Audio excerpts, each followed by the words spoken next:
Welcome to session number 2 of our adventure in The Legend of Zelda: Echoes of Wisdom.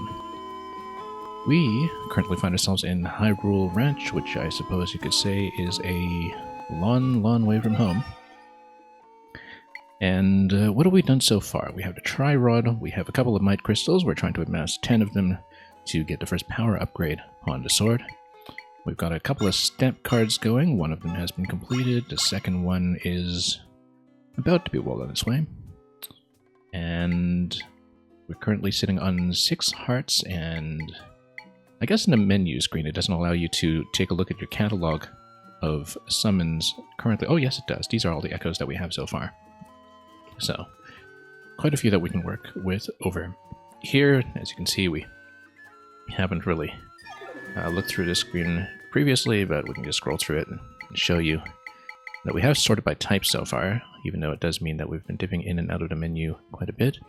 Having only completed 1 dungeon, we're sitting on 4 triangles for try currently, which means that we cannot yet afford some of the bigger summons, the costlier ones that we've collected so far, like the Electric Wizrobe and the Motula 2. And what else are we looking at here? Yeah, otherwise we've been pretty good about collection, I think. Just getting around the map and trying to hit as many bosses as we can. So currently this is the state of the map. Actually, I only just realized loading in here that you could zoom in at all, given that previously we had just looked at it entirely from the zoomed out view.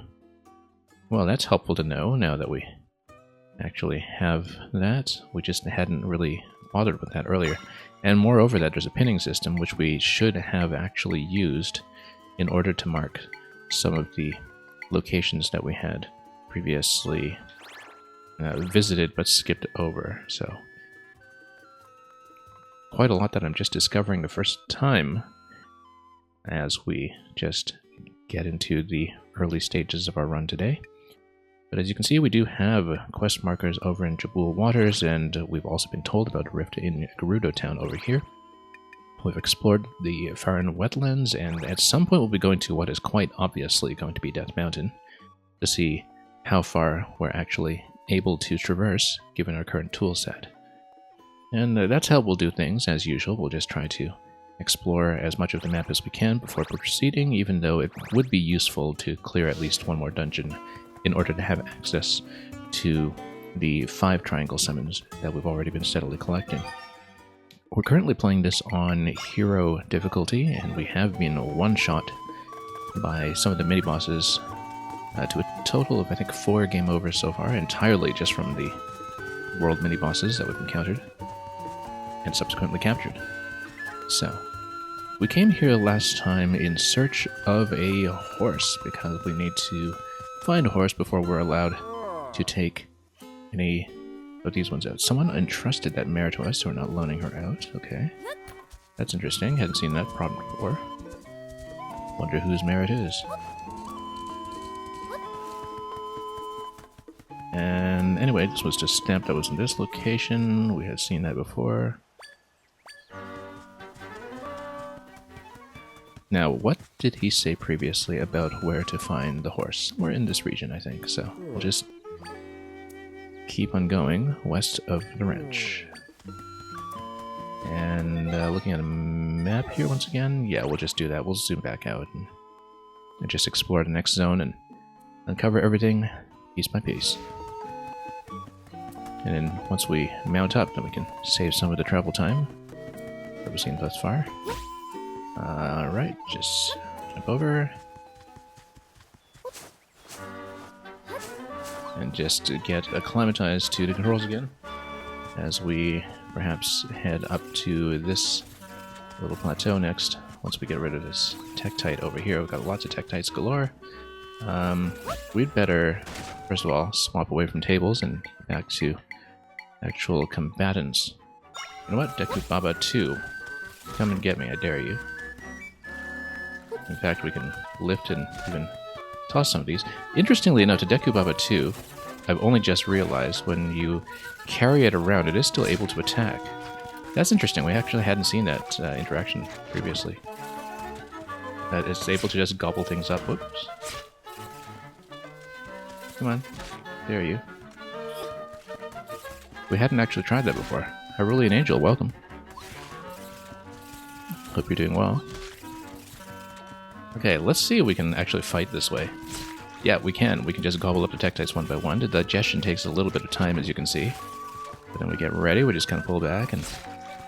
We had previously just planted the Deku Babas, and it just didn't occur to me that we can use them as a mobile turret in some ways. Capture the Tektites. And basically one-shot them as we go. Very interesting. Somewhat surprising to me thus far, just about 6 hours into the game, is that the highlight for me truly has been the combat system. Of course, we haven't done much of the dungeon spaces yet, and can't speak too much to the puzzle design, but this is the most interesting that combat has been in 2D Zelda. Apart from maybe Cadence of Hyrule.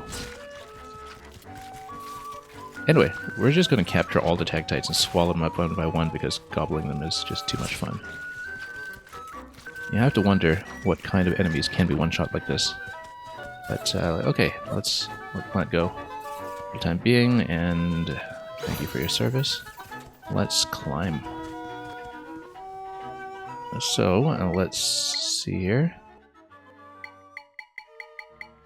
Let's just get back to our various steps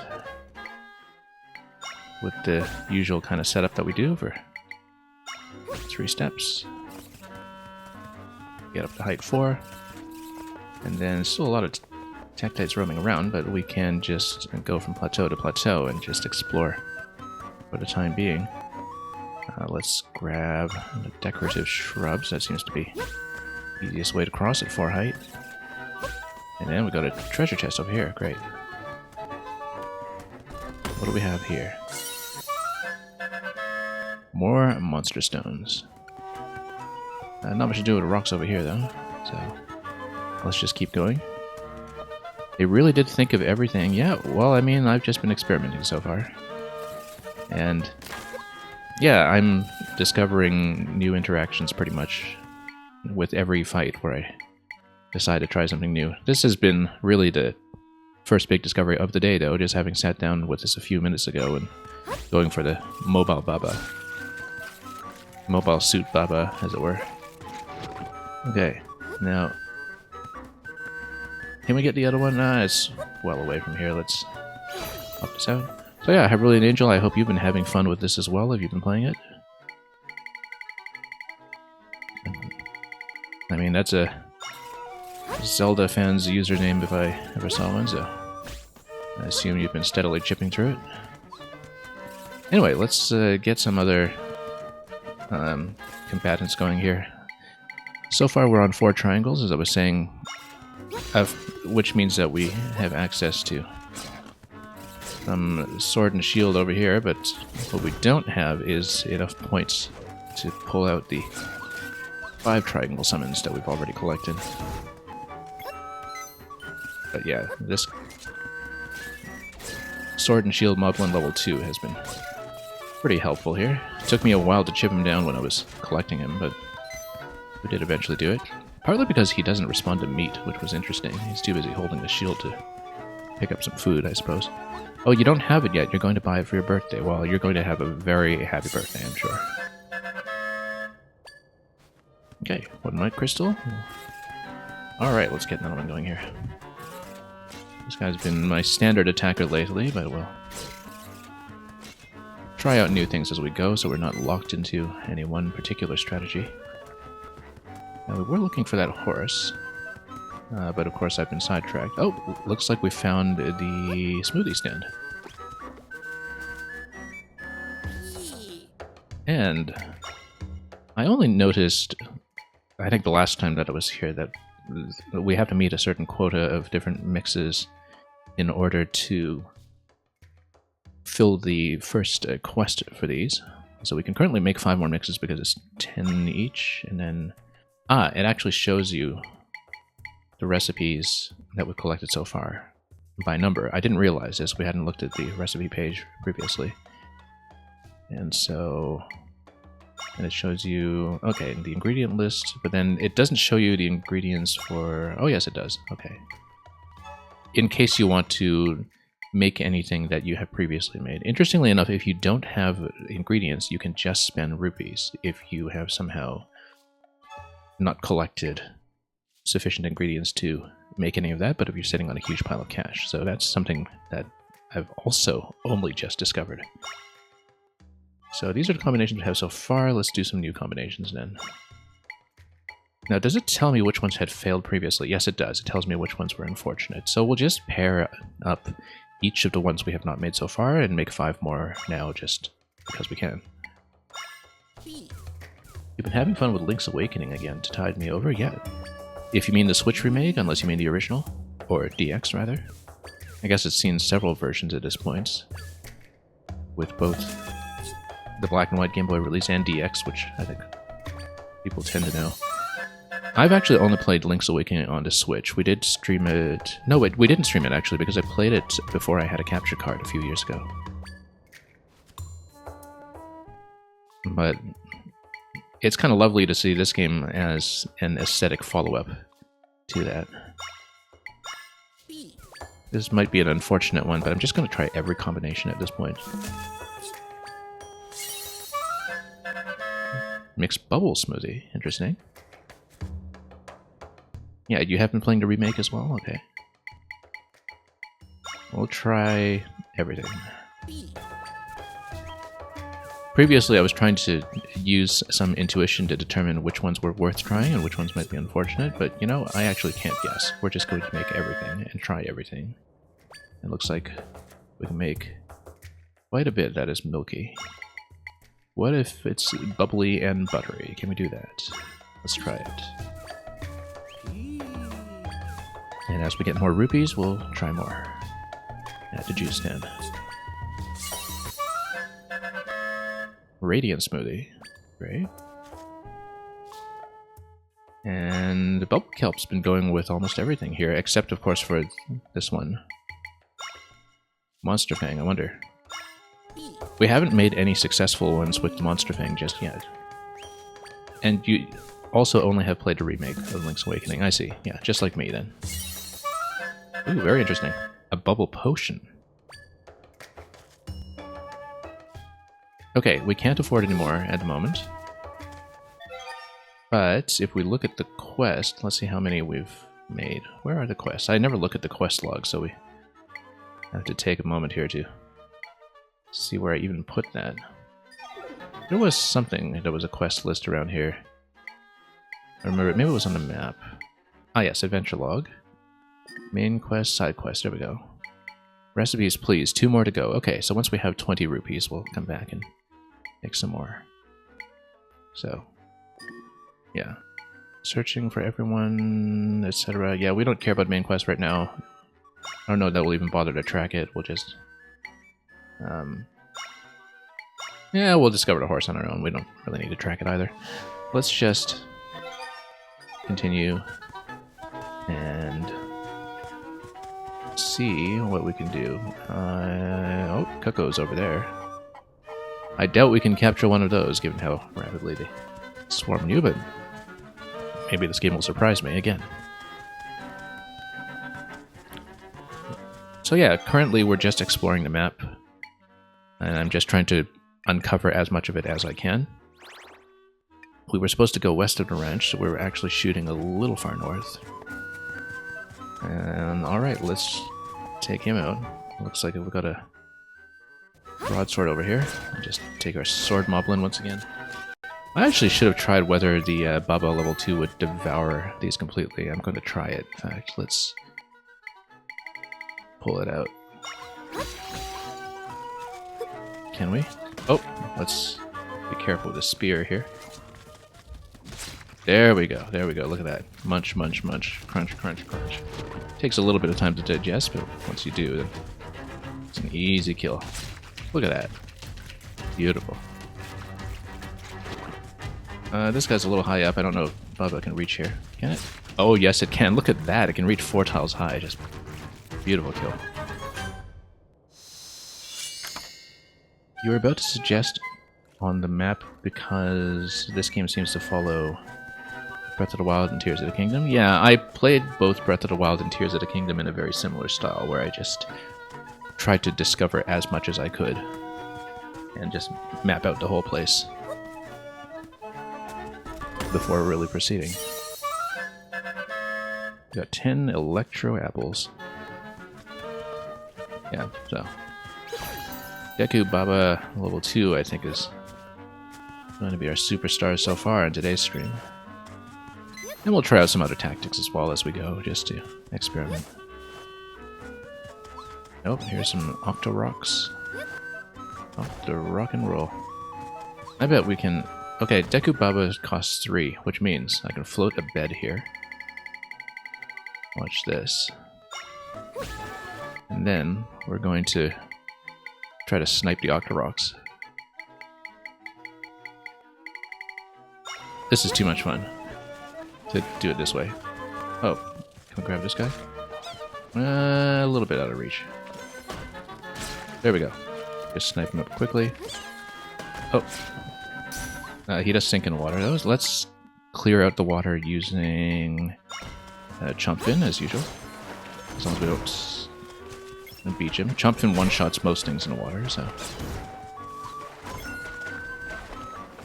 Actually, even in hero mode, Octorocks aren't doing much damage to me, just half a heart.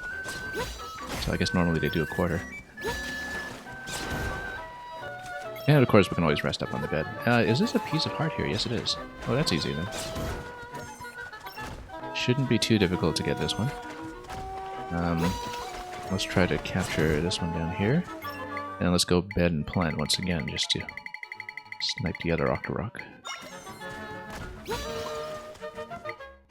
And I'm a little off-center here, but we'll try it. We can always, you know, do something simple like sending flying enemies at him, but we want to do something simple when better solutions like this one will prevail. You're being reminded of the Little Shop of Hoarders without Deku Baba, yep.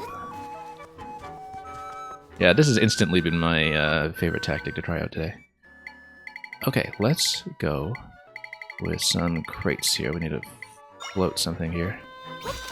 Oh. Okay. Oh, actually, the crate gives you plenty of height, which is good, because then we can... Maybe... Shrub's going to be a little too high here, and it will sink, but... Let's see what I can do with this. Just to create an additional step. This is still a little too low. And the first box is going to sink if I spawn anything additional here, so we need to rethink this in terms of height. I actually should have had a bed on the bottom layer. Let's just clear everything first. We'll go table first, and then bed second. And then we should be able to stack up to 3 height here. Because the box didn't give me additional height, did it? Oh, actually it does. So the box gives you 2 height right up the top, which maybe we should take advantage of. Because then technically we should be able to go box over here, and that should get you up. Good. This is going to be one of those bed step ladders, I think. But we can't quite reach. I need to get a table or something on the left side. No, box on the left side, so we have 4 height. Then we go bed. Except I'm a little short here, so hang on. Let me think about this. Actually, yeah, box and then shrub. Good. Now we go bed. Oh, no. Yeah, I released the wrong one. Like, we needed to get rid of the other bed first. Hang on. Then we go box and plant over here. Let's redo this. Okay. Why don't I just do it this way? Okay. And then, better yet, we'll actually gain 1 additional tile on this side. With box and shrub. Oh, no, it sinks like crazy. Oh, because we had 2 boxes previously. Okay, yeah, I know. We have a budget of 4 objects, so we can... Yeah, I just need to give myself some additional space here to make the first bed. We just need an even surface. Oh, except the bed's gonna sink because it's not landing. Yeah, that's not gonna work actually. But then the next box will sink. That's fine. And then, yeah, no, I did this wrong. We actually do need to spawn a bed on top of this tile, so that's why I did it the other way previously. So let's redo this. Okay. Now, there we go. Much better. That's the way. Collect 4 and your maximum number of hearts will increase. Yeah. We actually just finished 6 hearts right before we closed the previous session, so we're just at 1 heart piece now. And let's get the save point over here. Not a save point, a warp point rather. Not that we ever use warps. But we'll steadily map this out. I guess maybe we'll eventually consider using warps in the late game, but I like to play with a no warp style when I play explorable open worlds. Just so we can really enjoy the contiguity of it all and the way that it was meant to be. Oh, what's this? Oh, this is just getting into the Gerudo Desert. We don't want to go there yet, I think, because we're still looking for that horse, but we can map out a little bit out here and probably go to the right over here to look for that horse. But let's keep going and gain some height whenever we can. We don't yet know what any of these sculptures are doing here. Oh, these are baobab trees, actually. Yeah, of course they're trees, not sculptures. Yeah, there's a waypoint down there because Gerudo Desert is one of the story sequences that we haven't seen yet. Let's just do the cave first now. Oh no, except the quest is going to force me in, isn't it? Well, we'll just come back out. Here's the Gerudo Desert. We'll map it out too. We just don't want to get into the quests yet. And I don't want to get locked in by anything. Zelda, of course, has no gender-related impediments to entering Gerudo Town. Anyway, we're ignoring the quest. We'll ignore the quest to the point that we'll even untag it. Also, let's figure out whether we can copy these movable tiles. I feel like we can. Let's see if we can put up some shields or something. Any more tiles? Want to step on me?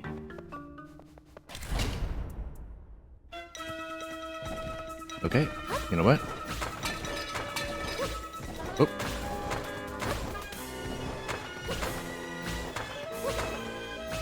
We'll just shield through all of them using the sign. I don't see a way to capture those yet. They are glowing though. I wonder if we could have. Let's put up a shield for a moment while we... a sign rather, while we get something else to kill it, like a spear moblin. Oh, would a spear moblin kindly chuck something here? And I guess we have to hit this switch. That looks like a very clear target, in fact. Spear moblin is just going to miss the keys over and over. Let's just send some other keys at it. Come on. Send our Air Force over. Come on, Air Force. Do your job.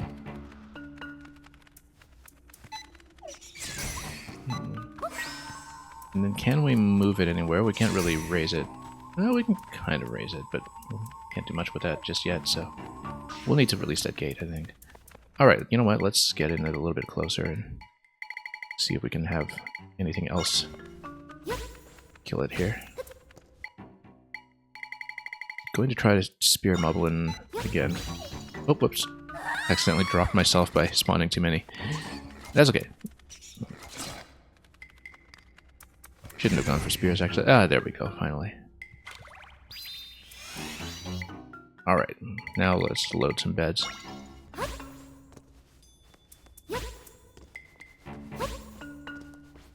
And then, up we go. Then Spear Moblin will hit that just fine, probably, unless we need to hit ourselves, which is always a possibility. Let's do this and just drop down, in fact. And I just spin into it with the log. Okay, that opens it up. Let's get back that way then. Build a little bed bridge here. And jump down. Yep, there we go. That was a bit of a risk. Couldn't count my tiles very accurately there. But let's grab this and go. Very nice, 100 rupees. That's plenty for the smoothie stand. So, oh yeah, we can totally learn these. Learn to flying tile echo. Now, one moment here while we... Hang on. Try not to get whacked by all of these. Just dodge these for a moment. Yeah, didn't have my shield up or anything, but let's try it. Flying tiles. Where are you? Is it not under creatures? It's actually 3 tiles here. Okay, good. I knew we could pick that up. It would be disappointing if we didn't. But yeah, I guess it's in your facing direction at the time that you spawn it. And you can probably target it as well.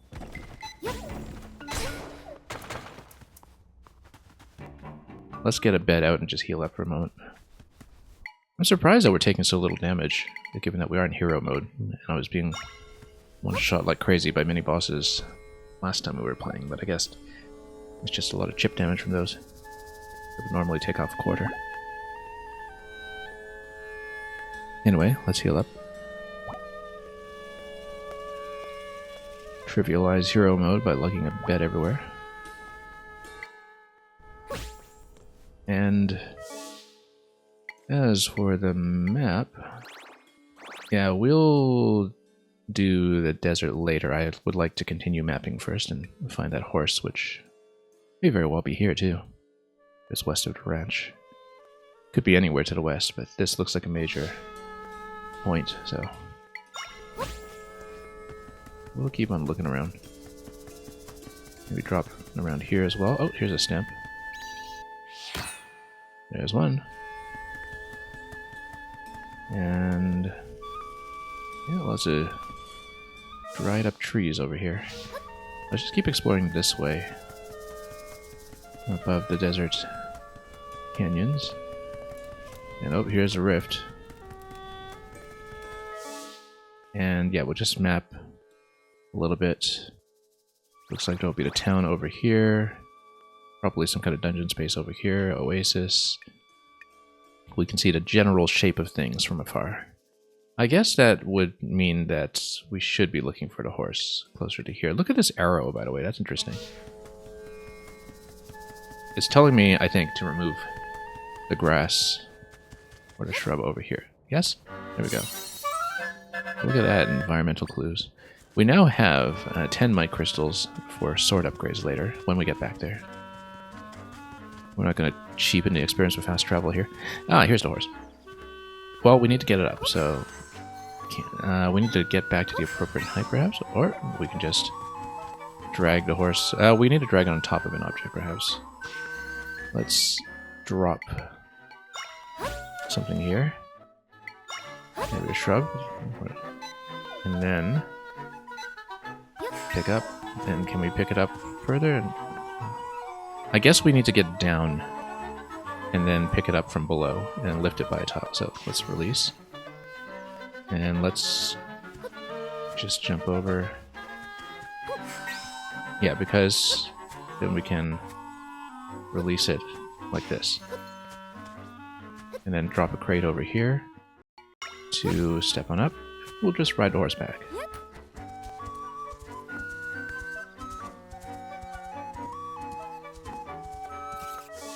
And then... Now I wonder if we can name the horse, in which case one thing I should think about is what we should name it.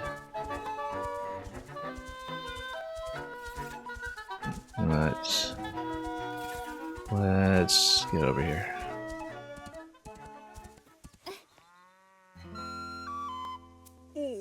Say, that's our horse. She's finally back home where she belongs. I can't thank you enough. Who'd have thought it, the poor girl ending up in a place like that. She and I are both in your debt. Tell you what, Sprout, you ever need a steed, I'll lend you to him free of charge. Horses are great for getting places quickly. I guess, yeah, I'm glad we got to choose one. The mare, that is the white one on the left over there, he said was something that belonged to someone else, but perhaps it was a quest to return it. And go ahead and saddle up on whichever one you'd like. Okay. That's great. Runaway horse. But we can't take the mare, right? Someone trusted that mare to us, so we're not loaning her out. Okay, then we can take anybody else over the fence, though. We can't take the cow, though. Sadly. Alright, well, let's just grab a horse. Of course. And, you know, when we can get over to the smoothie shop once more after that.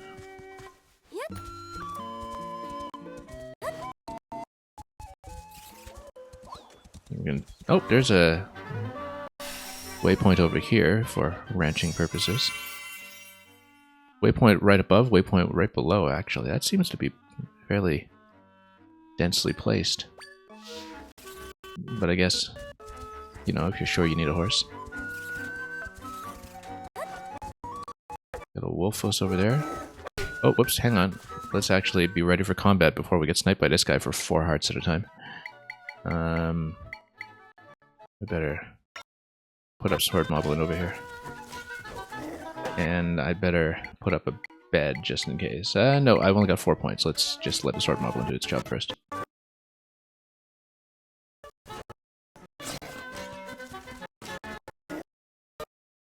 Actually, we should have gone Deku Baba for this. Because we know we should. And let me just try to put up a bed behind it before we get absolutely mobbed.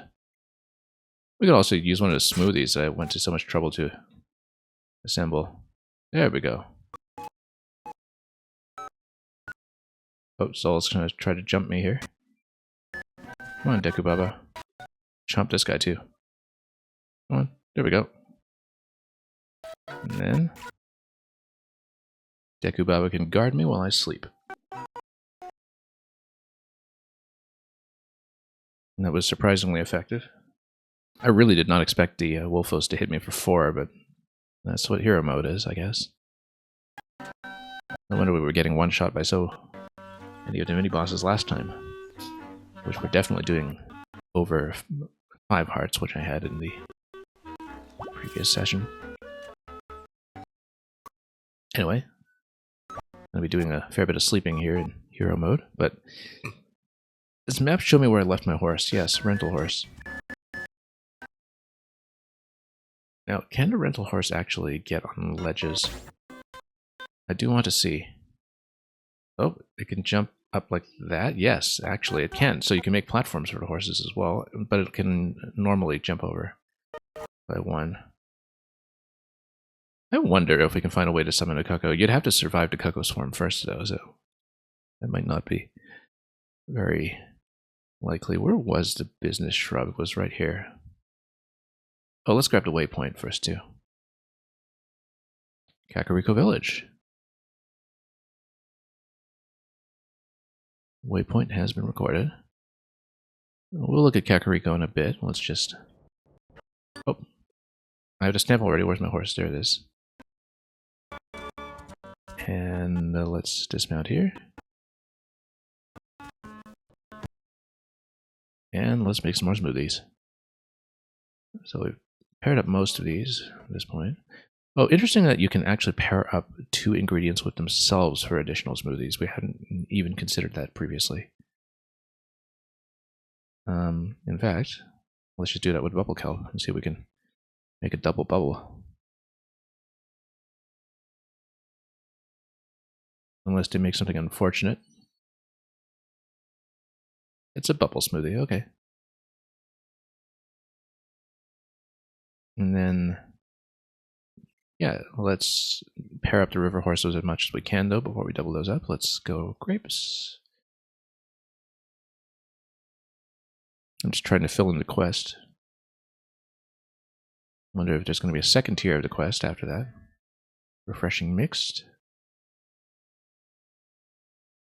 But I guess you need 10 unique recipes before the quest triggers, which is why, due to some of the duplicates with different kinds of ingredients, we have not quite filled it.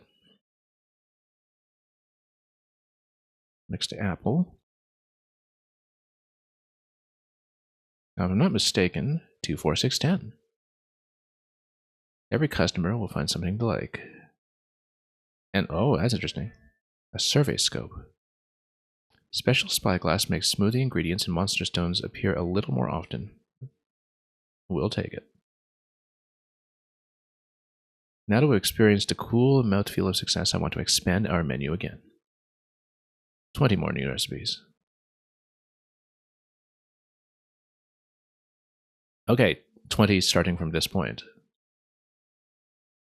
I guess that's all we'll be spending on for the next little while. Well, you know what? Let's just spend down the rest of our bank. Actually, let's not, because we haven't been to Kakariko yet, and we don't know if there's anything interesting in the shops, like pieces of heart or anything like that. So let's leave that for later, when we've amassed more cash. Now this looks like a well that's waiting for someone to dive into it eventually. Soldiers here the other day. They trust the princess, though. And they don't particularly want to capture me. But let's check the houses. Go by the shop if you want dessert. Yeah, I suppose so.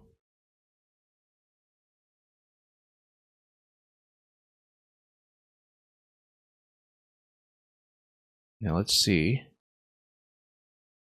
what we have over here. Someone's sleeping or trying. Please leave him alone.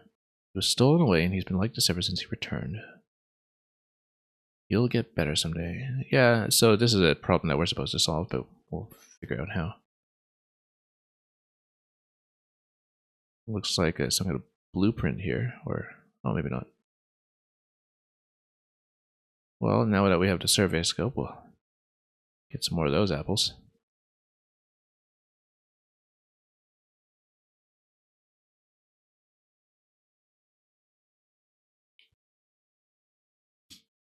Okay, let's see what else we can do here. Oh, this is the shop.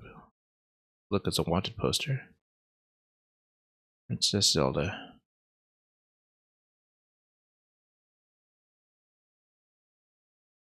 And anything critical over here? This is climbing band. Climb faster. We're wearing something else right now. We'll eventually collect all the accessories, of course, but let me see what was it wearing. Oh, I see. Survey scope is something that you actually have to wear separately instead of using the knockback. We will, of course, do it.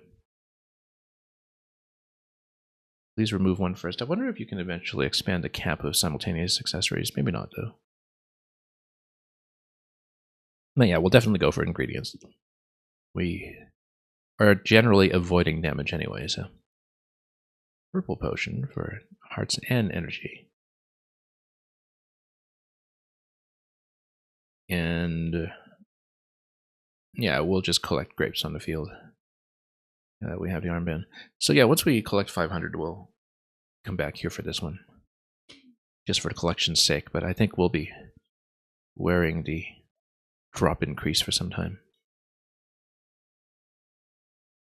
A fugitive from justice? Can't imagine.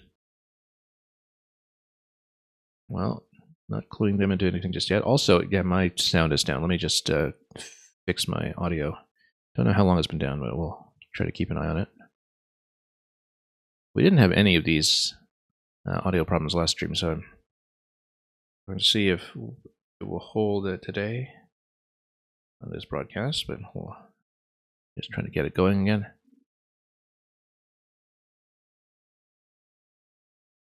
Hope we didn't miss out on too much of the Kakariko music so far. Let me just get up and running. Yeah, we'll keep an eye on it. Sometimes these problems tend to compound a little bit if I'm not careful, so. Okay.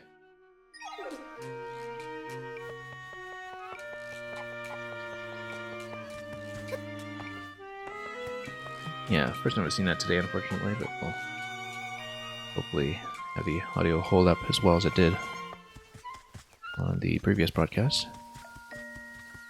This looks awfully suspicious. You can lift the cuckoos, but it doesn't look like we can jump with them. But what if I walk off a ledge with them? Can I float with them the way we usually do? Yes. Good. Come back. I feel like this is a cuckoo collection quest. Bok, bok. Please come back. Yep. 5 in total. Interesting. It is actually the classic Kakariko theme from A Link to the Past, but of course rhythmically altered. So let's grab all 5 without whacking them too much.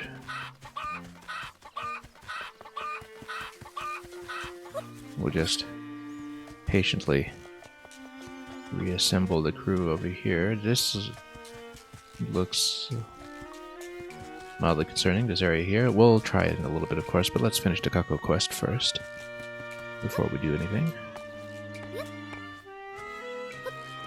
We'll be somewhere else in town if we look around. Head up to the windmill, perhaps. Are we still within the bounds of the town? I think we're out. No, this is back in the field, so let's go back.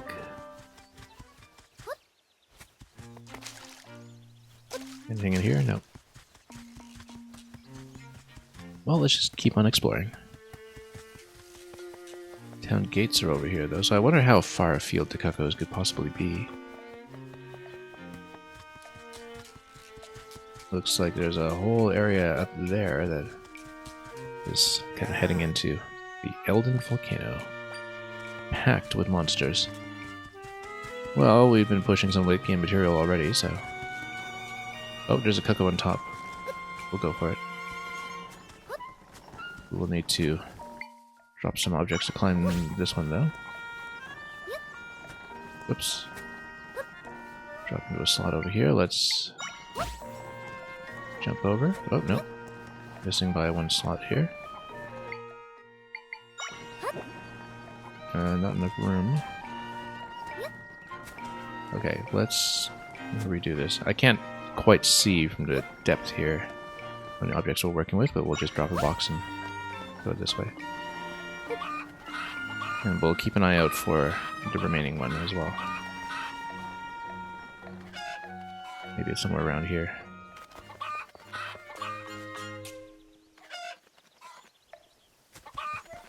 I haven't seen it yet, though. It does confirm for me that naturally we should just look around town.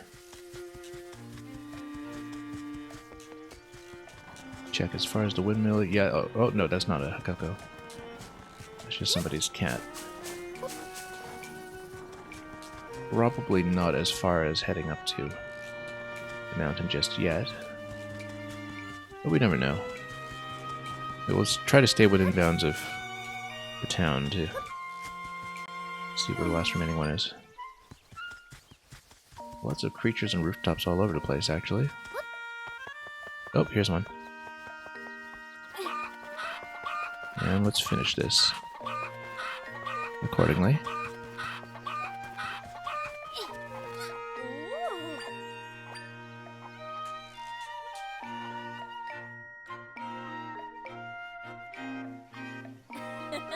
I'm so glad my cuckoos are all back. That's why they ran away in the first place. I think refreshing grapes I gave them for breakfast might have been too sour. My darlings can be rather picky eaters. Anyway, thank you, and here's a little reward for helping me and my little scamps. Finally, a fairy bottle. Specifically a fairy bottle. Since we don't need bottles for all the other drinks that we have. Given that we're in hero mode, we want some one-shot protection, we should do that. So the fairies apparently jump right inside. We don't need to swipe in the field. Perhaps. Really, you could do that with any winged creature. Now that's interesting because it implies to me that some of our existing winged summons are going to be good for that exact purpose, which we hadn't actually previously considered, because I hadn't really thought about a good use for the beacon yet. Oh, if it would kindly come down so I can pick it up. Maybe I just need to step on something first.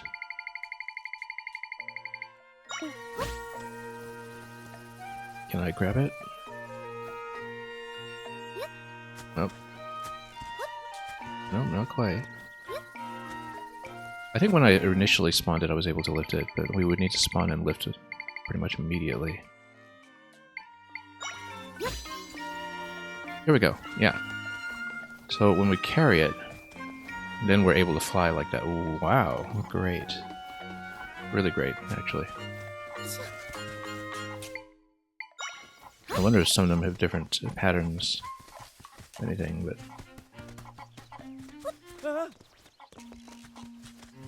I think they probably all float pretty much the same way, but we'll try it out either way, because we basically have a glider solution at this point. Yeah, you pretty much need to place and pick up immediately, though. And then just float anywhere you like. Not bad, because we hadn't really previously considered this. But then that's because we hadn't really thought about picking up summons in general. Picking up echoes, as it were. Until we started trying out some of that Deku Baba trickery earlier today. So anyway, that's done. What else do we want to see in town, if anything? Oh, we still left our horse somewhere here. That's okay. We don't care. Let's check what's going on the left side. We didn't really look at that. Let's get back on that horse. After we've explored more of the town. Interesting. Whee! All the way down.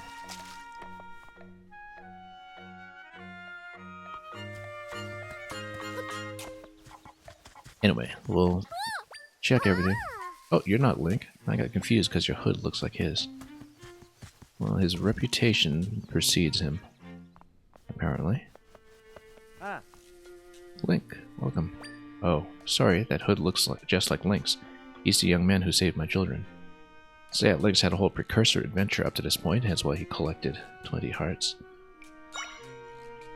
Break the tail, he's gone missing. The young man once saved my kids from getting caught in a rift. He used to drop by the village to weed out monsters. And yeah, well, we don't know if he's okay just yet, but we'll head into this rather ominous looking cave here, perhaps, and see what happens. Oh, it's actually a training room. Curious about that katana.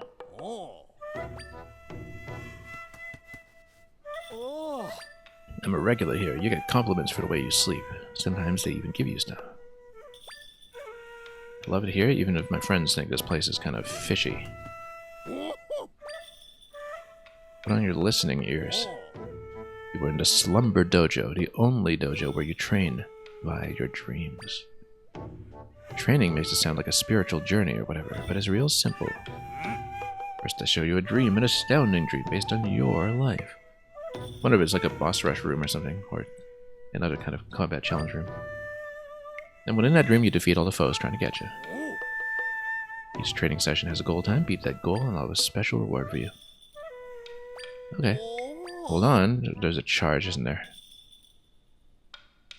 Join up now, and all your training sessions are free of charge. Would be an astounding reward as proof of your skill. Yes, we're doing it. Blank Slate Battle. Caromadillo's Revenge. We haven't even seen these ones yet. Start with no echoes and no items allowed. Oh, I see, because you have to pick up the echoes as you go.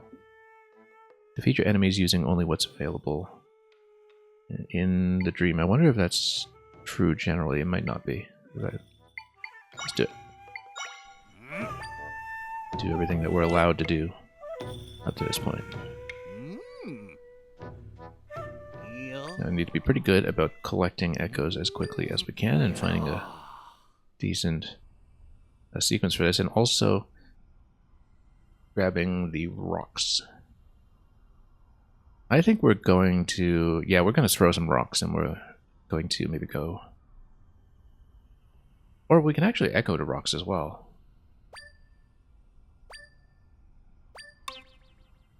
We'll see. But we'll toss quickly first. And then, okay. Burn as much as we can. And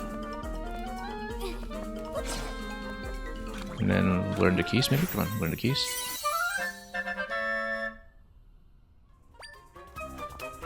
And then go keys.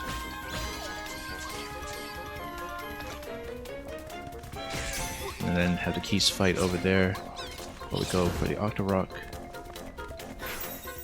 And then we need to find our way up to the Deku Baba, I think. Well, probably by going for Spear Moblin first.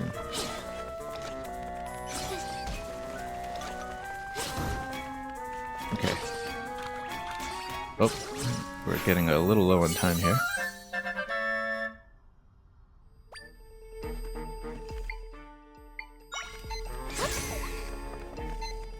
Yeah, getting a little low on time.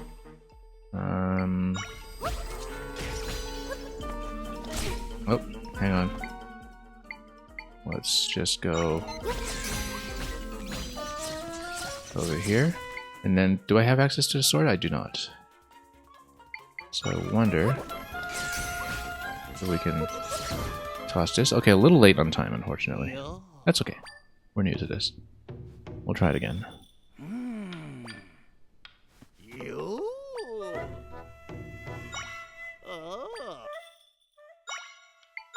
Yeah, this is just something that we'll need to map out in sequence. I think getting the keys to fight Spear Moblin while we go for Octorok is not a bad idea. Let's actually try to go Octorok first, though, since we know we can kind of get an instant kill on it. And I go for Rock as well, so we can have some rocks to get up to the Deku Baba with time. So, anyway, put up some turret defense. These are never going to hit the Keisto because it's in the air. Now let's try to go Rock against the keys. Oh. Yeah. Okay.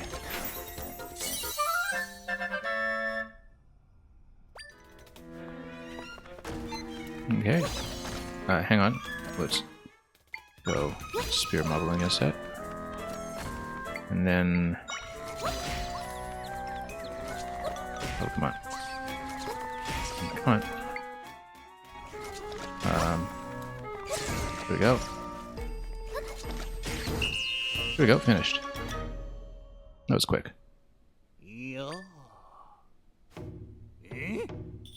Lickety split, you're even faster than a goal time.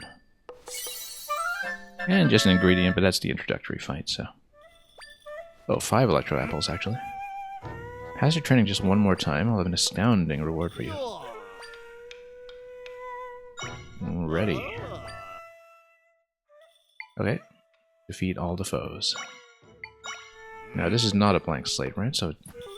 oh, but it looks like we'll actually need to use the bind ability to smash them with rocks. That's what I'm guessing. Relying on your skills alone, you won't be able to use drinks or items that restore your hearts. It looks like it's a lot of smashing things up using the bind, so we'll write accordingly. I don't know what the button does. Oh, okay. Hang on. Let's see here. You know what? Where's my Deku Baba?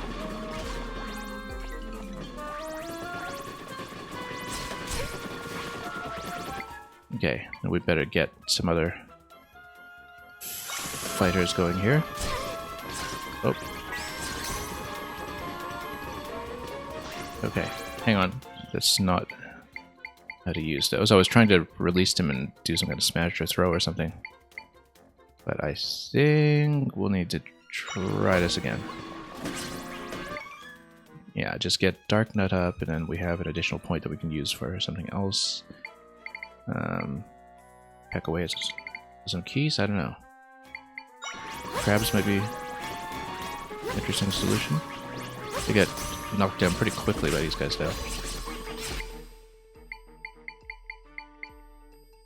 I'd like to put up a Deku Baba as turret defense, but we don't really have the points to do it. Oh, you know what? Let's go P-Hat, since it does kind of a mass attack here. We can use it to block the other pieces as well. We should have gone P-Hat here in the first place, I think. Also, we'll be able to learn this one. Caramodillo. Yeah.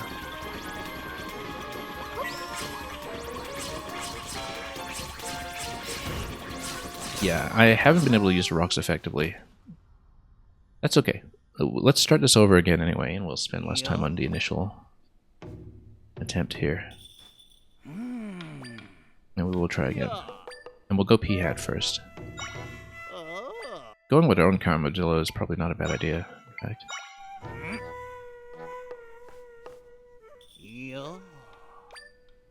Actually, we're going to drop Deku Baba first to see if it can reach through the gate. And then we'll go with something else after that. Actually, can I spawn it through? No, I can't. That's fine then. It'll lop one off initially, and then we will get some kind of one-pointer or two. Maybe play defense here. No, Octorok's gonna get nuked right away. So let's see if we can get some kind of one-pointer that can actually hit them. These maybe. Oh. Okay, now let's go P-Hat to clean out a little bit.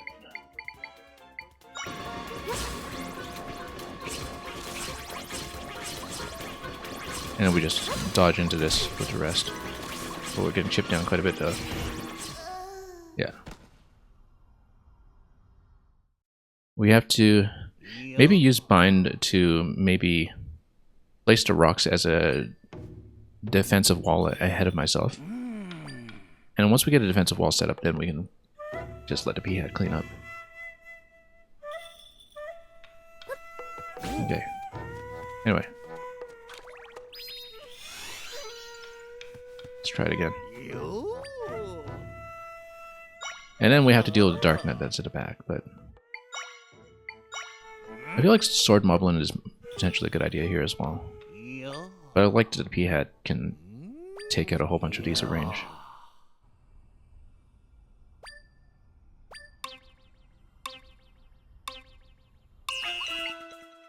Okay, so we're going P-Hat first.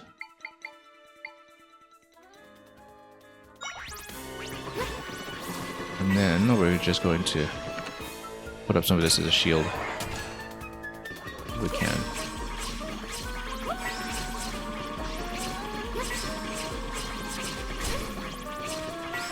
Yeah. And then, if the P-Hat would like to take some out for me, we'll just let it eliminate what it can. While we sit back here. Oh, you know what? I've got a sword as well. I'm actually allowed to use the sword magic here.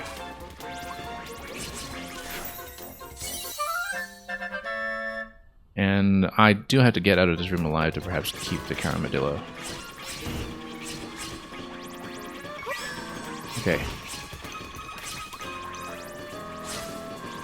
The P-Hat. Got a little bit. Now we should actually get in here with a sword to slap the Dark Nut. Maybe that's going a bit aggressive. Let's be careful here. Hero mode rules still do apply. I was getting a little low in time, that's why. But I kind of like that strategy. It's not very fast though, that's the only thing.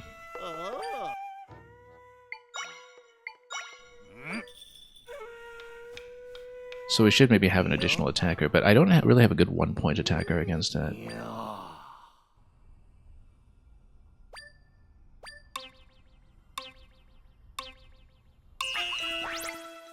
What we can do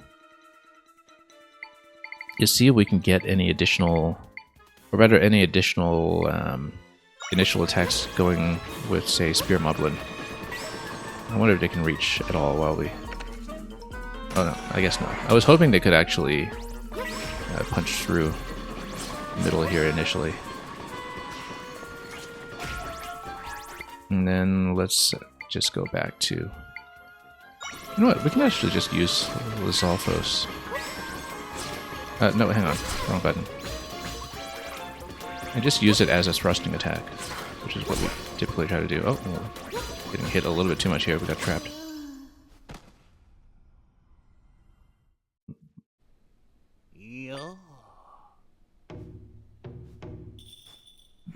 We'll try it again until we get it. We're able to clear it, but we won't beat the time with the Peahat strategy by itself. We'd be definitely getting a little low there. But we should be taking a sword ourselves up to the Dark Knight. That's how I understand it. Won't be able to rely on Drinks of Hearts. Well, we'd never rely on that anyway. You know, Gapunga Flower, I think it would get chipped down a little too quickly, though. But maybe if you defend it with rocks, and just shield it and have it burst at everything. It might be too slow, though. Okay. Do this, and shield and everything and dodge. Oh, nope. Started rolling a little too quickly here. Okay. And, oh. You know what? Let's slap some of these away first. And then... Okay. Let the Peahat do some work.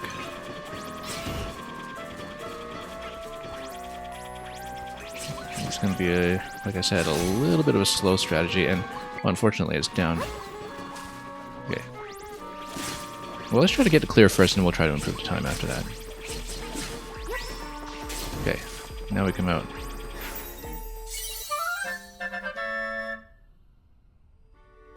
Yeah, we need to actually target the Peahat and get in a position, I think. Oop. Pressing the wrong button. Yeah, we did take out the Dark Knight. Maybe we need to use the Caramadillo ourselves. And use it aggressively. If we clear it, I wonder if we can keep this going. I feel like we're not using the rocks effectively. We should be using them as an attacker of some sort. But yeah, we won't beat the time yet, but we're still learning this, and we're still trying to find a good technique for it, so...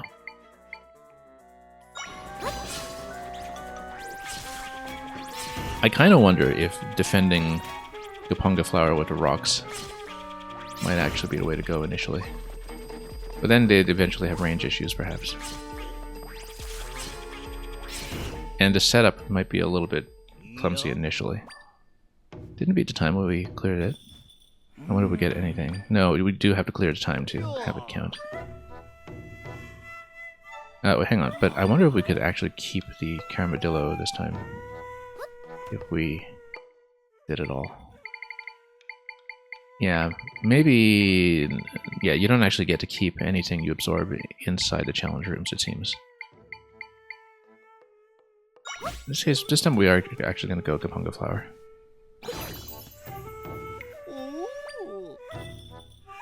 I am ready.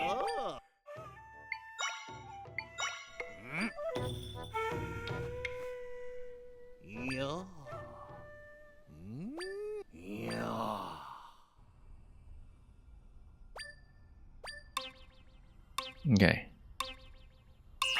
Like I said, it might be a slow setup initially, but I think it can be done. And I'm going to see if this works. Oh, Gapunga Flower directly. Yeah, I didn't mean to spawn it there. I was trying to spawn it above, but.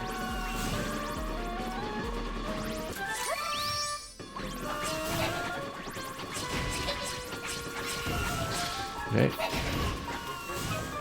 Yeah. And then we'll get something defensive over here. Yeah, basically we defend it with the sword.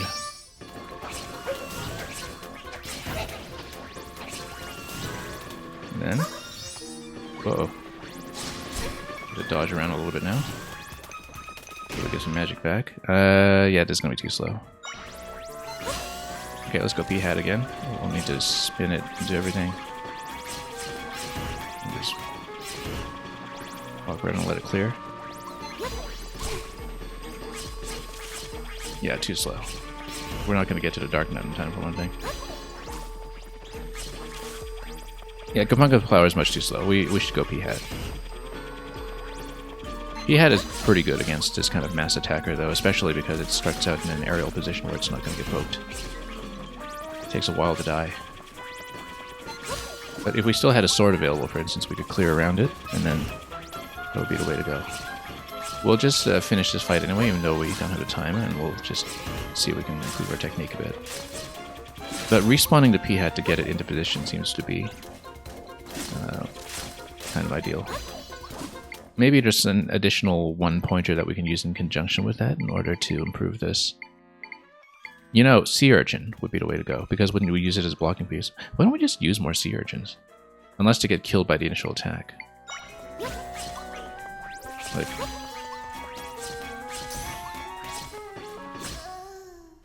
Okay, that's okay. We'll redo it. We'll actually pop 4 Sea Urchins initially as a wall. And then we'll go for P-Hat. I think that will be how we do it. But I kind of feel like they'll die to the initial attack. But they're pretty good against the Dark Knight, potentially. We'll reserve the magic for late in the fight, so we can use that for a cleanup. But then the Sea Urchins also kind of form an initial defensive wall, right? So, and then one of them will remain live after we pop this. And then we'll go P-Hat for the rest. Where's my P-Hat? Yeah, we'll go P-Hat once we get some of these down. Yeah, so you do take out the Urchins initially. The Urchins don't seem to do very much damage against this. But P-Hat can clear out a lot of space, as you can see here. We're getting poked a bit, though. Yeah, because these enemies tend to mass up a little bit. P-Hat can clean up initially, and we just need to be very careful about where we're going. And spawn more Urchins defensively. Okay, you know what?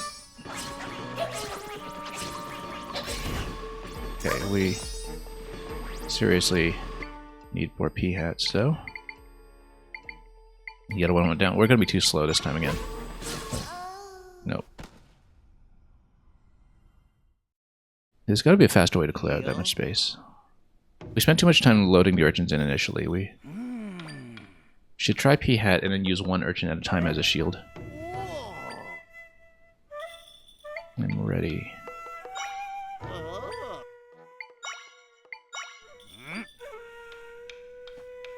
Might be on this for a while, but we'll do it.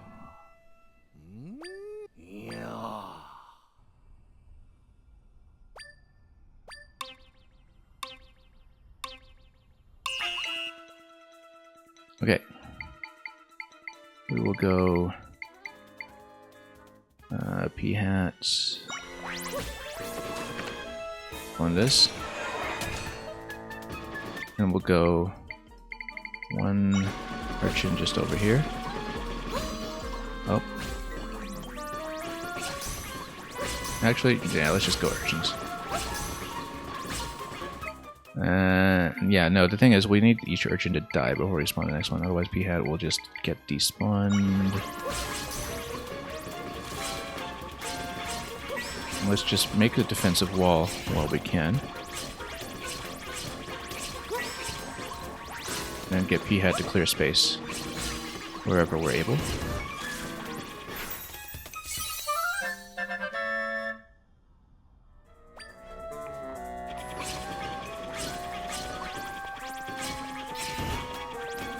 Okay, and then got more space.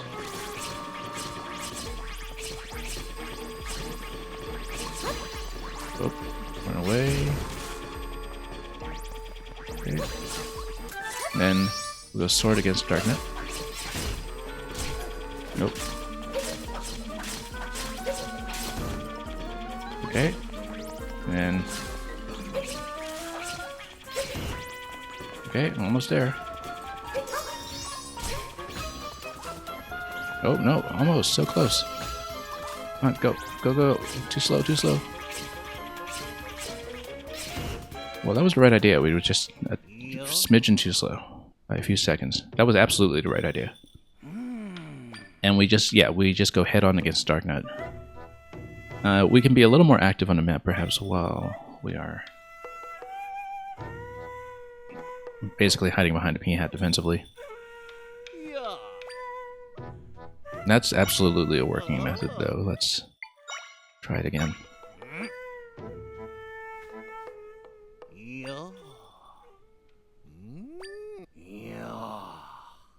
Okay. Again.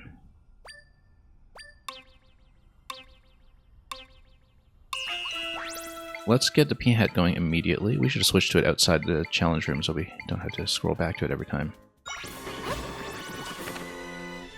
And then we'll build the wall while we're hiding behind it.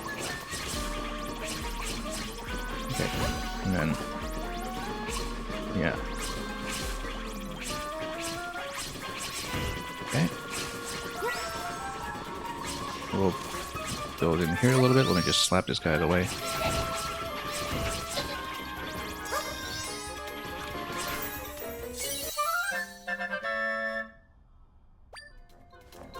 Okay, and then we'll just go Peahat again up here, clean out some of this. While the Peahat is doing that, then we flank back here and then go for Darknet.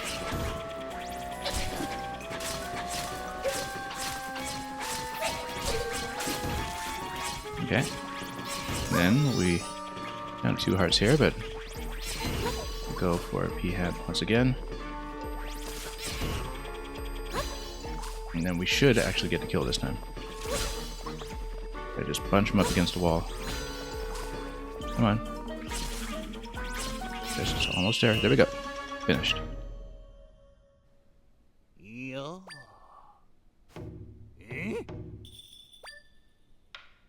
And what's the reward? Monster Fang, that's it? Okay, 5 Monster Fangs. That's good. We've had trouble collecting those so far when it comes to amassing very many at a time, so. And here's a piece of heart. I guess we'll have to find more Caramidillos. If you're looking for new training dreams, you'll need to go have some more experiences first. So I guess some of it is story locked.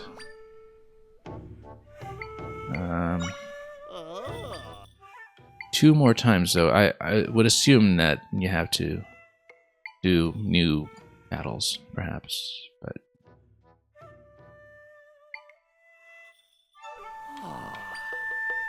we can always try again at some point. I'm sure the katana is something that you get as a long-term reward. Perhaps if you advance far enough, your training will entrust it to you, and yeah, it'll just be a straight-up sword replacement, perhaps. So we'll have to come back as we accomplish more quests. Okay, that was fun, actually. I'm glad there's this whole combat challenge minigame that is available here. Anyway, let's continue exploring and just combing through the map. Let's see what's over here to the right. And we'll just explore. Yeah, I guess I left my horse somewhere there, but we aren't in a rush. Let's just explore what we can. Oh. Would Deku Baba like to grab this? Yeah, thank you. We should get a bed here just to make sure we can keep ourselves alive. Maybe not the best idea against a spear enemy here, given that he's going to be at range, but... yeah, we'll drop something else on him. But right now we're distracting him while we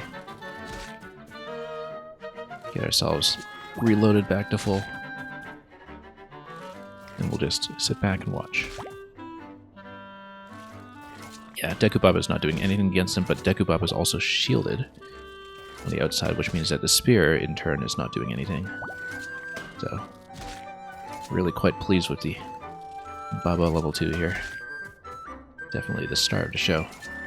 Anyway, let's pick this up and let's just grab him. Come on. Get over here. There we go. One shot. And then we've got some kind of ladder here that we'll go to once we've chomped this guy too. There we go. Way too much fun. This seems to lead up here. Obviously we can just climb up there instead if we wanted. But we might as well take a look. And we might as well get a treasure chest while we're able. I wonder if we can capture these ones. They look like they're glowing, and that the answer should be yes, so... you know what? Let's just absorb. Oh, it's a spiked roller. What a wide spiked roller, in fact. Okay. In fact, oh yeah, okay, there's a gate over here. We'll need to hit this switch on the right side, so that means we need to traverse on this side, which means we'll just totally spawn the wrong echo. Want a spiked roller, where are you? Probably under tools, rather than... oh, yeah, okay, so it costs 4, that's okay, we can afford that, except it's going to roll down, because that's what happens. And then we just need to make our way around. I wonder, given the ceiling on the left here, if we can actually go with our climbing rope. Where is it? Strangula? Oh yeah, totally, but we can't make it up there yet, it seems. We do need to open this gate using the switch, so we'll get there. For the time being... I bet these spiked rollers do bust right through the beds, though. Wouldn't be surprised if they did. Yeah. So we do need to do this quickly and then block this. Oh, no, it goes right through. We better use a rock. Oh. Wow, okay, that's the first game over we've seen today. From the spiked roller doing 4 damage at a time. That's okay, we'll redo this. I think that's game over number 5, and the first one from an object, or a trap rather, than from a mini-boss. But that's what happens when you're that incautious and don't think about how it's going to roll straight through the crate without stopping. We should try out something like boulders, definitely, to see if that will stop them. Yeah, boulder's good. So, we'll definitely go with that strategy, I think. Once we make a bed bridge to head over, we'll go boulders to continue. Okay. Boulder, please.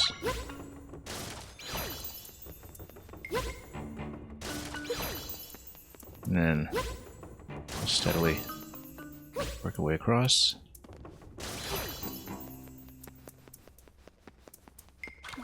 And then we can use our roller of our own over here to bust through all of that. Donkey Kong our way in. And tap that switch. Now, this gives you this chest, but it doesn't give you the piece of heart that is on the top right, which we'll need another solution for, it seems.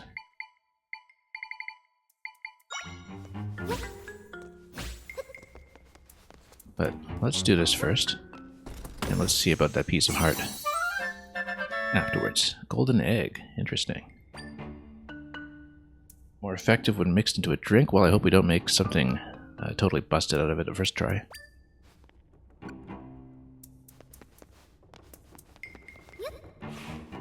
Anyway, we're able to just go back across this way.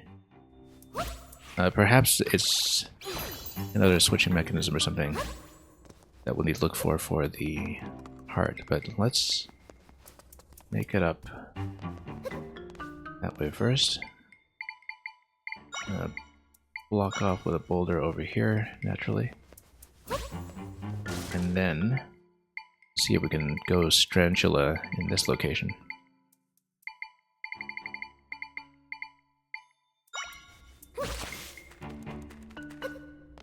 Yeah, that drops off this way. I feel like this is crossable. Oh, you have to drop in from above, okay. Maybe we have to have another Strangula. Oh, never mind.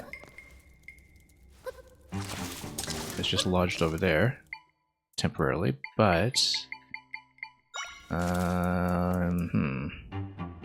we have to drop all the way from up top. At least we have to do some kind of climb up here, right? That seems like it's not going to go. Whoa, whoa, whoa. No, we better not use a fish, first of all. That was not a good idea. Why did we select that? Totally a mistake. Let's go back to the boulders and also get a bed to heal up again so we don't get one shot.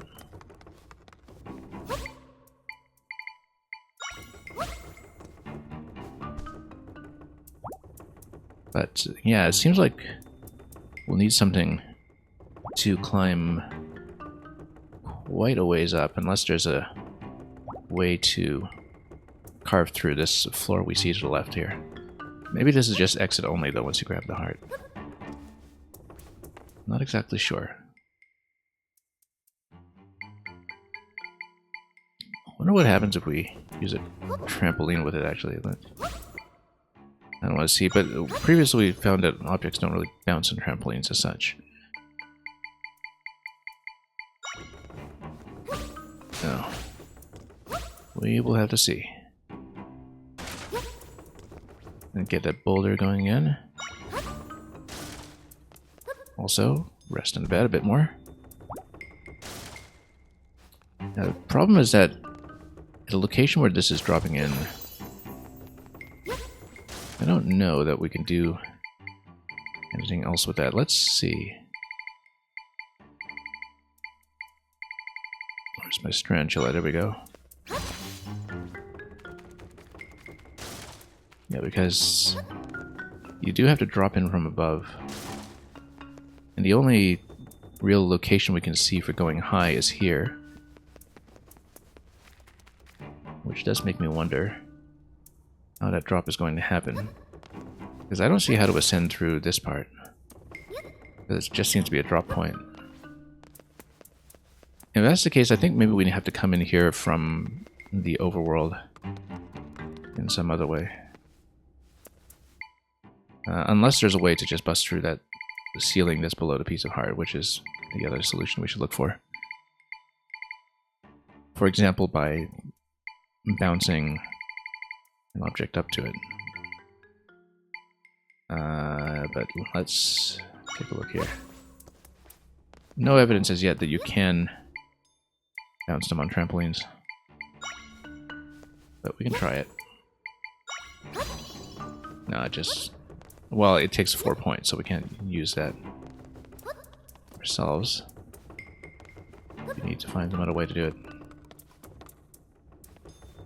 Interestingly enough, though, I think it is potentially available. I think it's going to fall into this location.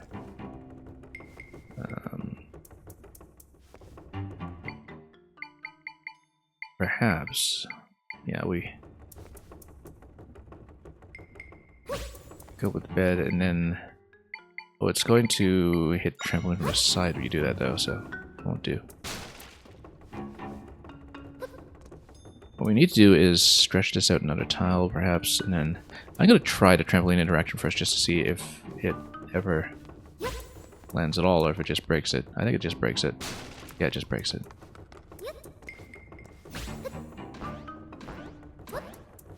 Maybe there's a way for me to bust that ceiling from below, though. Like if I do something spiky. Can I pick this up? I can't pick it up. Even if it is against the wall here.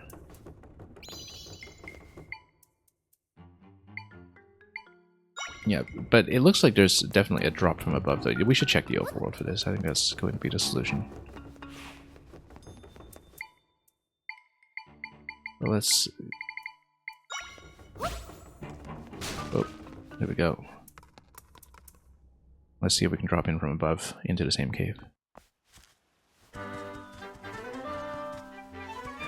If there's some kind of drop point from higher up. Anyway, let's try that. Oops. That is an interesting looking location. This looks rather misty, like it's a Lost Woods segment that is just going to kick you out for trying to explore. But we will, of course, attempt it. Yeah, because it fogs up, I bet it kicks you out. Yeah. So, no Lost Woods for you over here. At least not yet. We do need to find the appropriate entrance into it. Well, if that's the case, then maybe we need to rethink this bit here. It does kind of look like it's... Yeah, it's got to be some kind of drop from above. But then we would need something to perhaps shield us from above if we're going for a Strangula. Because maybe Strangula can go all the way up, but we would need something to... Oh. Block it off, or... basically prevent one of these from rolling further. One thing that you could do perhaps is stall it.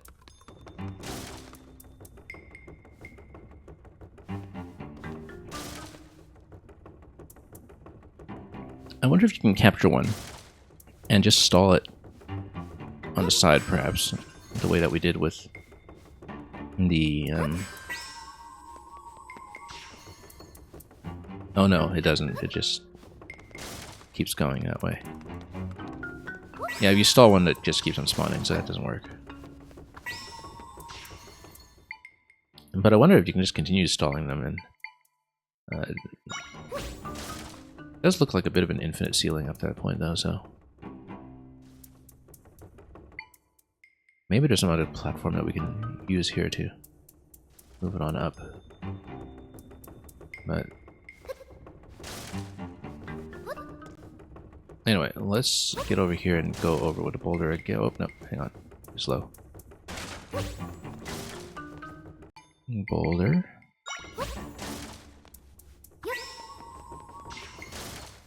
Okay. So we know there's going to be an entrance up above. We know that because we've scouted this previously.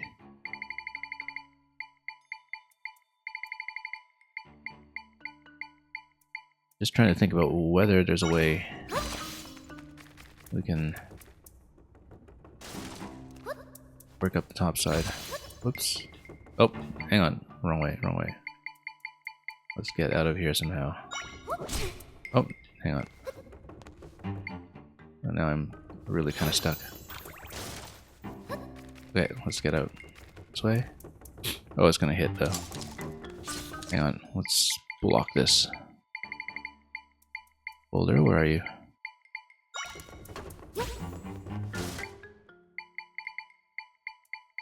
And...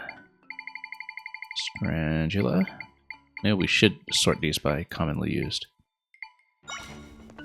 You know, a Crawlula might actually work.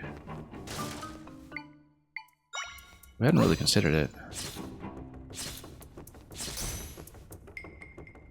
I don't think it's going to be busting through that floor going up to the heart, though. I think it has to be a drop from up above. But then maybe if you have a Crawltula... The problem is all of these just kind of coming down at you, though. But we can always stall them with the rod, perhaps.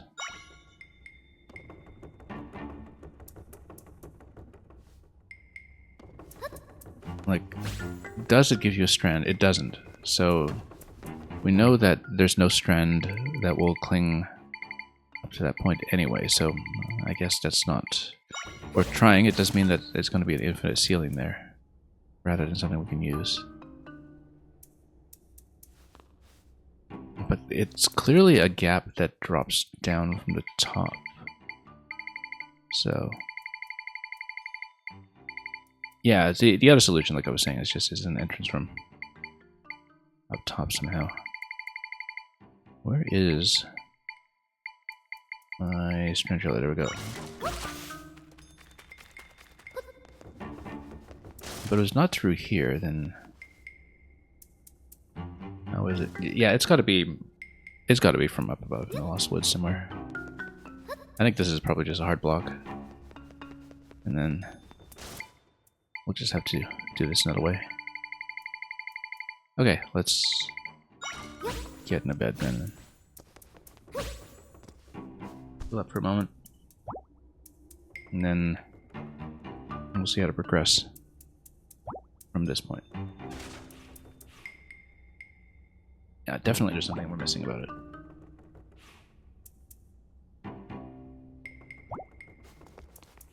But again, I think likeliest outcome is that it's just a secondary entrance into the same cave. And until we get through to Lost Woods, we probably can't uncover that either. Unless, of course, it's this very conspicuous looking spot over here that we have no way to bust through because we don't have bombs. Or anything of the sort.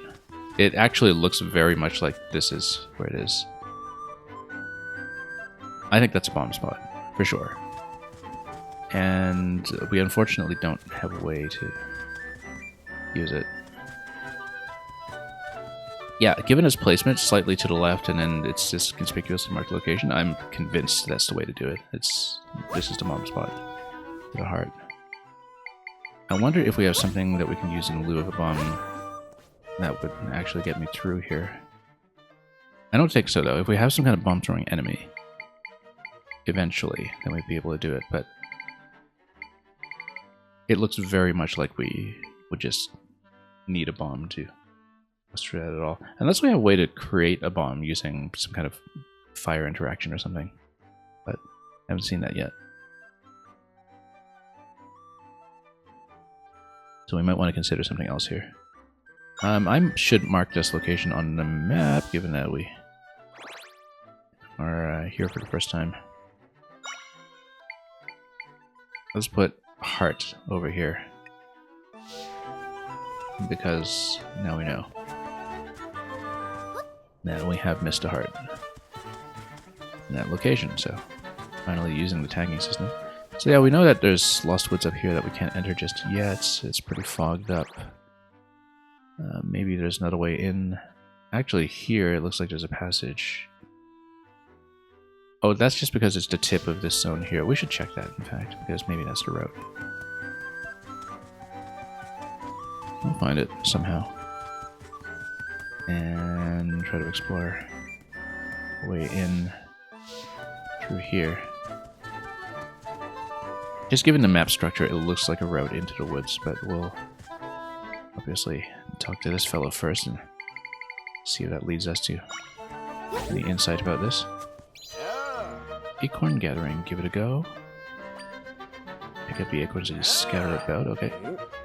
Yeah, sure.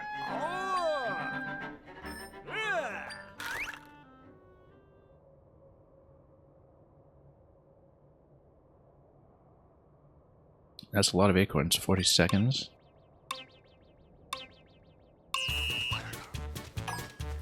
Okay.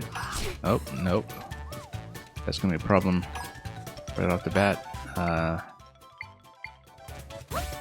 We should... Oh, no.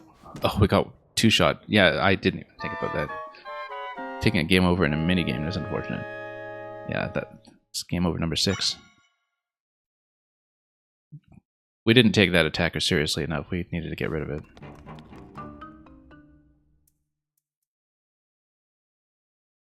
Being a little bit careless today, perhaps. I was thinking that maybe I should just get rid of it before the minigame is going to respawn into it. We really should have taken it seriously before getting into this situation. Well, let's just go P-hat against it, as we usually do. Yeah, it's going to get sniped a little bit, though. Hang on. Maybe that was not the best idea, then. We previously took it out using P-hat. I guess we'll need some aerial attackers instead. Quick ones like Keese, perhaps. Gonna spawn a few. Even crows. We need some height here.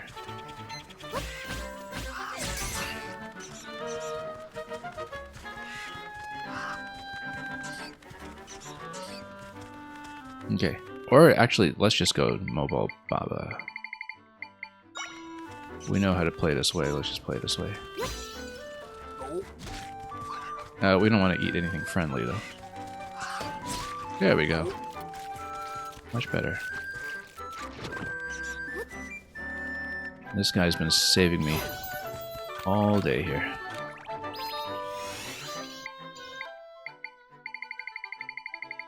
Anyway.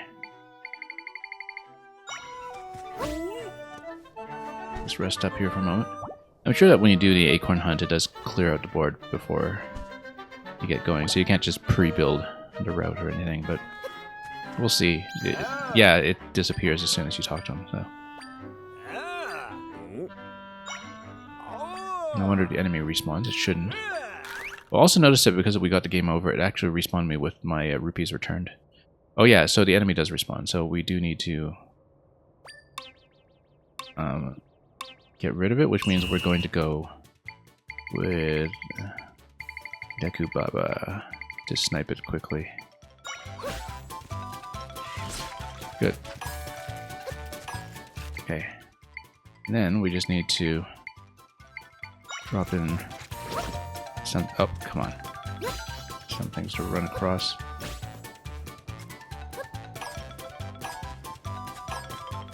And then the rest should be pretty easy, actually. Yeah, because the enemy is actually the main obstruction here. Once you get rid of it, everything follows very, very naturally. You just need a quick way to get rid of the bird.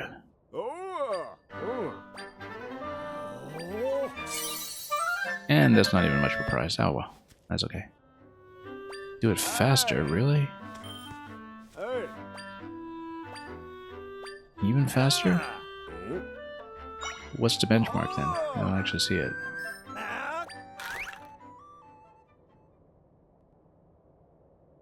You know, we'll just drop the Deku Baba right away and just go topside. Drop it right away. And it can take care of the enemy by itself while we just do everything else. And then here we'll just head up this way. Oops. Losing a bit of time here. Come on. Aim properly. Then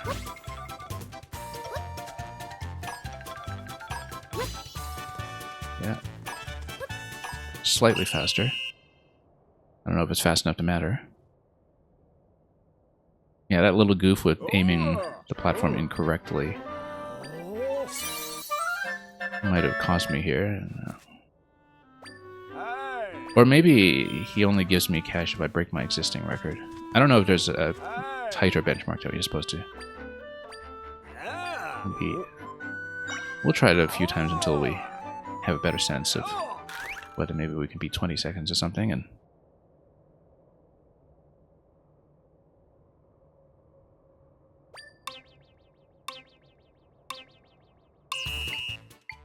okay, let's go Dekapava. And then again, we'll just go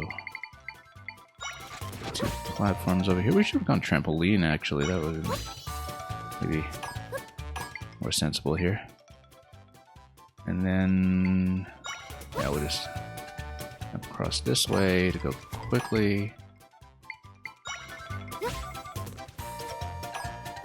Let's just beat 20 seconds, and let's see if that does anything. If it doesn't do anything except for giving me 20 rupees, we'll pass on this for now.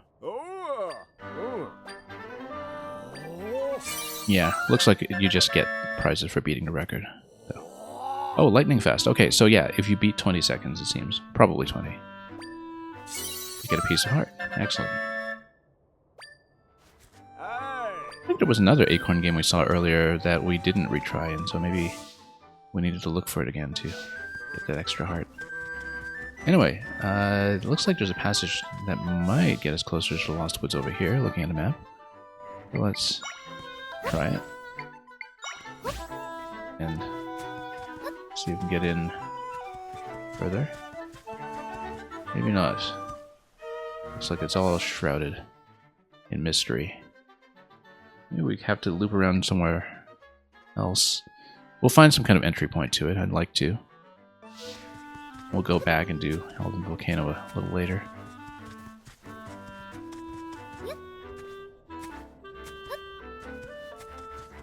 Anyway, let's keep going. But yeah, there was an Acorn minigame much earlier in the experience that we didn't really push the benchmark for, so... But I kind of suspect that beating 20 was the way to do that. Although this one, Acorn Hunt did explicitly specify this time that there was a better prize for a faster time, and I think the previous one didn't specify that, so... Entirely possible that there wasn't a heart reward for the other hunt that we had encountered before. Borrow a horse at Hyrule Ranch. They can eat the carrots. Yeah, we'll do that eventually. Let's go underground first, though. See what this is.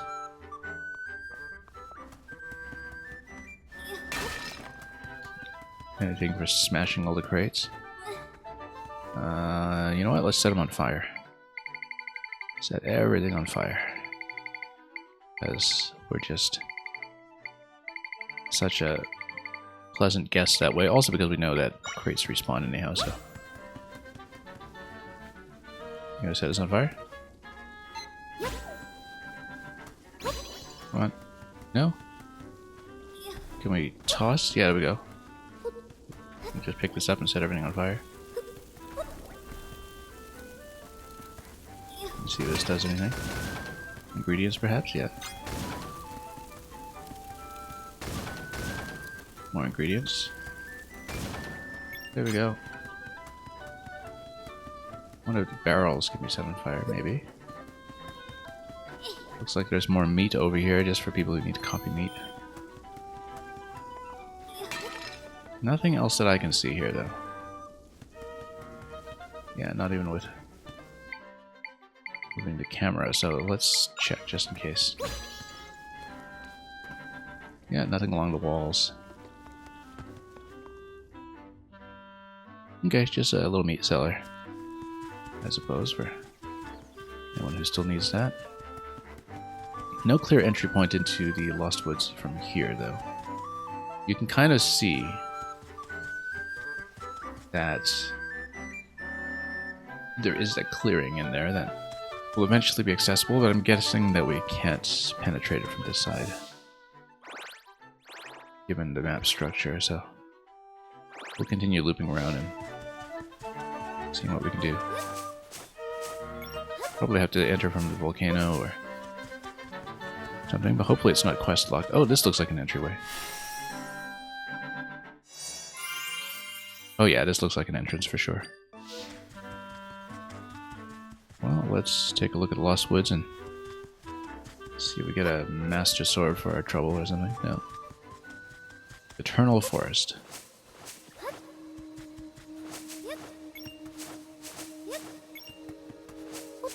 We'll see what this is. Set some waypoints as we go.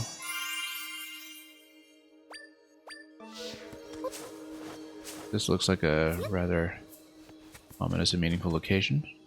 This is impossible to make out. Interesting.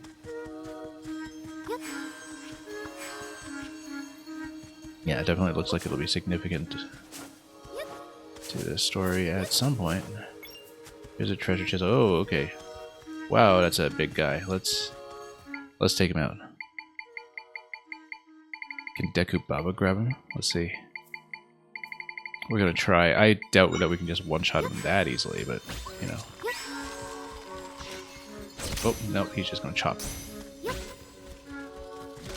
Yeah, no, he's well shielded from that actually. That's not gonna work. That is one big chop. It's totally gonna be one shot, obviously. If we... Okay. Yeah, he's just gonna chop him straight up. Let's see.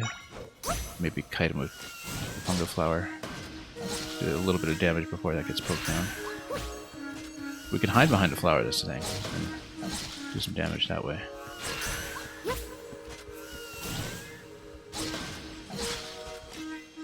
Unless it's not doing any damage. Let's see what we can do here. Maybe go with Sword Moblin 2 and just try to fight him directly. We could actually try to flank him using Sword Moblin, and got one shot. That was a huge range on him.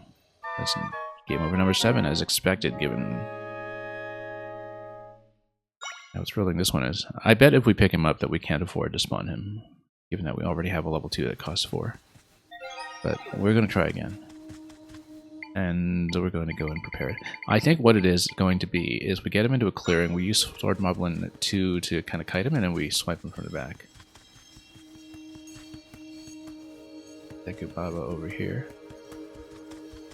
Yeah, we're gonna go like this, and we flank him. Oh, I want to run out of energy though.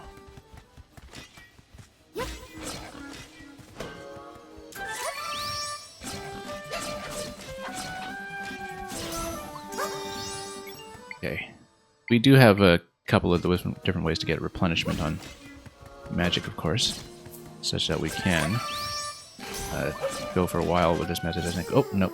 And look at that thrust. I was hoping that he would just continue swinging to the side, but yeah, that forward thrust actually will just kill you immediately. So we don't want to stand in front of him, ever, really. Oh, we're totally going to get him now. Big guy here. But definitely, I think we can just slowly swipe him down with Sword Moblin 2, though, without actually engaging directly. Because Sword Moblin 2 does do some damage. We just... Oh. No, not really, actually. We need much better positioning to do that. Okay, so he's well shielded. Maybe try to set him on fire? Let's see what we can do.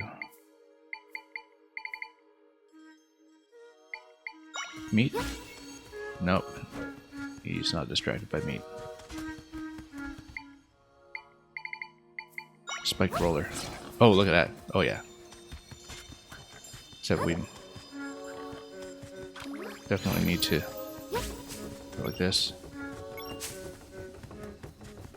Spiked roller for sure, actually.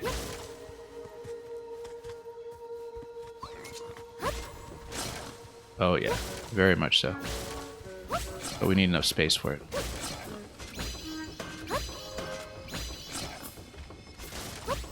This will totally work. It's doing damage.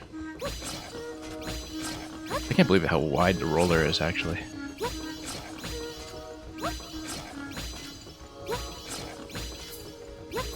I mean, it definitely looks like it's chipping him. With the blink there. Whoa, oh.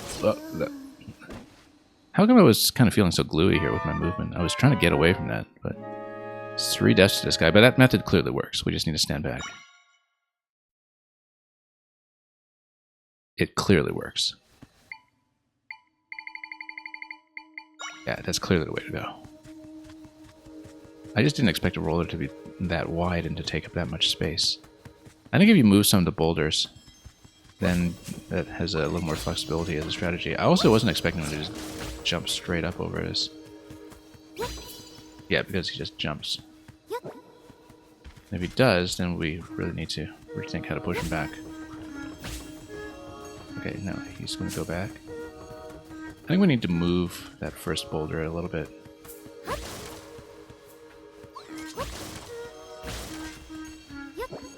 Come on. Yeah, we need to stop him jumping over it. If he jumps over, we need to retreat this thing. I think I got stuck in the corner earlier when I was trying to retreat past him. Come on. This should clearly work, right? There we go. Easy. Monster Guts, that seems new. Material is dropped sometimes by defeated monsters. You can't use it in its current form. So I bet this is like a Sword Moblin 3 that costs 5 or something. Sword Moblin level 3. Let's actually check. Oh yeah, we totally can't afford them. I didn't think we would. All the mini bosses that we've had trouble with so far seem to cost 5, so... Anyway, he's out of the way, so let's loot whatever this is. Money. Great. We'll need that for smoothies. Seems to be the major money dump in the game so far, apart from some of the accessories.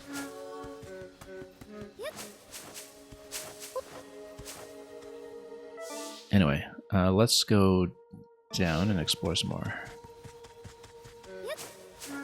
In the woods here. That's a Moblin 2. You know what? If the roller can take out Moblin 3, surely it will take out Moblin 2. Of course. The trouble being that he's totally off camera. Oh. Hang on. No, no, no. Get out, get out, get out. Get out.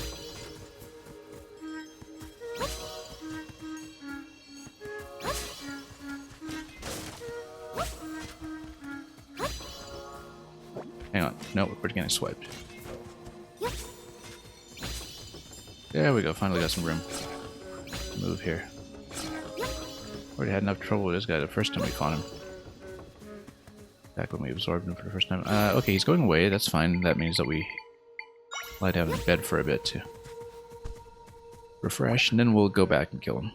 We already have the level 2, so I don't actually need him, but... we could also just keep exploring this part of the woods, given that it's just this one segment to the right here, and then whatever is on the left side. And yeah, the clearing here will be relevant to us eventually, but not yet. I like that these zones have these open world mini bosses though. That's been very rewarding to collect so far, even if we can't use very many of them. We got into a few that we could summon. Like the Chomp Fin, which only costs 4. And the Gopanga Flower and some other things. But yeah, the ones that cost 5, I think once we get that 5th triangle going, that's going to be a significant power spike for us. Given how many of those creatures I've absorbed already. Let's check the right side over here. See if there's anything that we should be revealing. Seems like there are a couple of these stones all over the place and we don't know how to use them yet. Maybe, oh, maybe these are torches actually. Shouldn't have thought about this. Nope, they're not. Never mind.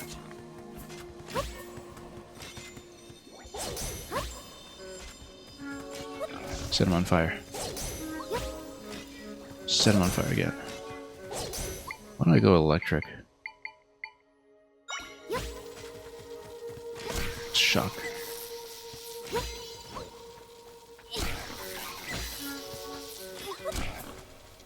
I mean, he's wearing metal all over.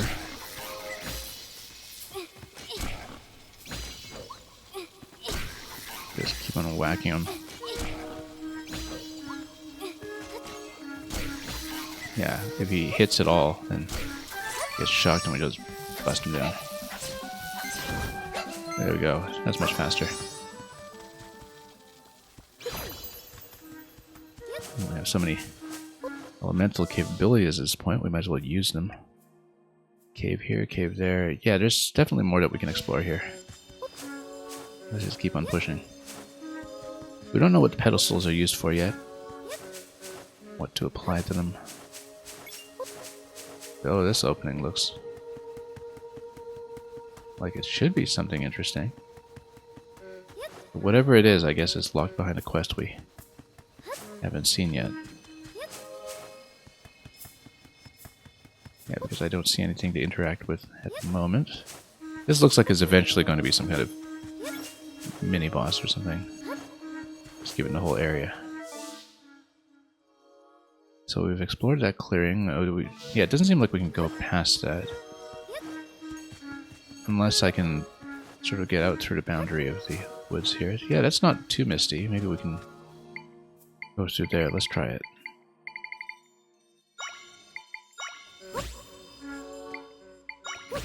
Let's see if...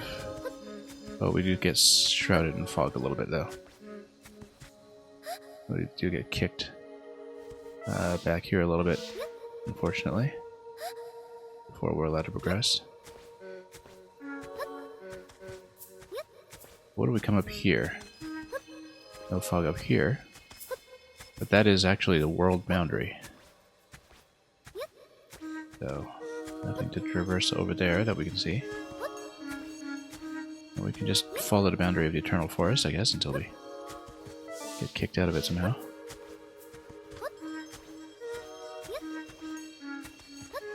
And then we come to the boundary of the mountain over here. Oh, treasure chest. That's a nice find. Monster stone.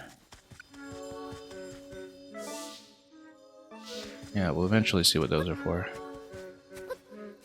Plus the monster guts that we've also revealed. But yeah, definitely we have these locations here with the stumps and then with the unreadable tablet that will be relevant to us eventually. Definitely seems like there's something quest locked here that we're just not able to experience yet, though, so we'll go for the Buzz Blob. I did this before. I dare you. And we'll slap him. Okay.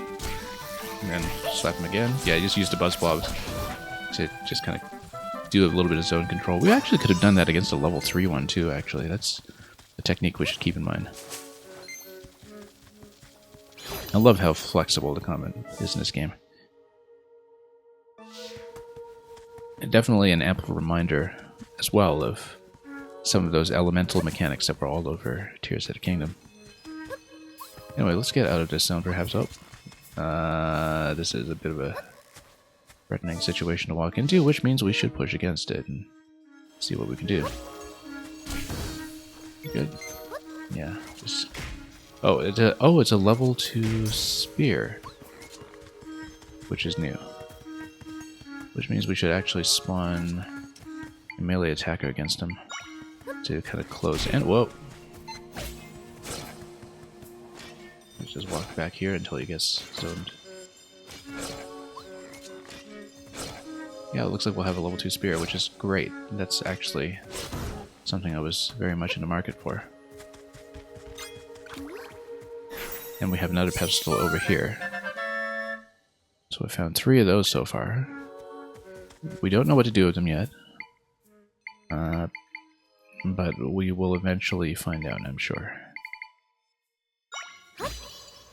Probably not anything like that.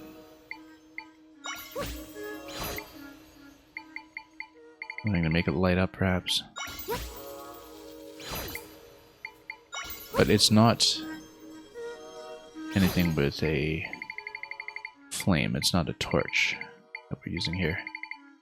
Yeah, it seems like we'll need some kind of additional information before we do anything with these. But That's okay. Let's rest up for a moment. And then we'll consider our options. But yeah, having a level 2 spear, that's really quite nice. Yeah, there it is. Spear Moblin level 2. I bet there's going to be a spear at level 3 at some point that we'll need to snipe as well. Which, again, against the spear enemies, it looks like using melee to close in on them is the right idea throughout. So, let's just rest up here and see what we can achieve.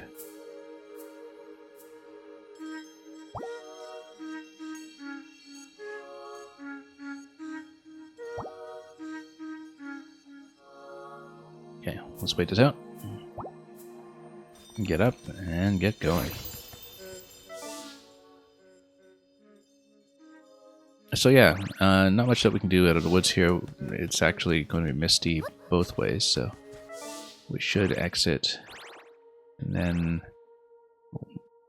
well, we're here. We might as well explore Elton Volcano to see how far we can progress. It's allegedly so dangerous. But yeah, we've seen the pedestals throughout. Now we found 3 of them, I think. And, oh, 4, yeah, so you basically have to hit every point here in the forest, as we might expect.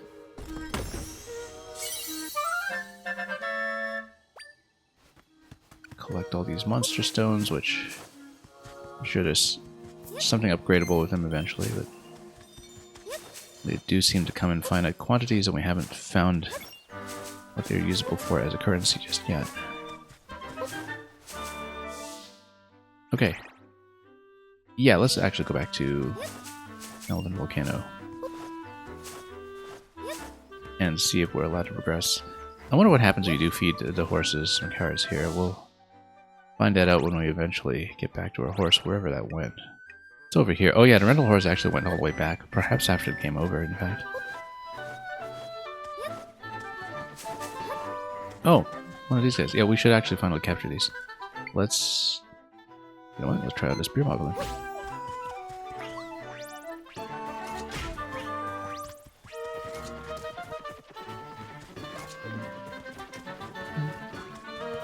Spear Moblin is going to cost me a whole budget here. And totally miss like crazy. With no magic for the sword, let's finally pick up one of these. Caramadillo. We've seen plenty of those. Oh. Yeah, let's, go back to P-Hat for these, because P-Hat clearly works. And worked marvelously, in fact. Oh, you know what? Never mind that. We're only using one at a time. Let's just go Deku Baba. Notice that there's, this rift enemy spawner here as well that we should maybe take notice of. It'll swarm me, I'm sure, and then I'll have to deal with whatever it spawns. Sure, just touch me. Let's see what you have here. Okay, they're actually a little too fast for a Deku Baba. Let's go with... probably Sword 2.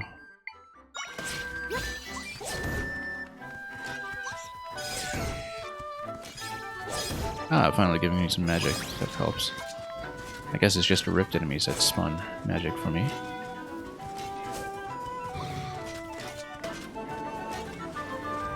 Sure, if you insist. We'll get Sword Moblin to just do all the work here while we grab a treasure chest. Tug this out with Magnesis. And F. Belmont, welcome. Got Rock Tatoes. First time we've seen these. I guess it's kind of a Goron specialty. We'll let them finish up. Looks like the rift enemies just keep on spawning though. I don't know if there's any kind of limit to them while the rift still exists.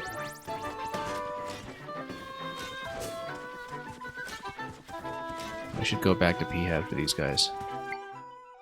Since, again, we know the method works. No, I was thinking Deku Baba with these because we're only dealing with one at a time. We're not dealing with them en masse. Just grab one at a time. Oh, big P-Hat. Wonder if Deku Baba can face off against P-Hat. Let's try it. It gets a little bit damaged. Maybe if it's retracted. I'm gonna try out a few things here. Snipe? Snipe? What? Yeah, oh no. Just a little bit of damage.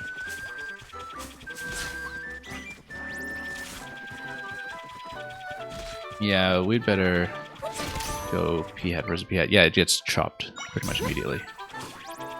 It's not gonna work. We already have a P-Hat, of course. Plenty of places to attain them. Much more threatening than the P-Hats of old. But we'll chop it up. Basically, you can get enemies against a wall, P-Hats just chop them to bits. In this game. How's the game so far? It's great. It's wonderful. I haven't done much of the main quest, as you might expect, just given how I usually play. But we've just been running around the world and trying to map out as much as we can without progressing the main quest. I've only done one dungeon so far. We're actually definitely a little bit underpowered, especially because I'm playing it on hero mode. I've gotten one shot in some places, but the highlight for me so far has actually been combat, which was not what I expected from a top-down Zelda. And particularly because, you know, you would think that these mechanics are more suited for puzzle-solving elements and the like, but no, the combat has really been the highlight. And has been an absolute treat to experience. Okay, we need to get up to this one. Actually, you know what? We'll just go up to the trees and just go with the bed bridge. Which is what we should have done in the first place. There we go, piece of heart. And look at that, 7 hearts. A little bit more one-shot protection against some of the tougher mini-bosses. And more rift enemies. I should, like I said, go back to Elden Volcano and maybe start grinding away at more smoothie recipes as well once we have enough currency to do it. We need 20 more unique recipes, so it'll take some time before we get there. Oh, a little bit of a maze over here, which we'll probably skip right over. And, yeah. Deku Baba for sure. Let's just snipe this guy. Where are we?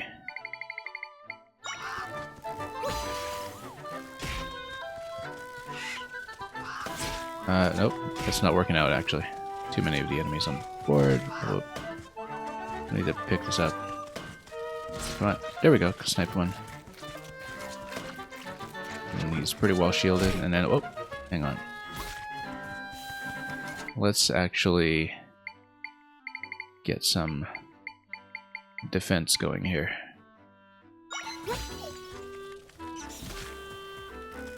Okay. Hang on. Actually, no. What did it look? Urchin should be the way to go here.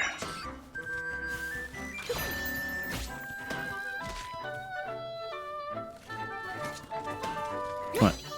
Run into this. There we go.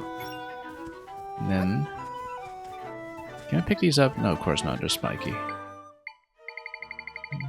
But you never know. Okay, let's go back to Deku Baba. And just snipe the rest. It looks quite endearing, FBelmont. Yes, very much so. I mean, the art style is pretty much a direct successor to what was done with the Link's Awakening remake by the same studio. And that works out quite well, I think. Okay, snipe that. Okay, these move a little too fast for the strategy I'm using here. Let's just go with this again. And just drop some spikes on him. We'll go sword.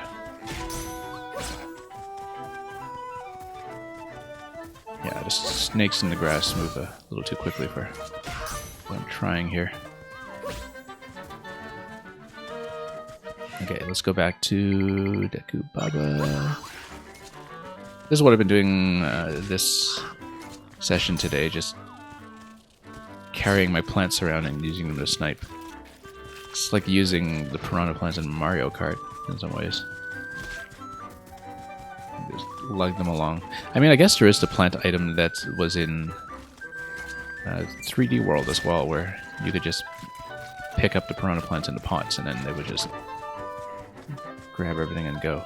Anyway, tossed, and let's get up to the treasure chest. Here in the middle.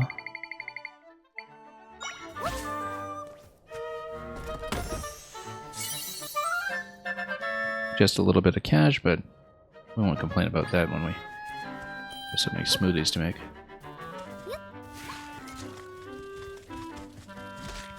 Anyway, when the plants are stationary, the spears are always going to zone them out.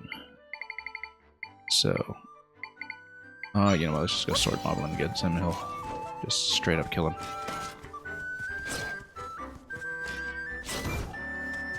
Seems quite an effective strategy. Yeah, it's been fun. It one-shots a lot of enemies to just walk with the plant up to them. Very, very effective, in fact.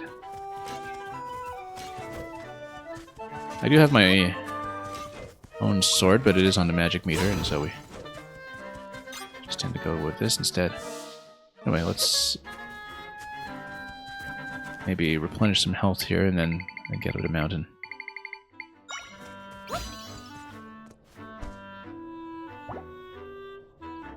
But yeah, having a great time just running around the map so far. And doing whatever we can. Definitely collecting a couple of things we can't use yet because we're currently underpowered. There is a budget for the amount of summons that you can have on the field, and it is an expandable budget. Which is why there are 4 triangles floating over me right now, but we have a couple of summons that require 5 triangles that we just can't afford to spawn yet. But that will be a consideration for when we eventually actually bother to do the main quest, which might not be today, given how we've been playing this so far. Anyway, let's head up the mountain.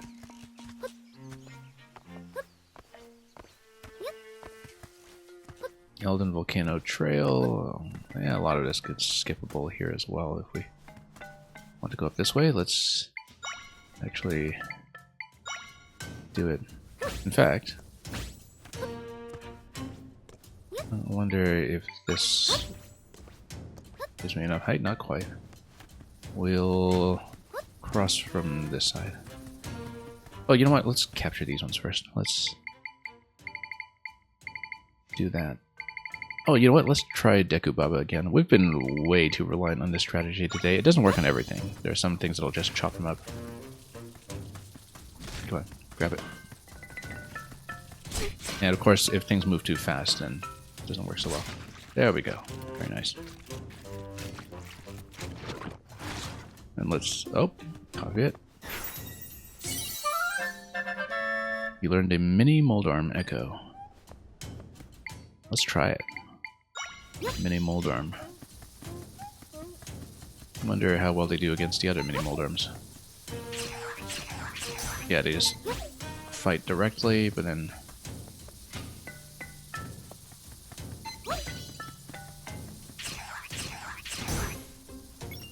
yeah, I do need to spawn 2 of them to beat 1. Looks like.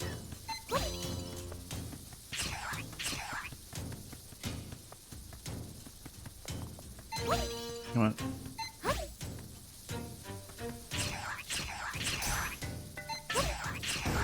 There we go. Monster stones. And we'll traverse everything we can, of course.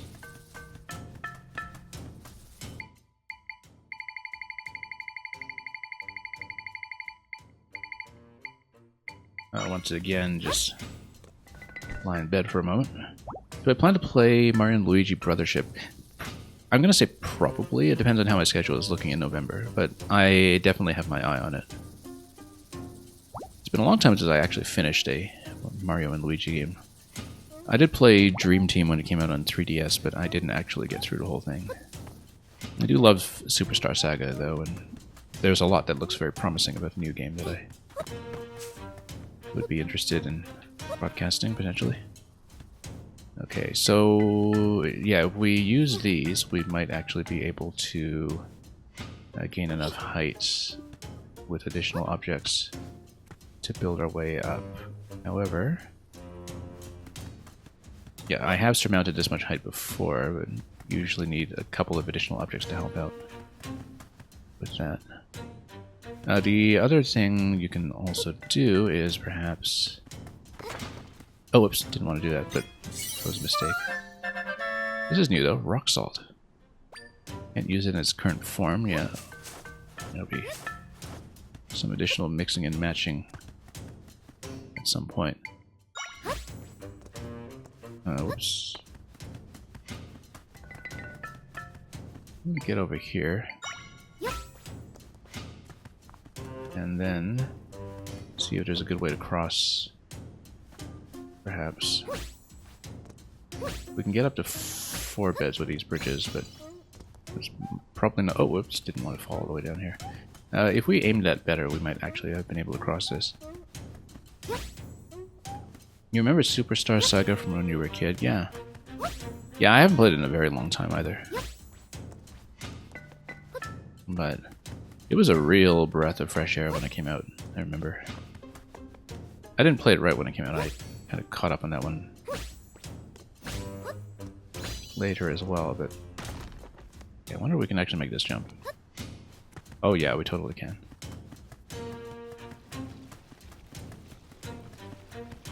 Yeah, this is a very geometrically flexible game. You know what? I'm going to try to use the frog to rain this out and see if we can douse the fire. Drip tune. Drip for me. Oh yeah, we can totally extinguish it. But then I need to kill it somehow, right? It's not making enough rain for me here. Let's make a step ladder first. No, we need to set these down gently. Hang on. Place. Come on. Hang on. So let's go over here first and then go drip a tune. And then I wonder if there's something I can send towards this guy on the wall here. Actually, we should just go spear with him. Spear 2. Yeah, Spear 2 can just snipe him. Never mind the fire. We can just snipe him from a distance. And just wait for him to come back down. Drippitune sounds like a Pokemon. Yeah, it totally does, actually.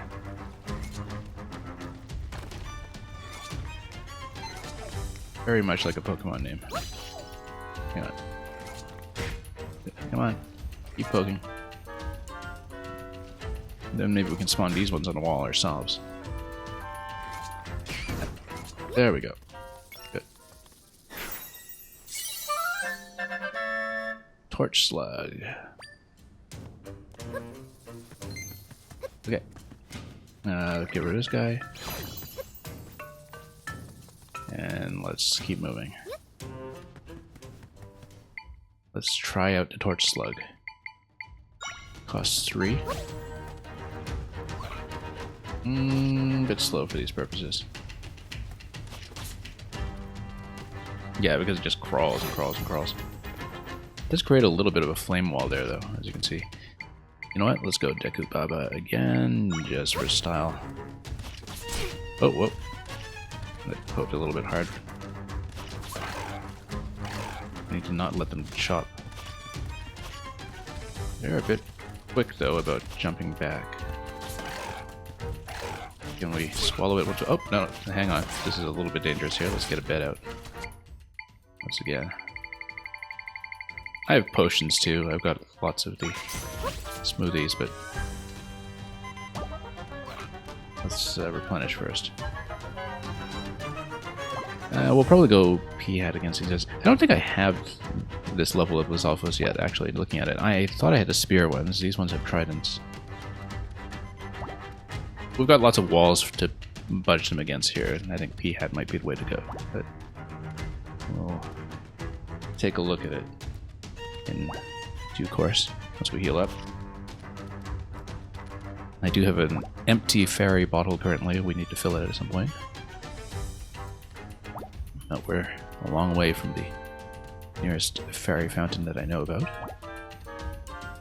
Oh, let's just heal up first. You know what? Let's get a Peahat going first and just get them to whip while we lie down in bed and think about our choices here.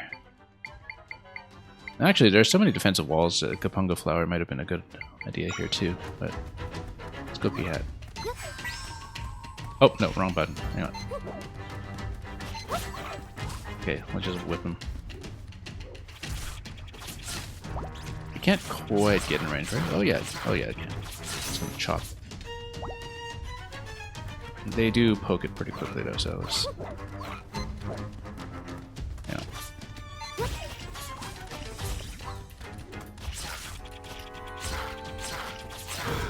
Yeah, there we go. Whips it. Yeah, no, we already have this Lizalfos, actually. We already have the level 2. I think it is level 2. Try to recall. I think there's a bit of color coding to it. Was it a Lizalfos 2 or Lizalfos 1 that we... No, it's just a standard Lizalfos, actually. There's no Lizalfos 1 or 2. The Moblins have levels, the Lizalfos don't. But if we eliminate them, then we'll have access to the treasure chest. But obviously. And also, there's the waypoint here. Let's just grab it first and then grab the chest.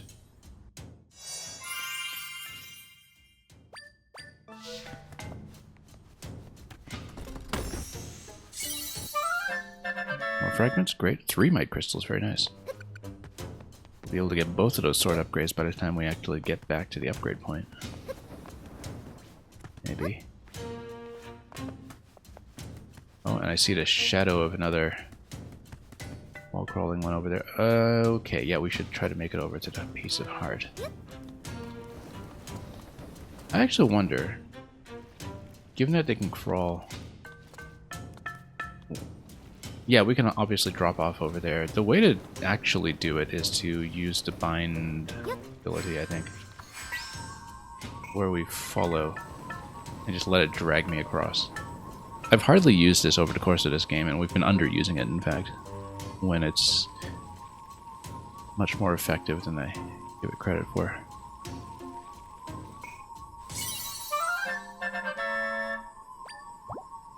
We can always spawn our own to crawl, of course, and then use that as an alternate method. Traversing all these places. That looks like a hard wall on the left, though, because that's the left side of the map. This totally looks like a bomb location down here, though. This wall here. Very obviously a bomb location. In fact, we just don't have anything to use with it right now. So let's just mark this for the time being. It's not a treasure chest, let's just change it. I need something to indicate bomb. I don't know if any of these would make sense necessarily. Well, also, how come I lost a heart marker that I had earlier? I thought I had a heart marker earlier. Oh yeah, we lost it because I died before we got there. There's a cave that was somewhere here. I'm trying to remember now. It was before we got to the woods. Yeah, it's this part here. Let's get this marker back on. Yeah, we lost a marker because I actually had a game over shortly after setting it. Let's just go diamond for bomb location.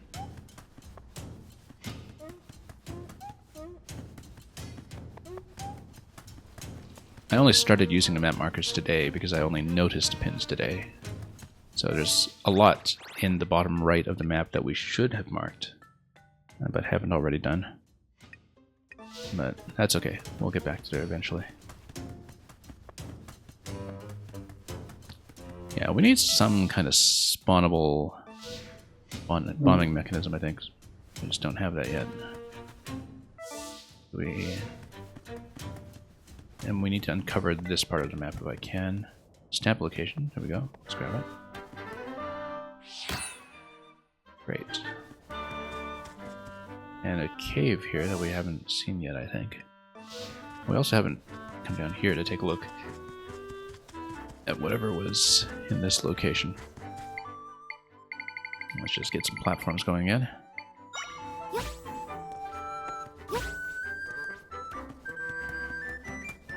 Just to see if we missed anything in this location. A lot of boulders here.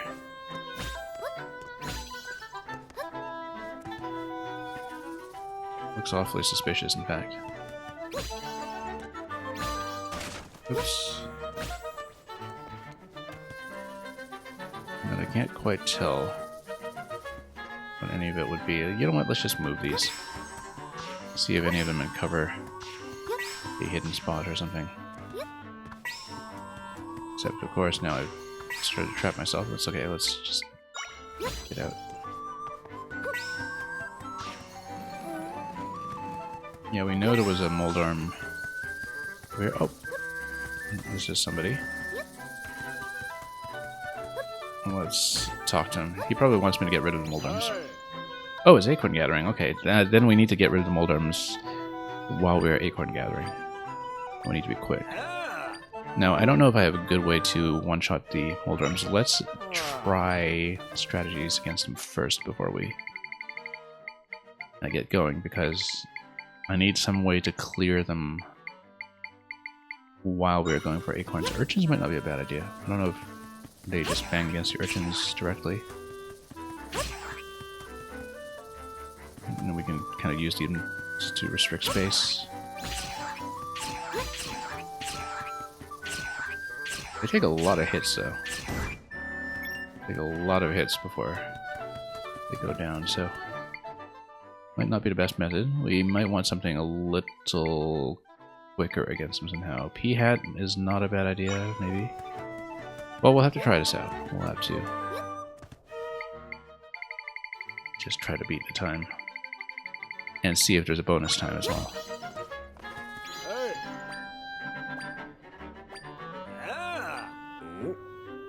Let's try it, and let's just try not to die to the minigame like we did last time. How many? Oh. A couple up here that we'll need, so. That's okay, we just need to be really careful with the Moldarms and... yeah, there's going to be quite a bit of stacking to get up over there.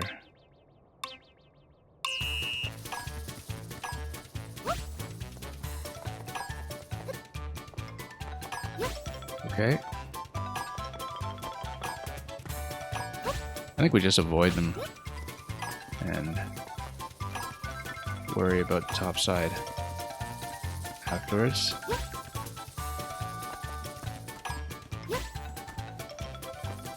Yeah, the trickiest bit will probably just be to quickly get up to the top. Oh, this is definitely going to be using the shrubs for sure, I would say. Except, hang on. Yeah, that's too high. No, we totally blew this. But I think we definitely have to be using something like the shrubs to get up here. We need to think about this strategy ahead of time. Because it definitely seems like we need to think about reaching. Yeah, okay, that actually does reach, so that's enough. Then we would need to get across here. This would definitely be using the bed bridge. It's 14 out of 16. We're missing one too, even with this. We need to figure out which one we missed and then just plan a route accordingly. Oh, this one in the middle. Okay, that's fine. Now we know how to do it. We can do it. It's just that I hope there's no, halftime benchmark for this, because we absolutely won't make it. Let's try the goal time.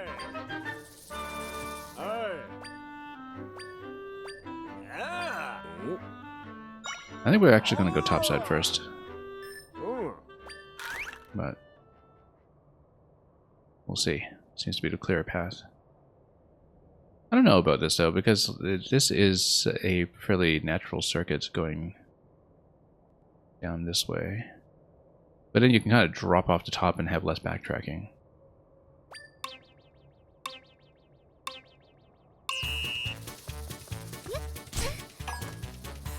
Yeah, don't care. Oh. And then it's gonna be... Yeah, shrub. Oh, and then... Table to get up onto the shrub. Shrub, shrub. Table. Missed one. Well, we missed a whole bunch down here, but we'll have to deal with it. And we'll go table this way. In fact, just moving the rocks might have been a better idea. Yeah, 40 seconds. This is kind of a slow route, actually. Not going to make the time at all. In fact, it's even a little slower than we did last time. Let's see how close we are. Actually, it's not too bad. If we're only 5 seconds off, we definitely made at least 5 seconds worth of mistakes there. That's pretty doable.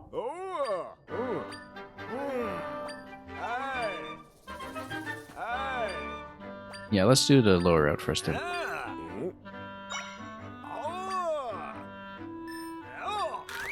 Because the vertical progression seems more natural going that way. Let's try it. In terms of when we're spawning objects and when we can get the tables going. Yeah, we should definitely be using the pickup ability more to just get boulders out of the way without, you know, spending so much time spawning objects and moving them.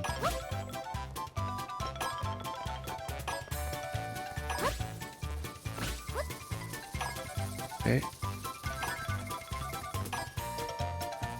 And then this way. Whoop. Yeah, it's much faster if you don't make mistakes, like we just did. But this one, you do need to leave the rocks in place, because that's how you would get up here in time. And then 15 out of 16, so we're pretty close to doing it. What we need to do is... Oh, messed it up. Hang on. Go... Shrub, shrub. We should be able to make it this time, actually, if we just a little bit quicker. Hang on. Oh, so close. Got it. Now, there's no way we're doing that in half time, so hopefully there's no additional benchmark, but we'll see.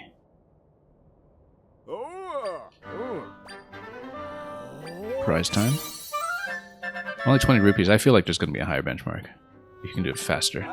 How fast are we supposed to do it? Because the other one we had to... That was 40 seconds. We had to do it in about 20. You know, I bet if we ride at the Moldorms, then that might be really fast.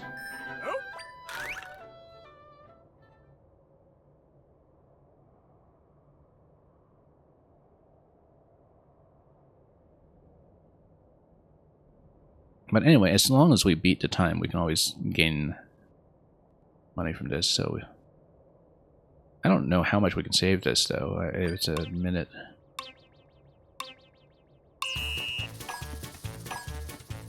But... I feel like binding ourselves to the Moldorms for riding purposes has to be a big part of it. I just don't see how the route would work otherwise.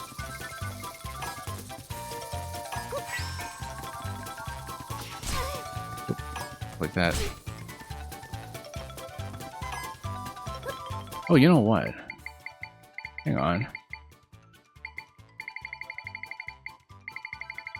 Is there anything for me to bind this tarantula to? No, I guess not. Never mind then. Also, we're almost dead. We should just not take the game over. We should just let the timer expire on this one. And took way too much damage. Yeah, let's rethink the route here, actually.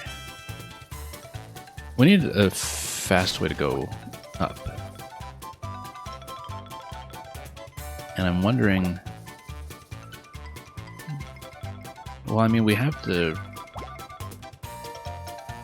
half to the top kind of mapped out. It's just that everything else is too slow getting up to that point.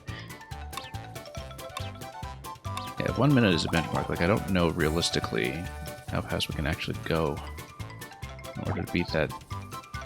Anyway, let's talk to him and cancel out. I need to get a bare minimum going here.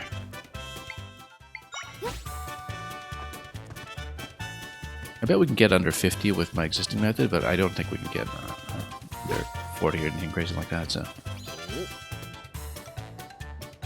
yeah, let's stop. And try it again. We've got cash. So yeah, riding the Moldorms might not be very reliable, but I wonder if there's another way we can collect the acorns.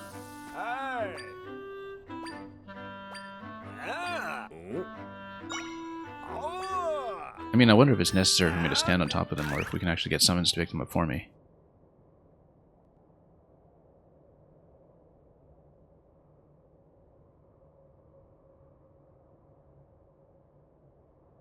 In which case we can, you know, get Deku Babas or something to pick them up.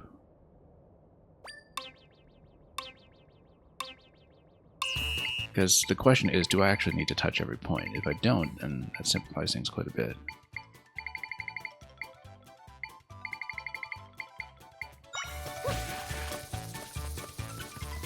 Yeah, it looks like I do need to take every point here. I wonder if there's something I can hold that will drag me around faster. Okay.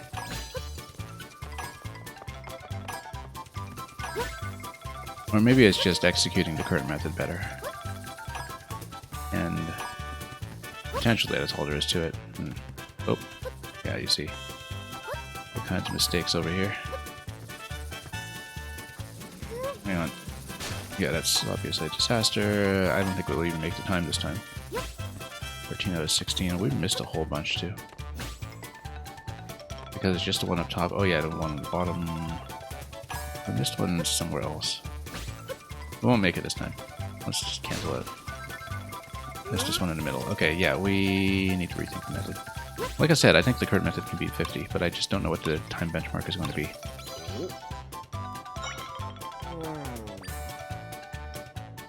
So, we'll try it again.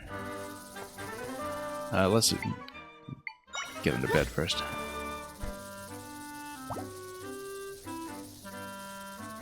I guess we get up to the high location first.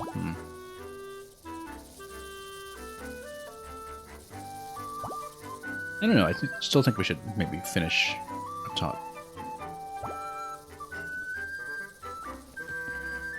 Yeah, the Moldorms I think are just mostly obstructions. We shouldn't need to care about them too much, but... I'm just wondering if there's a faster way to get up there. I think we're spending too much time like collecting these and then looping back here and then going back up. Like if we kind of go for the top first and then finish these last two by cutting across, then we can kind of go in a straighter diagonal up here and finish that a little quicker. So let's try to improve the existing route before we rethink anything with the radical. Because how fast is fast? He's not very clear about this. But I do know that, you know, you needed to save 20 seconds on the initial benchmark in the previous one that we did. We needed considerable improvements in order to achieve that.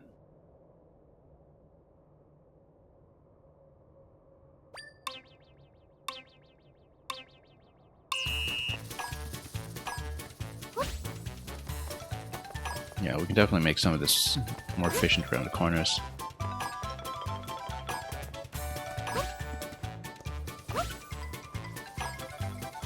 Anyway, yeah, let's just head over this way, and we'll go up top first. We'll try not to mess up this bit as much as we had been. Oh, nope. Like I said, try not to mess up as much as we had been.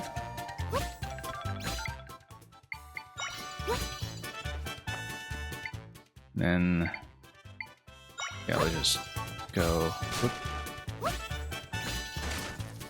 this way. We'll beat the standard benchmark. We're not going to beat much more than that. Oh yeah, I had to loop back to this one a little too much. Like I said, I think 50 seconds is beatable with this method, but we still need to improve quite a bit to get that. We definitely, again, made 5 seconds worth of mistakes in that run, so.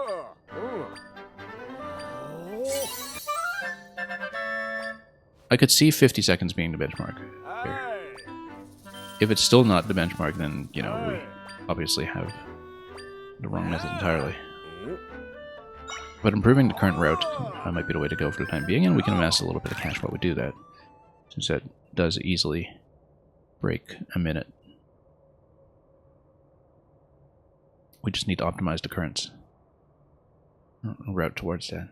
And yeah, with the high platform that's kind of in the middle left as we go up, it makes more sense to approach that from the bottom than from the top. So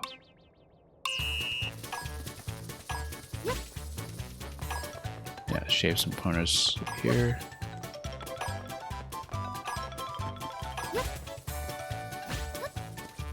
Okay. And yeah, these we just need to walk around. And then tighten this up a little bit. This part always needs a little bit of work here, but we finally aimed that correctly.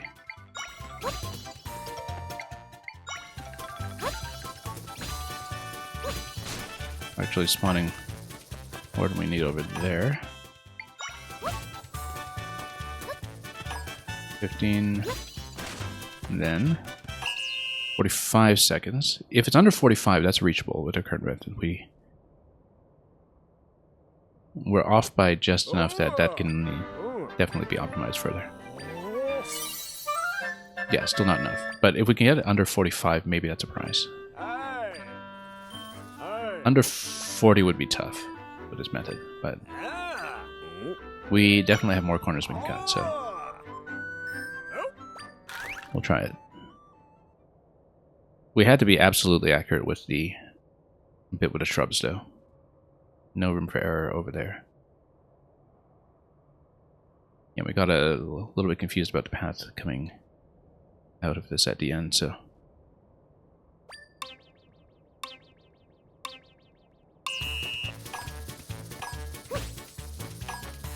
Okay. Let's not get too trapped on walls. As I was saying. Yeah. We'll come back for some of these on the way back.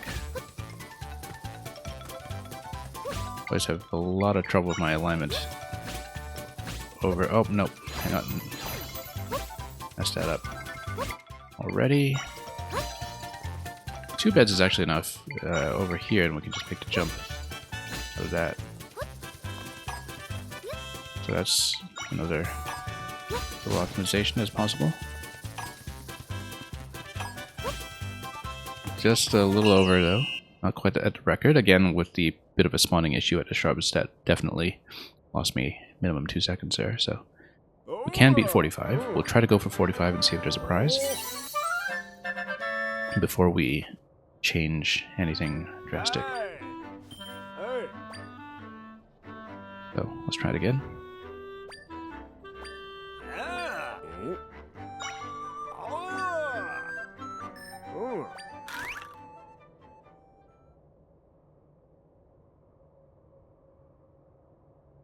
Yeah, 45 is easily beatable.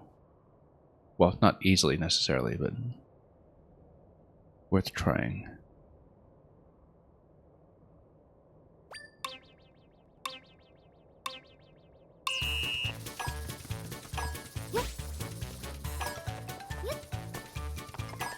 I do see what the intended route is supposed to be for a lot of that. We've definitely been stumbling more than we should anyway, so.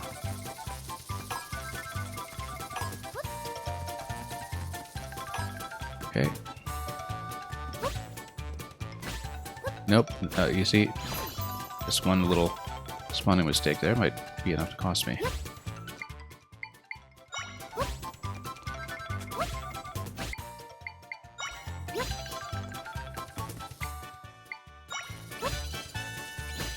Oh, nope, you see?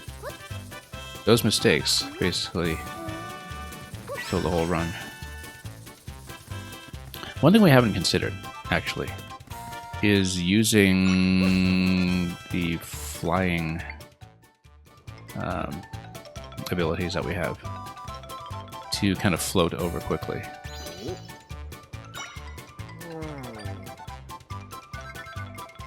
In terms of using the flying echoes to drop from one spot to another.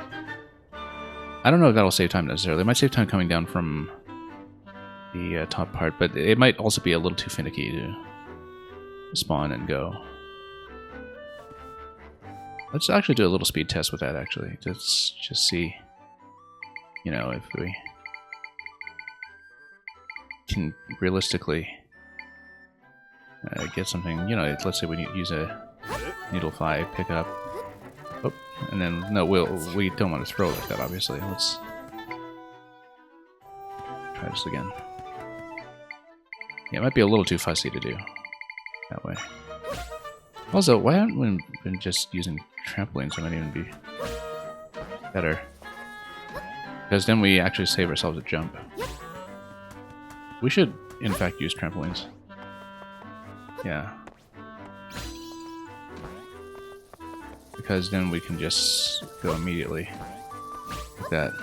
Yeah, let's actually try this with trampolines and maybe it'll work better. Because when it comes to the other objects, trampolines are just equivalent to tables, basically, so...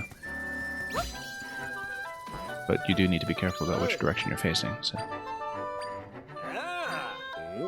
Let's try it.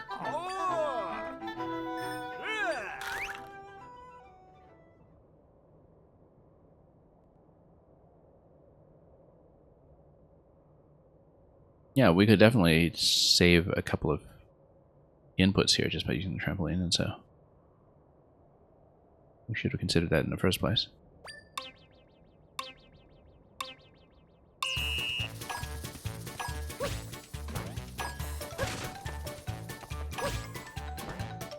And then...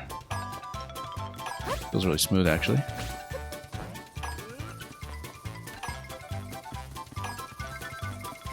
Might help out quite a bit near the end.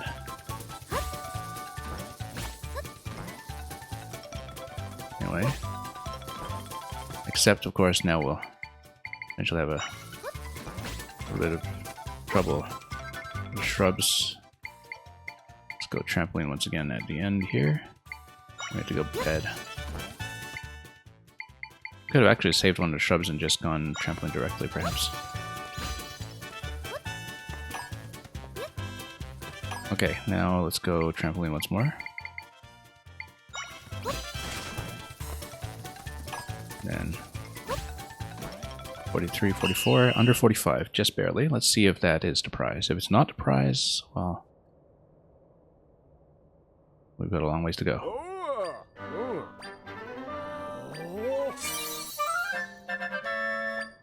Have we beaten the benchmark yet? No, still not.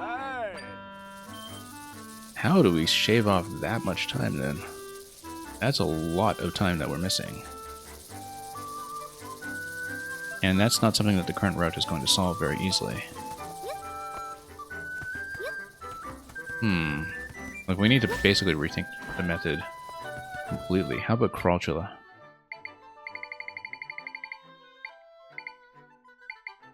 If we can save all this spawning that gets up to the top here, if we can find... I don't know if that can get up, though. Oh, yeah. Oh, yeah, that's the way to do it. Hang on. Can we follow? Oh, yeah, actually, that's fast. It's really fast. And that's the only thing that we need to come all the way up here for. So we should, in fact, go for the Crawlchula strategy. That's really, really fast, actually. Let's work on the method, though. Let's work on the execution. Because you basically need to spawn it, and then bind right away, and let it crawl up. and then go for it directly. That's way, way better, in fact. So we'll just basically crawl up here directly and drop back down. And then that saves all of this jumping on this side and allows us to complete the circuit standard. So we can probably get under 40 seconds with that method. And yeah, I think with that method we can definitely beat 40. And hopefully that's enough. If we have to beat 30, then, you know, we're in big trouble. But it does save a considerable circuit, though, as well as a lot of the spawning fussiness with the shrubs. Also, we should go trampoline for the early parts, as we discovered. And we also need to not get wrecked by the Moldorms.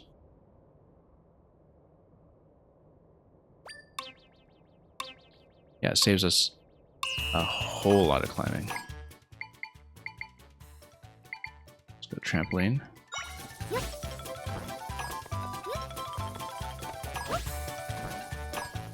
And then try this again. And then we'll go Crawlchilla bind over here. It's all the way at the end. Up.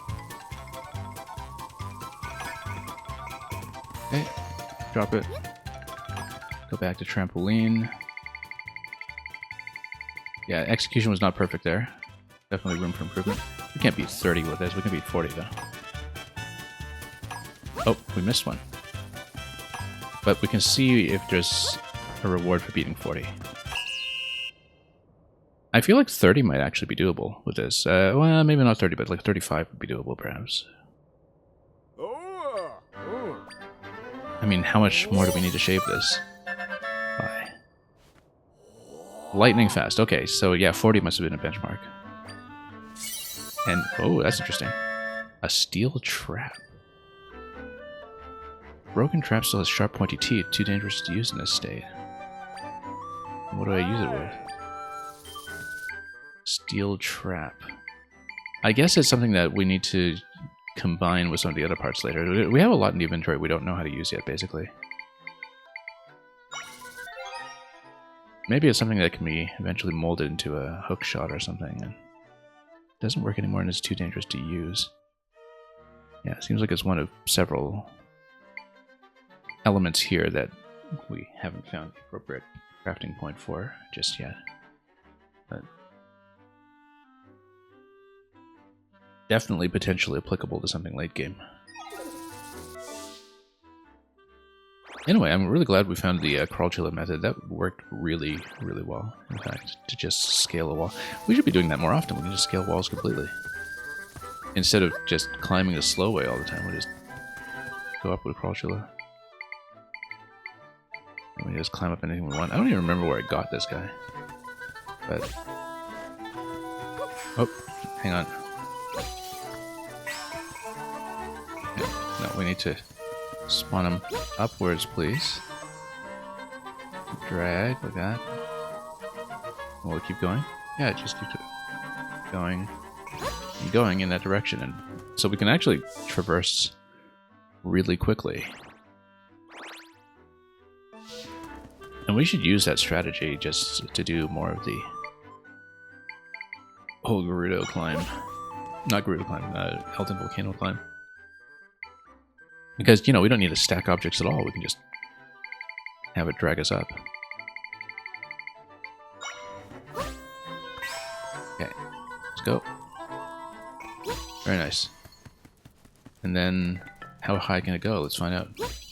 Hang on. All the way up, all the way up. Look at that. Very flexible, in fact. Now we just release. Yeah, we can just climb up anything we want, practically. I feel like that's got some speedrun potential we haven't even bothered to think about yet. Here, for instance, we can just climb up. We don't need to worry about this at all. Well, let's skip it. Just need to push through this guy first, though. Hang on. Nope, hang on. Missed it. Don't have a lot of good muscle memory for this yet, of course, but let's see if we'll go all the way up. It will. See? Easy. Just go straight up everything in sight. We can probably just keep going, in fact. Let's see if it lets me just exit this wall. All the way up. Oh yeah, it totally does. Nope. Yeah. Yeah, it does. I can just skip over. Amazing technique, in fact. Absolutely amazing technique. There's a healing hot spring. It kind of looks like it, but let's not jump to conclusions. And it'll even fight for me, you see? Absolutely amazing. You know what? Let's go Dripitune over here and just wash these guys out.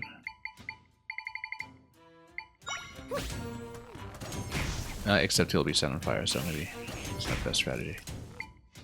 But we can just whip him with something else. Let's just go with Sophos. Come on. Poke.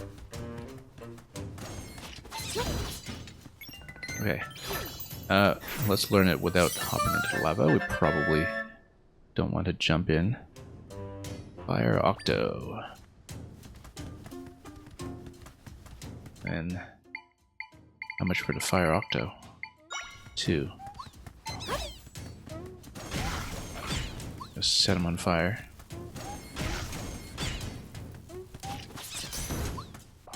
Oh, here's a stamp. Oh, you know what? Heck. Now, I bet that, yeah, we can't have much swimming in the lava here. Let's put out some fire. That's what water's for, actually. We should put out fire. This is a healing spring. Yes, it is. Yeah, very quick healing spring, in fact. Now, the thing is, can we just water bomb these guys with like a Hydrosol? Maybe that's a good way to do it. Especially with the big Hydrosol, potentially. What if I toss the water in? No. It doesn't work that way.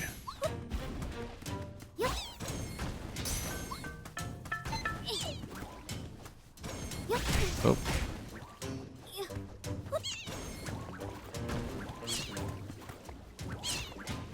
Yeah, just drench it a little bit, but... Oh, and it does mob it eventually. This, though, we'll need something like spears to take them out, I think. Let's go spear, too.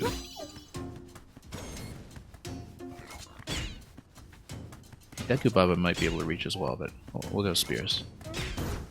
Yeah, just 3 hits, very quick. We'll eventually build our way over. Now we need objects that don't burn in order to reach that.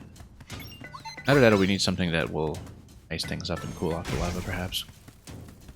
Cool it off some rock. Or we can take a flyer and float down there, which I think is actually the best idea.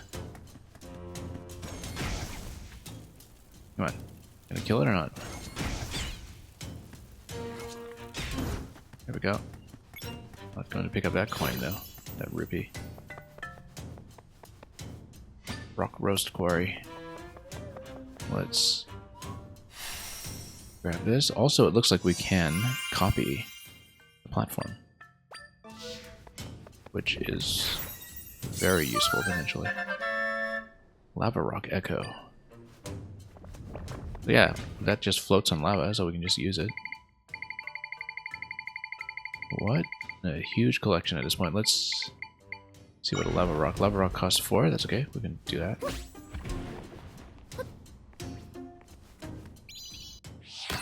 And that's another stamp. Now, the fact that it costs 4 means that we do have to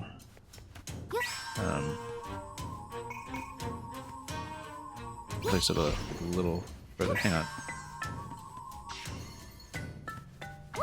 Maybe move it a little further. Can I actually drag it while I'm on it? No, I guess not. But we can drag it, you know, a little at a time and push it in a position from time to time.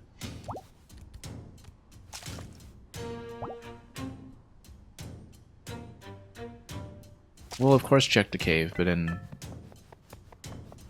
we'll see where to go from there. Rock Roast Quarry.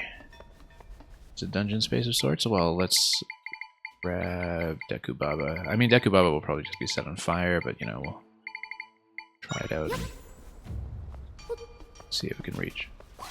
Come on, reach. Oh, seems like it's standing on top of a wiggly platform here. Yeah, it's not going to reach though. So let's, whoa, let's not get set on fire. Oh, okay. Like these little mini taluses. Can I bust one of these up? It does work as a platform, in fact. Let's drag it out. Hang on. Oh, hang on. What's gonna blow up rock? What can blow up rock for me here? Let's see if we can just get a Dark Nut to chop it or something with an axe. Oh, it's going to stand on top, which is maybe not ideal. And that got sent down, which is also not ideal. Can we drag this up? Eventually. We'll capture one of those when we respawn into this room, perhaps. Oh, rock rose, perhaps. Looks like it, in fact. Let's get a platform going.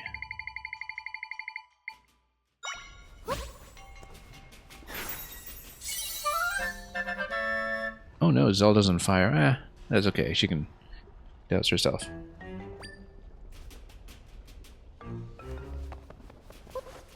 But yeah, we've learned quite a bit in this game. So anyway, rock roast. How do we use it? Let's take a look.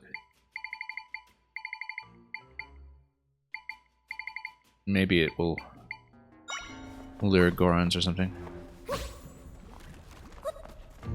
Oh, actually, no, they go after the rock roast. They can actually be lured in. Like rock potatoes. I feel like I'm not supposed to stand on this floor, but we'll test it out. Oh yeah, no, that's fire. Let's get out of here. In fact, let's go drip a tune or something. And just trench ourselves for a bit. Yeah, we will actually want to drop some rocks here. I do want to capture one of these, but let's see what we can do. Oh, frog's on fire. That's okay. We will maybe use rocks to bust up out of rocks. Oh. Actually, let's go rock roast again.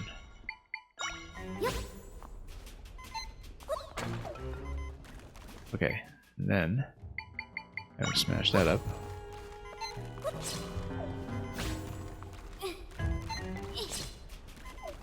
And we don't want to lose this boulder here, so let's spawn it again. And no, hang on. Bad idea. We better douse ourselves quickly.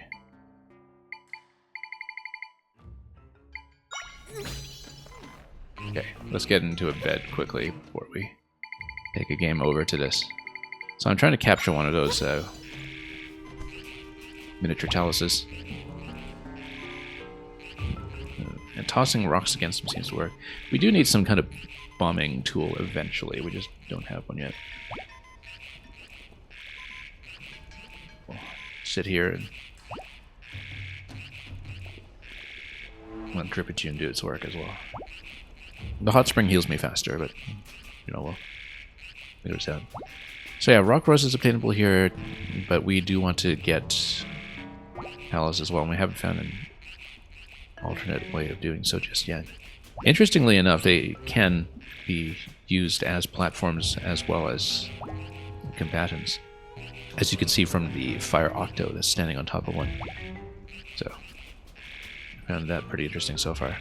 Now we do want to toss some rocks at them, I guess, and we'll just be careful not to despawn the ones I'm standing on. Okay, let's get things that are not so vulnerable. And then we'll just keep tossing rocks at them until...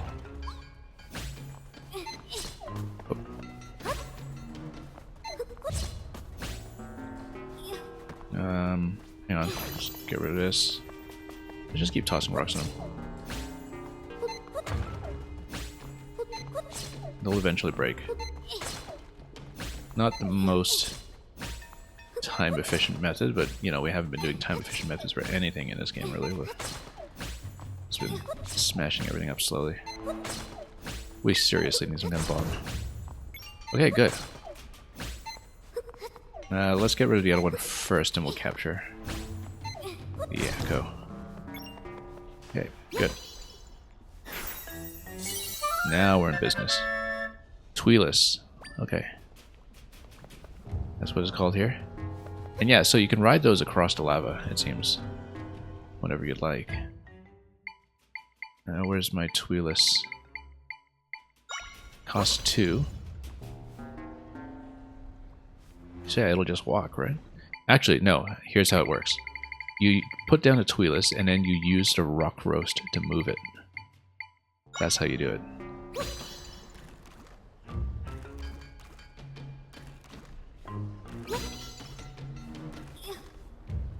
The idea is that you can maybe toss it like that.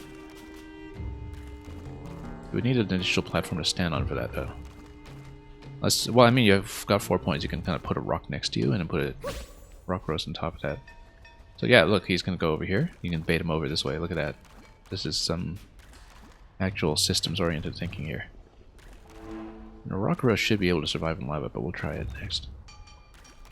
Let him munch away at this first and then guide him over. This is pretty interesting. Yeah, he'll just dive down, right? Is he gonna dive down? Nope, he's not. Alright, then in that case, let's just drop a boulder and jump back over. Now let me check the space again one more time just to make sure that we didn't miss anything, because there seems to be a lot here that we didn't necessarily look at. I think though that obtaining the rock roast is very much the point of this section, unless there's something you can do with these rocks here. So let's just get back out.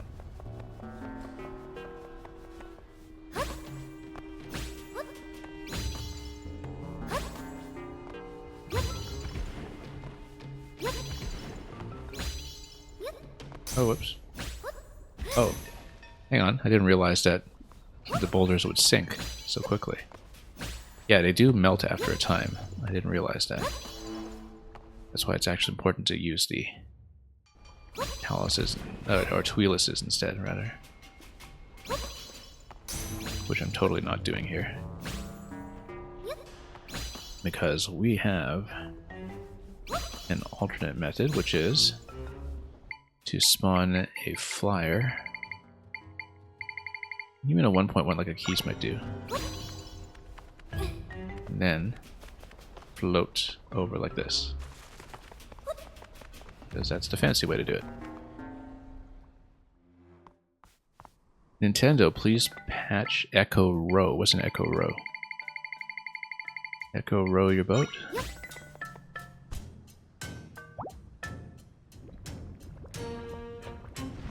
As usual, I have not been looking up any outside information, so if there's something like the notorious low-budget hover bike that I found out about after the fact in Tears of the Kingdom, as usual, don't tell me. However, I've been loving this today. So, Riverside Visor. Yeah, 2 big discoveries that have gotten me through today so far. First of all, Mobile Deku Baba snipes so much by itself. I can just one-shot so many enemies using this. Second thing that we've been using a ton of today is Crawlchula Bind. We get a fast wall climb pretty much anywhere. And so I've been having tons of fun just finding stuff like this today. And oh, we got a high-powered Lizalfos here we have not had to face before. Let's figure out what to do with them. Oh, whoops. Hang on. Bind. Come on. Wrong button. Here we go. You can change it to organized by most used. Yeah, but I find that that confuses me even more. I don't mind doing it this way. I mean, what is my most used? Beds, keys. I think it's only for this session because there's no way. Oh, no. It is my most used. I use lots of keys, actually. That's true. Lots of P heads. But no, occasionally I want to find something quickly that is by type. And I find by type is actually, you know, in spite of the fact that I have to spend so long switching between here and here, like between enemies and objects, that I do sometimes want objects by similarity, because I'm thinking to myself, okay, I want something that will have swimming, and I want to go to this section. Or I tell myself, okay, I want something that is a Moblin, and I'll just go to the Moblin section, right? So even though it takes longer, I find that mentally it's a little easier for me to keep track of it this way. Okay, so we've got this guy over here. You know what? Let's bust him up.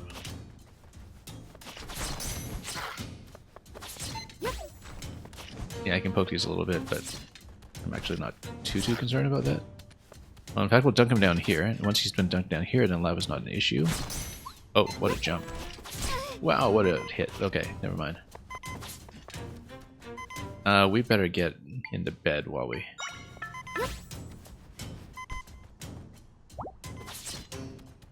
Just wait for him to fight over here. Is he gonna chase me though? Not yet. However, let's go Deku Baba against him. Just to see what we can do. Yeah, I can't afford any of the 5-pointers yet, but we've got several of them. Chomp him. Chomp him. Oh, actually. Oh yeah, look at that. One shot. We should have just done that in the first place. Yeah, Deku Baba 2 has been the MVP of the day by a wide margin. Lizalfos level 2. So there is a Lizalfos level 2. Yeah, I kind of feel like... I mean, I don't know what else is going on the D-pad yet. But it would have made sense to have like enemies on one and objects on another. Or for that matter, like a favorites bar or something. Or I don't know, maybe I'm still thinking in terms of, you know, Mario Maker 1 interface where you could just open up the palette and tap. Imagine what this would have been like with the Wii U gamepad and how efficient the Wii U gamepad would have been for selecting this many objects. And, you know, kind of like with the Mario Maker toolbars. But actually, now that you mention it with the menu selection, I kind of feel like the thing that this game is missing is the Wii U gamepad. Just for quick selection. That's actually exactly what this game needs.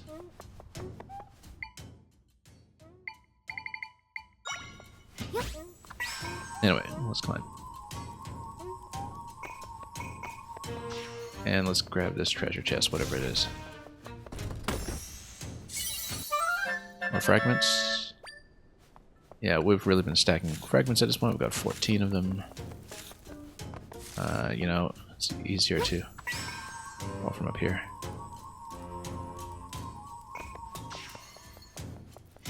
And let's keep going. I can't believe I only discovered this so recently. This is actually so effective. Okay, we've got plenty that we can use here now.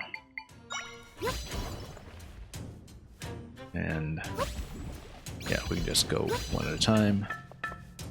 Grab the stamp.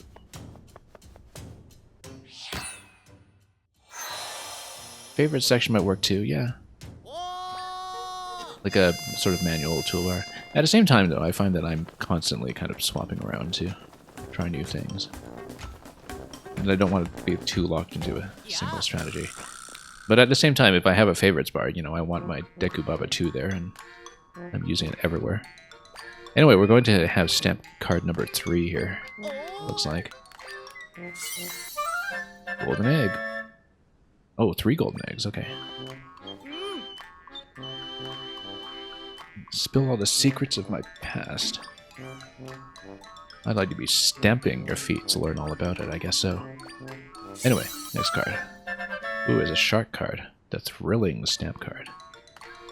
Wielded by Stamp Rally experts. Printed on quality paper rather, that highlights the ink beautifully. Stamps man.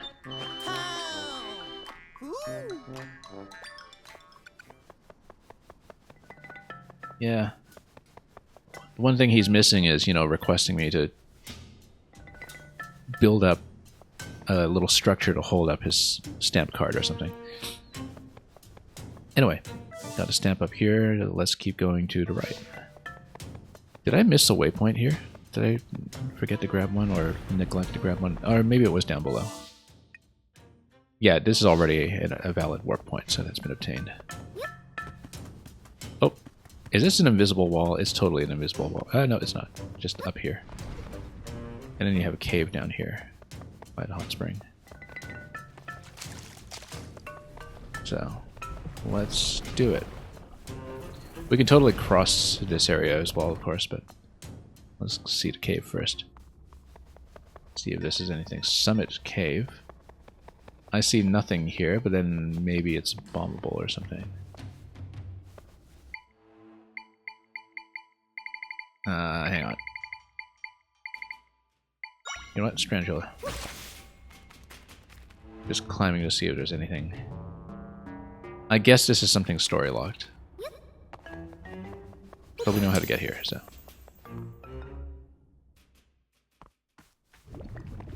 Anyway. Let's just cross over here.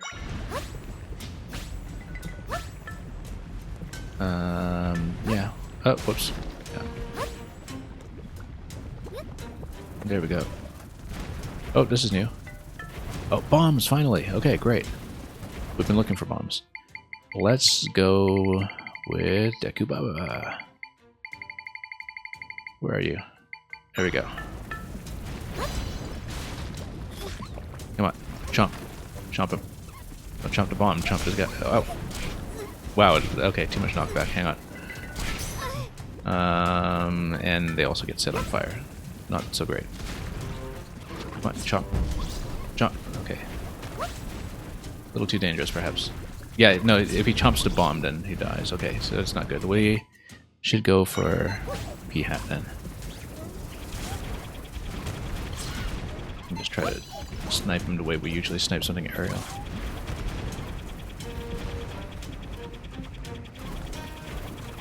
Chop him, chop him. Nope. I'm not getting the height I need to chop them. We need to stand at a better position, I think. Oh, yeah, no, they're getting chopped. Good. Chop, chop, chop. Chop them some more. There we go. Okay, we finally have bombs. From 0. Which makes me 0 suit Zelda.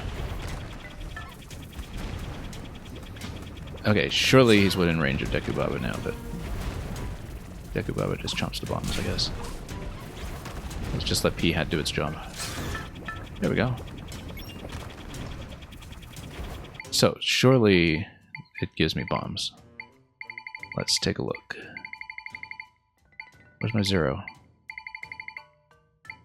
It's a fairly new acquisition. I guess we should have selected it by last use, but I do want to know where its place in the menu is. Ah, here it is. Okay. Only 3, that's good. Because does it give me bombs? It does. So now we have somewhere to... Well, we should actually check that Summit Cave again to see if there's something bombable, but we have seen some bombable walls already that we haven't used yet. So. Not these guys, you already have a hard time with them in Link's Awakening. Well, they're on my side now, so... we don't care anymore. I found one bomb wall that we have not reversed yet. Oh, treasure chest. We will obviously try to snipe this. Let's go Spear 2.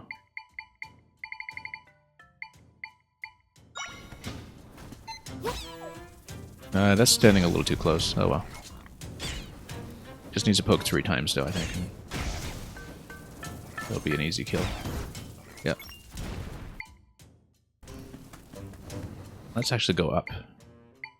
Crawlchula, where are you? Yeah, look at this. I should have remembered that we had this guy. There's no more stacking to get up walls. Oh, Fire Wizzrobe. Yeah, we need to heal up first before we take him. Well, let's heal up. Oh, one shot. How far back am I going to be? Let's find out. I might have to reobtain the Zillow again. Didn't realize he was going to hit me from this range. I should have gotten somewhere a little safer. Okay. Hang on. Let's see. Do we have the Zillow? Yes, we do. Zero, rather. Not Zillow. Zero. Now, we do need to fight these all over again. But come on, jump, jump. No, not the bomb. Come on. Unfortunately, yeah, these guys know how to counter the Kubaba. No, this isn't going to work. We need to go P-Hat again.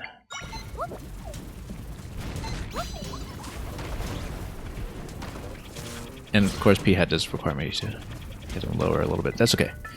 We'll heal up before we go for a Wizzrobe, but we will, of course, go for Wizzrobe. And we'll figure out how to work with that here. Lots of rocks, probably. Because we're currently not in a very safe position to work with some of this. So yeah, everything respawns, so we need to deal with this again. Let's figure this out. Chop him. Chop him up. Oh, piece of heart. Let's do it. You know what? That's easy, in fact. Let's go with Tweelus. Since that's simple. Of course, getting out of here might not be so simple, but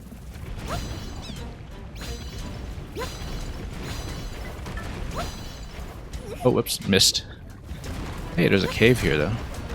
Oh, and they're being deflected everywhere. Hang on.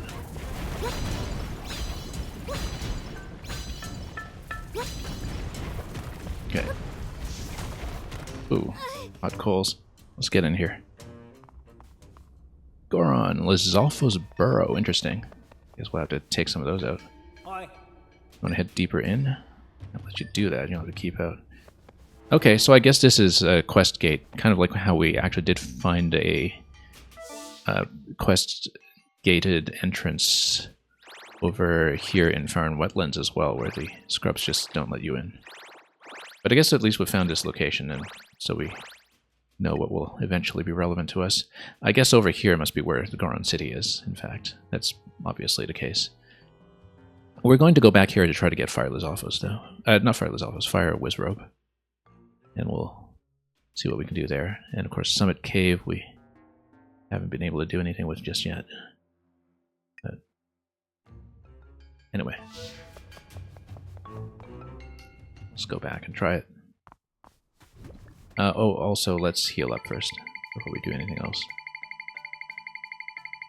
Heal up. With the bed. Maybe we're standing too close to the Fire Octo here.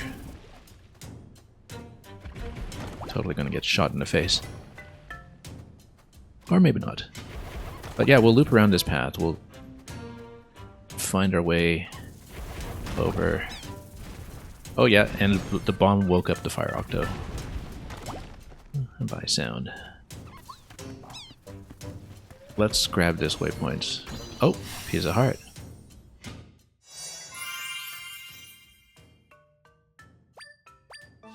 Well, guess what? Wall climbs are no problem for us anymore.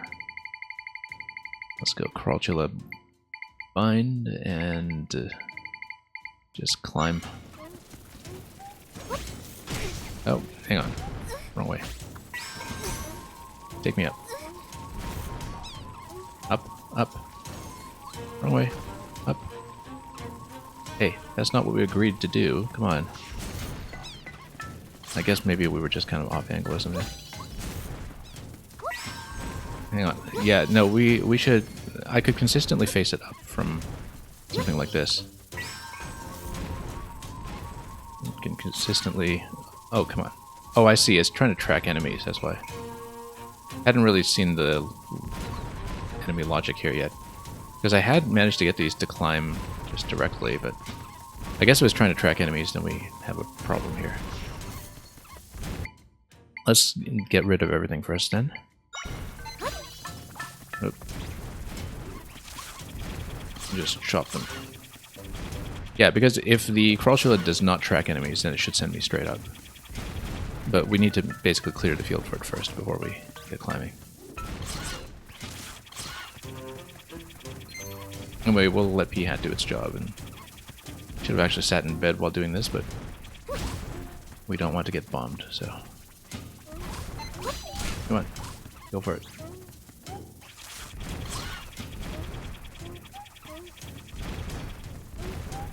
And let's climb back up. Yeah, I think it's the enemy tracking that's throwing off Crawlchula. Yeah, oh, it's distracted by bombs, that's what's happening here. It gets distracted, you can see by the question mark. No wonder.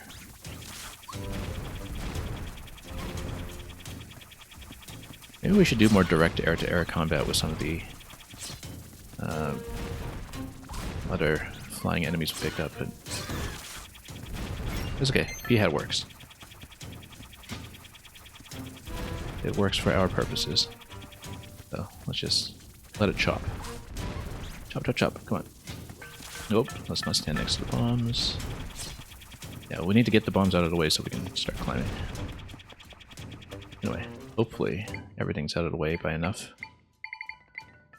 Here we go. Come on. All the way up. Actually, we'll go Crawlchula here. Hopefully it doesn't get distracted this time. And then, piece of heart. Very nice. And yeah, we don't need to worry about those. Let's go for Fire Wizrobe.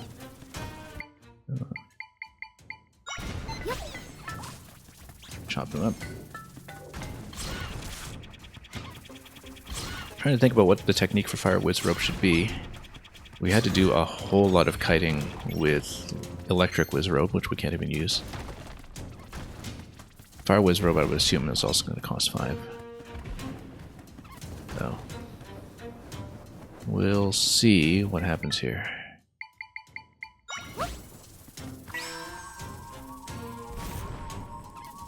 Oh, yeah, it's so distracted. This guy. Not gonna go up at all. Okay. Maybe this will not work. Up, up, up. Here we go. Okay, so we need to not get nuked, because we will totally get one shot, even with 7 hearts, I think. Okay, so I think we just need to...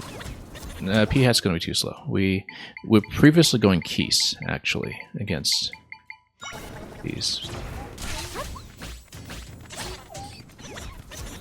Yeah, I chipped him down with Keese, because the thing about mass Keese is that they distract his aim.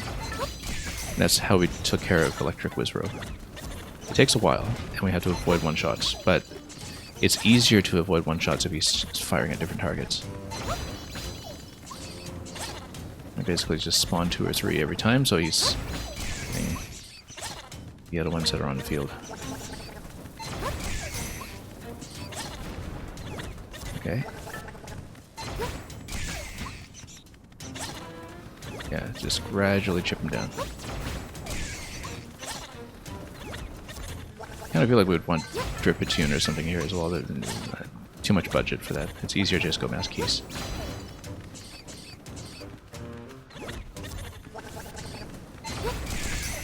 Yeah, because the Keese distract him, it makes it easier to avoid the attacks.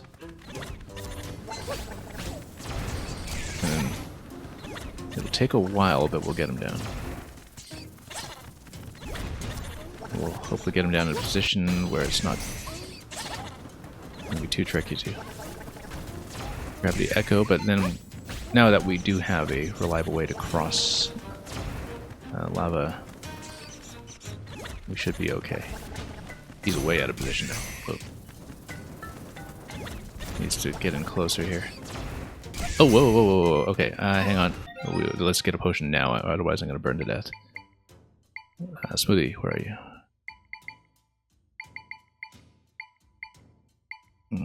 Bubble, Milky. We don't really have fire protection as such, but let's just go refreshing mixed. Desperate circumstances here. Yeah, because he actually hits me for 6 hearts and then plus a burn after that. So normally it would be 3 hearts damage, which means that we actually would get 1 shot on the next hit if we don't heal up 1 heart. But so we should probably do that just for protection, but no clear opportunity right now, so.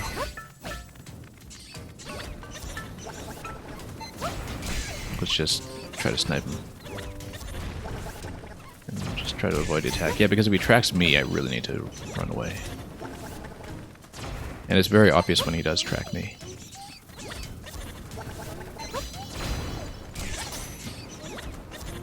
Okay. Okay. It takes a long time to do this, but we'll get it to work.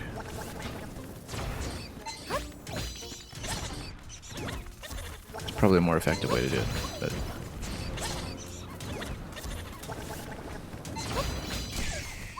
it's kind of interesting too that when you see the enemies combat your echoes, then it also reveals what some of the counters and other interactions are. So for example, the fact that we saw that the things like certain swords or for that matter the bombs from the Zero hard counter Dekubaba means that if we eventually encounter something like a Dekubaba 3, then we actually have a ready-made method for it, because we know that bombs will just, you know, get chomped. And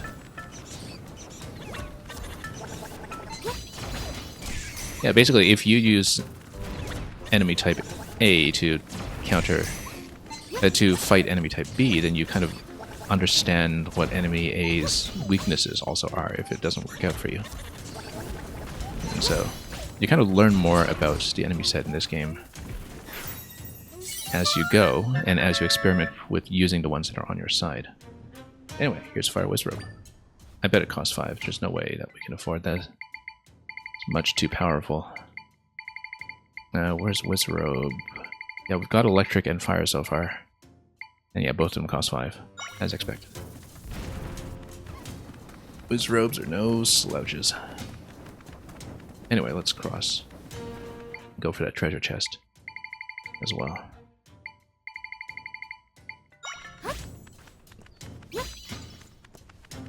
Take a bit of a rest on top of the boiling lava over here.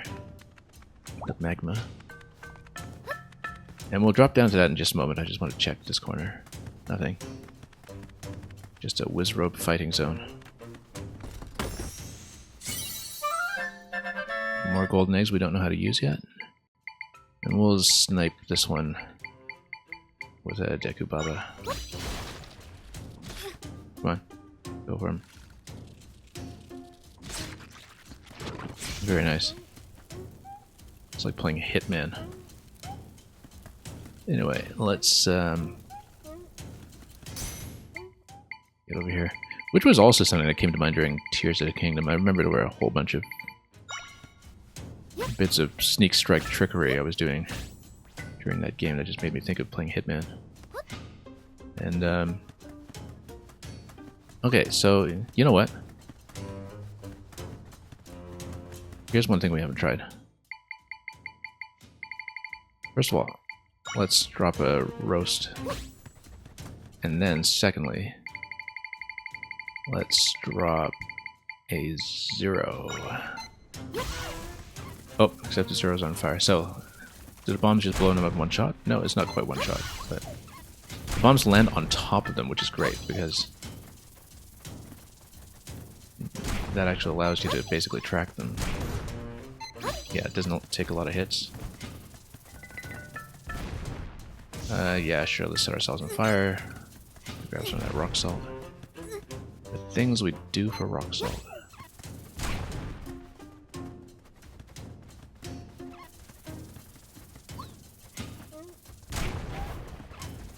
Yeah, and it just drops it on top and blows it up.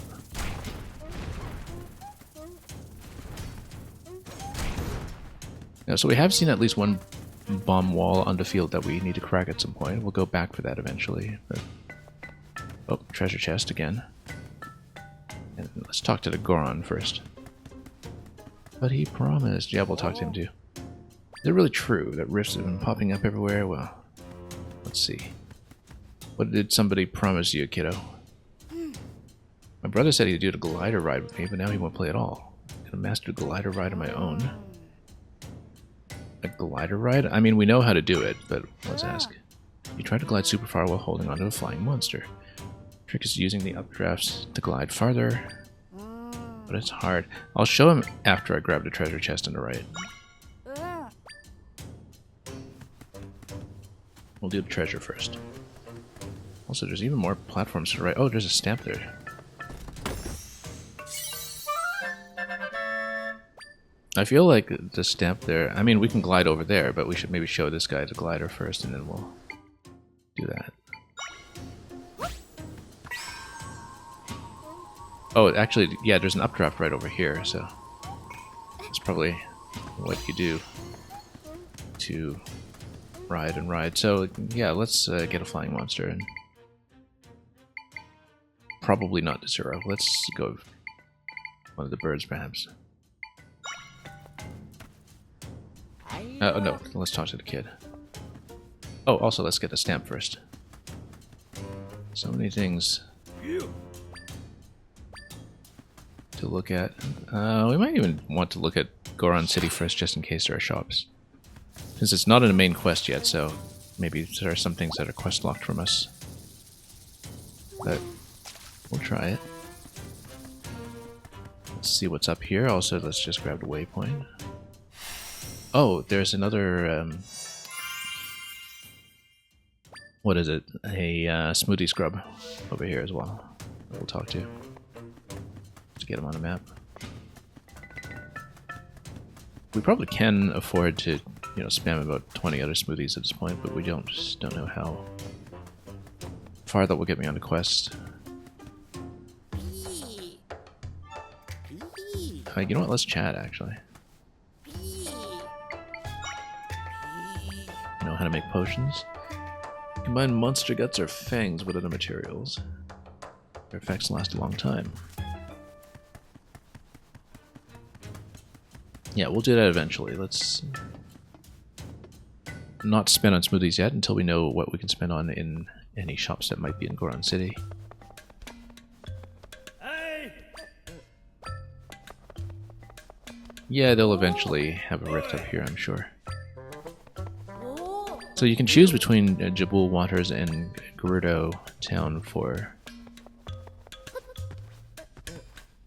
Dungeons 2 and 3, I suppose, or Rifts 2 and 3, and then it looks like the other two corners of the map are strictly locked behind those for some reason, so there's some kind of linearity to progression here with limited choice. Similar to something like Phantom Hourglass, I guess. Okay. Soak in the hot springs? Yeah, we know that.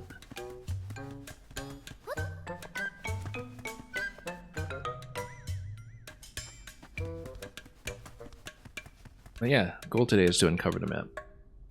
If we can do it. Looks like we have a lot here to eventually uncover as well.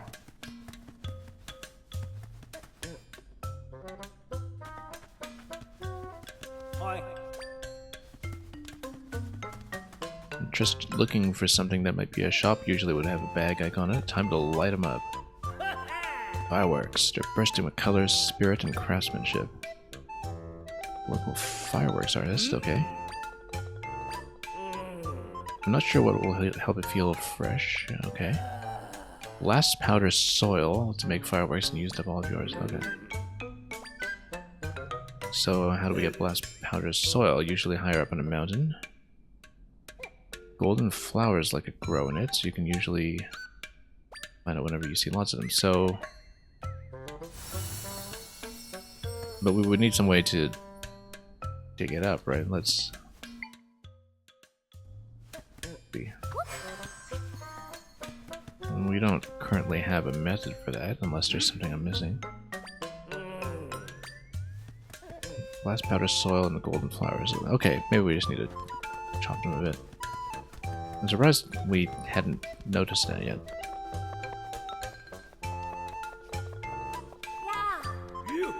Yeah, he's hungry. Should give him some rock roast. Ah, here's a shop. Any charms here that we should know about? Potato, rock salt, and blue potion. No.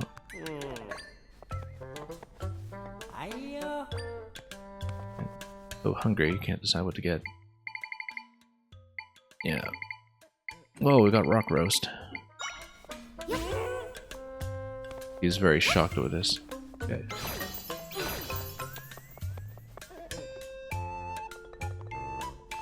Okay, not much going on in the city though, right now.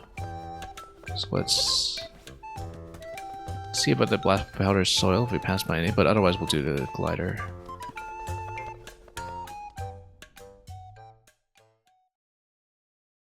I mean, we have been up the mountain, we can just check again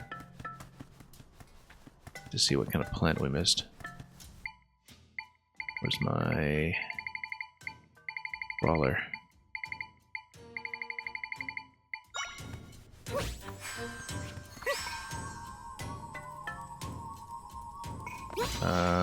Hang on, let's...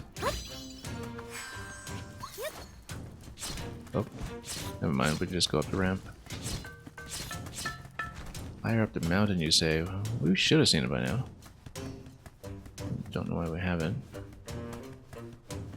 Glass powder soil.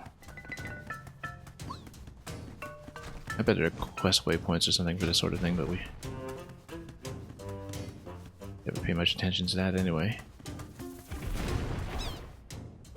Danger, lava lake ahead. Yeah, we could tell. I mean, there was the summit, and we seem to be quest logged from something at the summit, which maybe we can find something there now. Let's cross all of this. Oh yeah, we might actually have some trouble here. Oh, whoops. Too much knockback. Way too much knockback. Let's get out of here. Hang on, let's actually get a smoothie. Sweet, refreshing. Refreshing special. Radiant bubble. Yeah, let's just use one of these. We don't need a dive time, obviously, but I just willing to get out of here at the moment.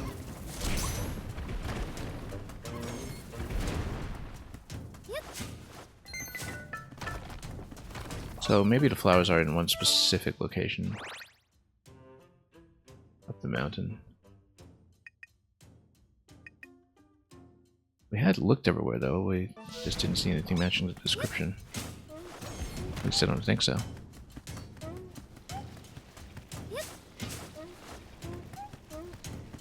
Maybe we go up the spring over here. Because after collecting the piece of heart, I don't think we had explored further here earlier. Okay, so let's go for Spear 2, perhaps, just to clear some space.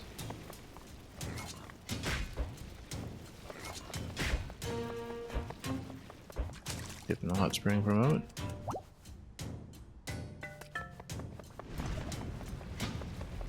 Where could it have been? Oh yeah, this is a place that you can traverse using the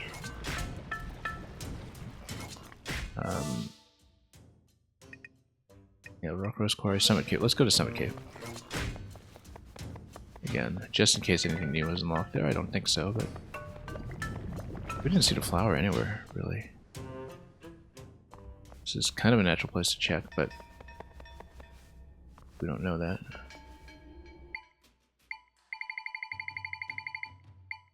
Yeah, we've seen a couple of bomb spots at this point, in fact, that we should definitely try with a 0. Not this necessarily, but... Let's go back to do the little flight quest, perhaps. I mean, there is more room to climb here. We can try it, but...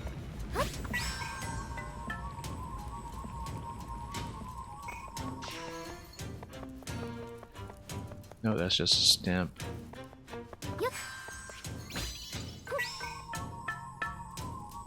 Being up here. So where was that flower then? We had checked this area here. Yeah, because this was what we had to fight earlier on. Oh, maybe it's inside the burrow or something where we can't reach yet. I don't know. Hard to tell, but I don't think I saw anything matching the flower's description. Traverse back here just in case there is something.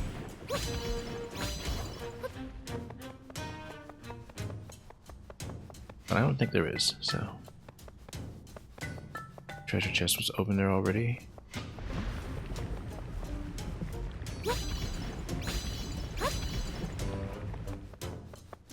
And let's just float on down, perhaps.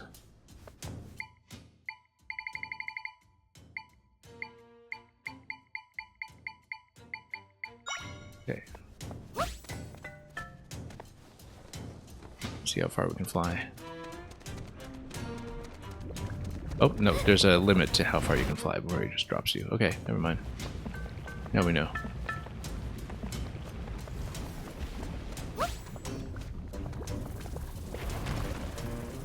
Oh, there we go.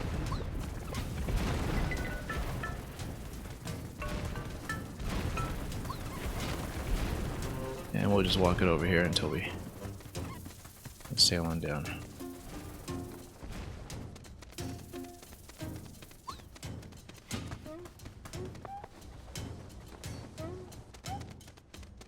Anyway, let's fulfill this guy's promise, and also we'll check the stamp on the right side once we can.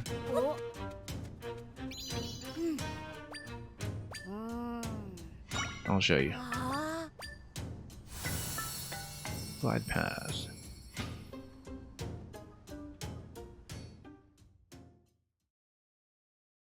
So, let's see. Oh, lots of treasure chests everywhere here. We'll run around to some of that. Glide without touching the ground all the way here to the flag, yeah.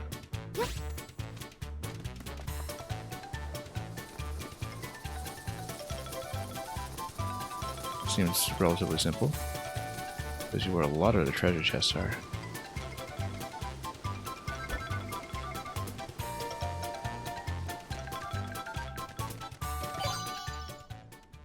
Right on target.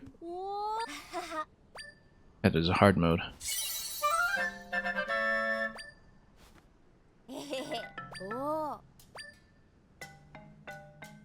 But we'll see. Shows you tons of treasures though. So. Oh yeah, totally. Yeah.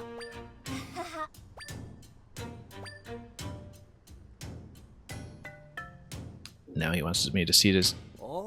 Show him this for real.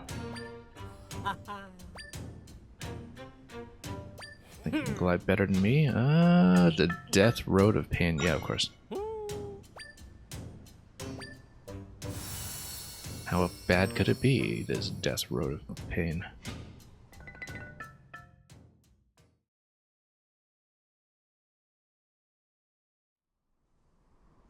Oh. Could be quite a bit to it, actually. Given everything going on. Okay, that's fine.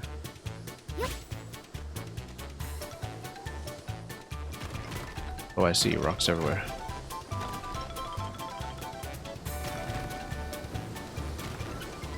Yeah, but then we just kind of sustain ourselves.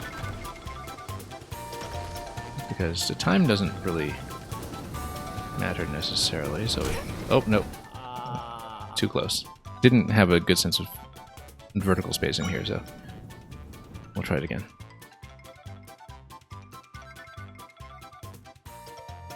Yeah, if it's spraying it all there, we shouldn't touch. Whoops.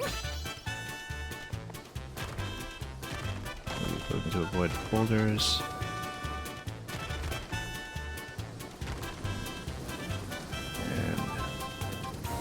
And that though, we can just kind of maintain position for as long as we need, right? On top of these. Yeah, it's not that difficult at all, actually.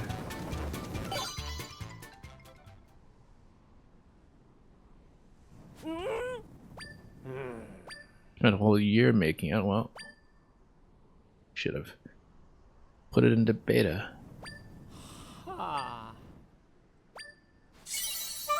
Wonder if there's an even harder mode. 2 Might Crystals. Collider Rise can be real dangerous. Anyway, we've seen treasure chests everywhere here. We'll obviously pop what we can and also grab that stamp in the top right corner. Whoops. Well, where's my map? Yeah, so this is right next to the Lost Woods, so we'll obviously wrap around this way and see what we can do. Oh, also, yeah, it looks like we're able to pop up even further here. Maybe. We take fall damage? No, we don't, so. Grab the stamp. Wonder if that's anything back to there. That might be. Well, we'll sure find out quickly.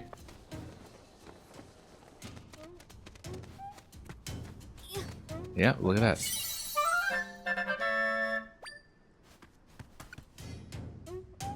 Now, of course, getting back out of here might be a slight issue.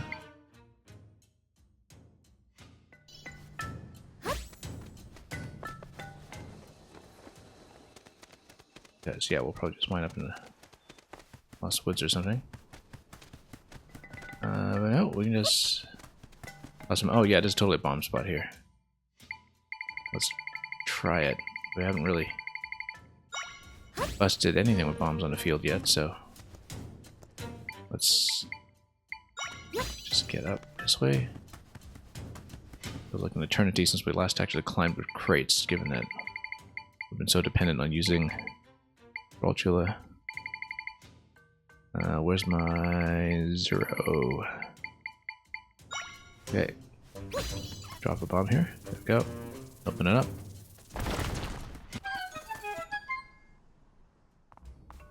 Treasure chest. What do we got? 6 monster fangs. Okay, we'll take it. And hopefully not squander them with recipes that don't work.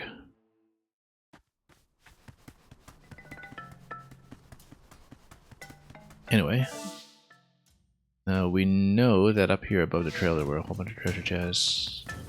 If I'm not mistaken, we can run around here for a little bit and just explore. Well, we've mapped out a lot of this at this point.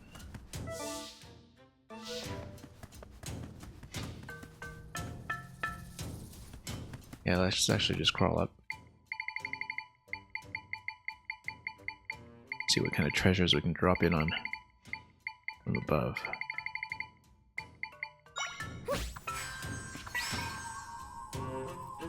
Climb, climb, climb. Keep going. And keep going. Oh, look at that. That was surprisingly accurate. Oh, now it's distracted. Okay. That's fine. We'll see if we can head up here without distraction. Wait, oh, it almost got me up there. Come on, almost. And its positioning was just slightly off what I needed. That's okay, we'll just crawl up here. Come on. What was even distracting at that time? I guess it was just running out of juice. Keep going. Keep going. There we go. Nope, and then that was not the best. Hang on. Yeah, we can do it. It was just positioning has been a little bit off. Haven't had good muscle memory for releases either. But hang on. Yeah, we do need to hang on to our button. Keep following. There's a hold input. And swap to ZR to release after that. Hang on. Let's do this again. Let's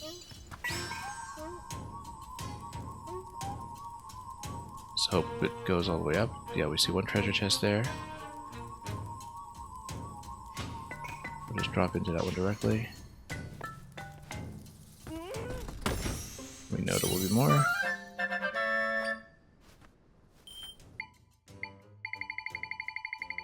Let's just go beds here. We can also do the sideways wall walk with one of the other enemies we had collected, I think. We'd better nuke these ones first, though. Let's go spear. Let's take them out. Yeah, pretty simple, in fact. I don't think we can reach that one. That's okay. Where is my... yeah, torch slug. You can actually... oh, oops. No, never mind. Brachula is going to be better.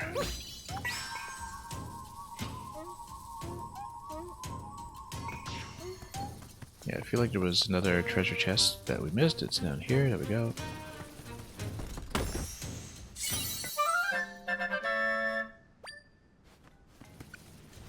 More monster parts. Whether there was anything else we missed up here. Find out. Skip so much of this. Oran City ahead. Let's see what the cave is. Oh, interesting. Looks like we probably want to douse some of the fire first before we try to cross. Let's go Drip-a-tune.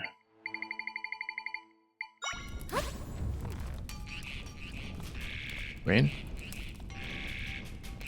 Does that only work outdoors? Maybe there's a wind or something.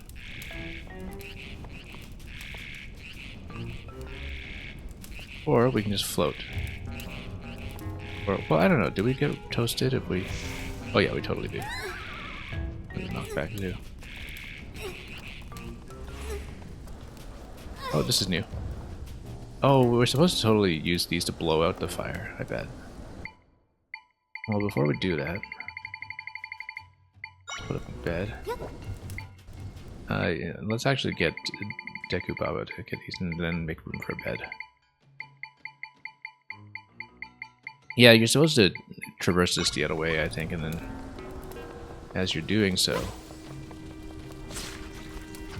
you can, from that point on,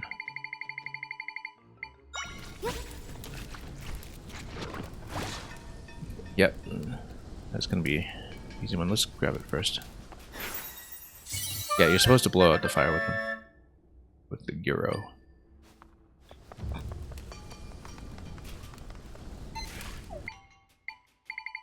Pretty obviously the case.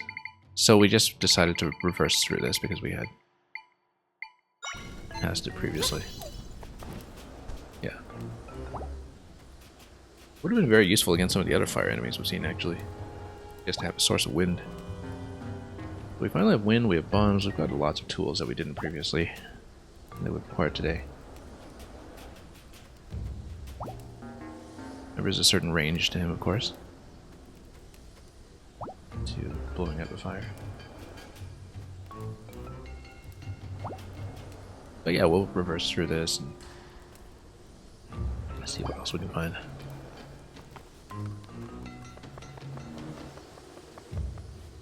Yep, you can just float up here directly. And then Yeah, we'll cross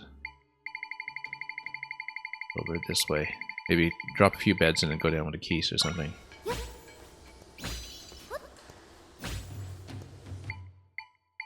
I think that'll be the best way to do it. In fact, let's go for a Keese. Float down this way.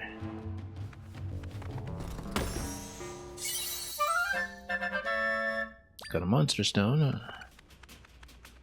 And then, can we grab it again? No, let's just spawn another one.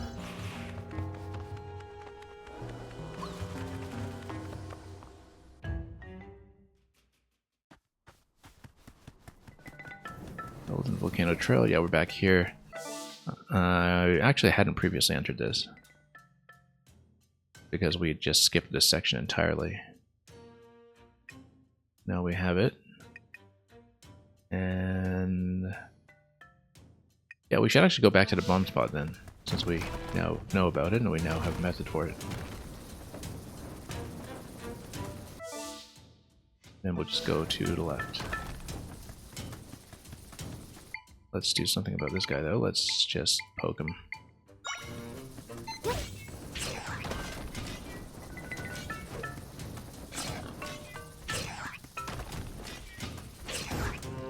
Yeah, pretty simple.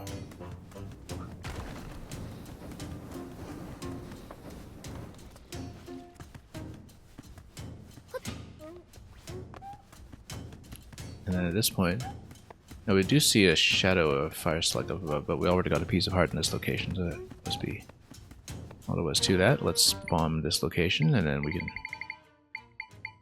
take out the map marker afterwards.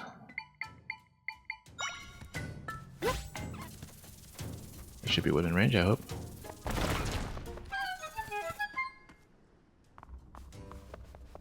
What do we got? Fairy flower, that's new. Make fairies occasionally appear when you cut grass or other plants. I kind of feel like that doesn't work in hero mode, but we can always try it. We'll try it later when we buy some grass. But yeah, I guess hearts don't appear in hero mode, but we don't know if that necessarily applies to fairies. So we'll see about that part of the rule set. So let's take this marker out first. And we should go back here because this was definitely a bomb spot, as far as I could tell. So, right, this was the acorn hunt. We saw that already. So let's just keep going back to the right. We've still got lots of map to uncover. I don't think we'll necessarily uncover the whole map today, but we'll get reasonably far.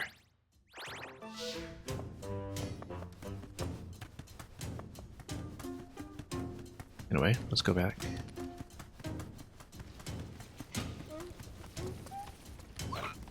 Oh, joke's on you, we got Lizalfos level 2 now to deal with somebody. Oh, I was speaking too soon. Anyway, just decided to jump out at me like that. Wow, that's quite a jump.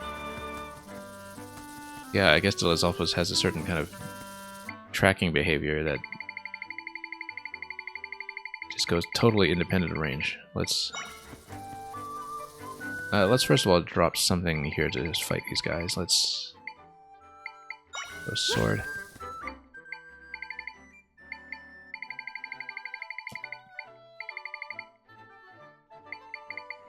And then oh yeah, I guess we can't afford both sword and bed. Let's maybe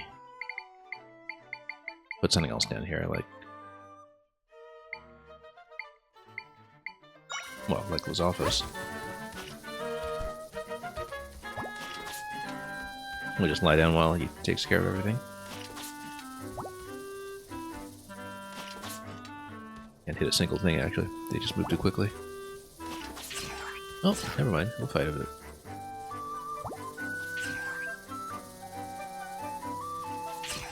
And so he'll just do everything for me before we get ready to get up to that treasure chest.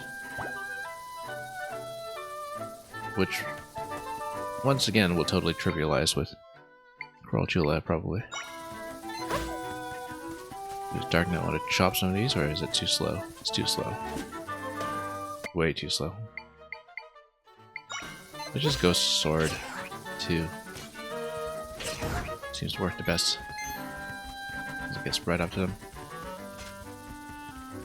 It's reasonably quick about the attack, which is important. Stop him in the corner here. 3 hits will do it. We'll just take out the remaining one too.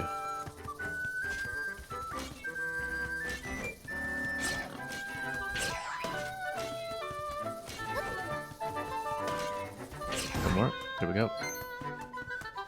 And then we'll go crawl.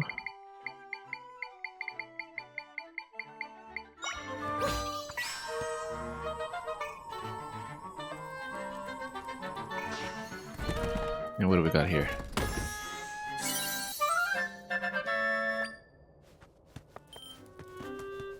Yeah, I can't believe how much the Crawlchula just eases up the travel everywhere we go. Oh, this looks like... Oh, that's just a Lizalfos, okay. Yeah, that's the one that jumped out at me earlier, in fact.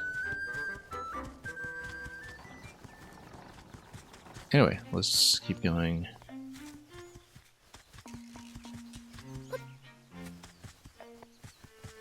And... I don't know if we can lift that? No. We want to go back to the bomb spot I found much earlier on, though. What looked like a bomb spot.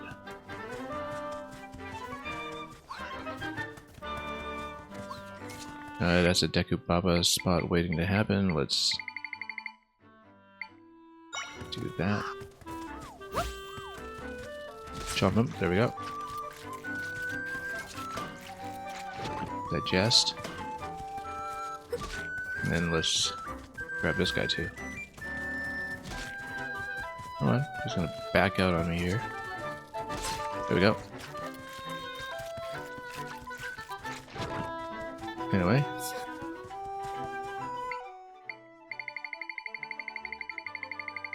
So much to choose from now. Okay, this has got to be a bomb spot. That's what I was suspecting, and we'll see if that's actually the case. No, well, I mean, it wasn't quite on target here. No, it's not, I guess. Totally thought it would be. So that's still something we don't know about then. I mean, we know that there's some kind of digging mechanic that we don't have yet because we had seen something that was included some kind of shovel. I'm probably thinking about that plant that the Goron was telling us about. Because maybe that's something that we have to dig into at some point if we find a shoveling echo. So we'll still leave that for the time being.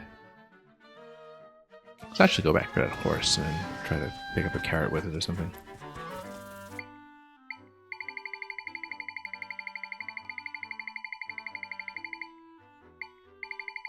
Drop some trampolines.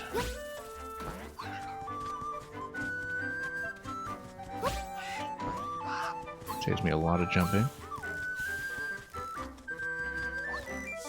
Oh, here's a waypoint again. That's a lot of waypoints.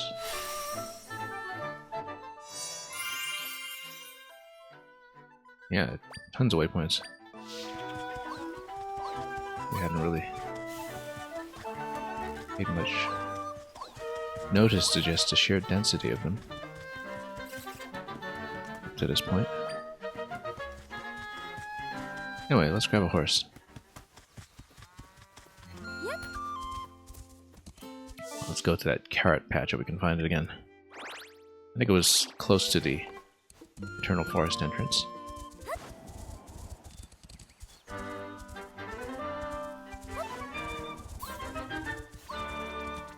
And this bit here, this looks awfully suspicious under the P-hat. I feel like if we lifted that rock or something that we would be able to find a relevant fragment or something.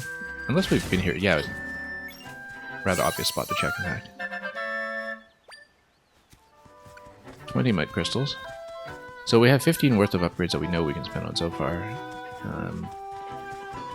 We'll see if we can do that. Yeah, this was Blueberry's house where you can upgrade it. Oh, where's the horse? Let's grab the horse. Maybe we can go back for that. Like I said, we haven't been fast traveling at all, but... we want to try out those carrots first. Let's see what we can do with those. Horses can jump one tile just fine.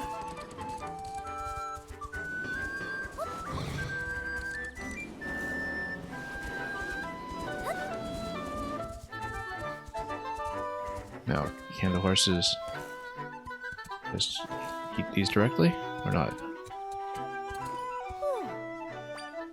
They eat the carrots from my patch. Really? Wow. Do they really? Now, we know that typically we can... Oops.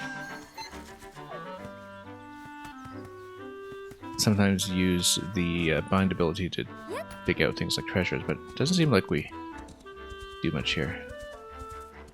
I guess, yeah. Those carrots are not ready yet to be eaten.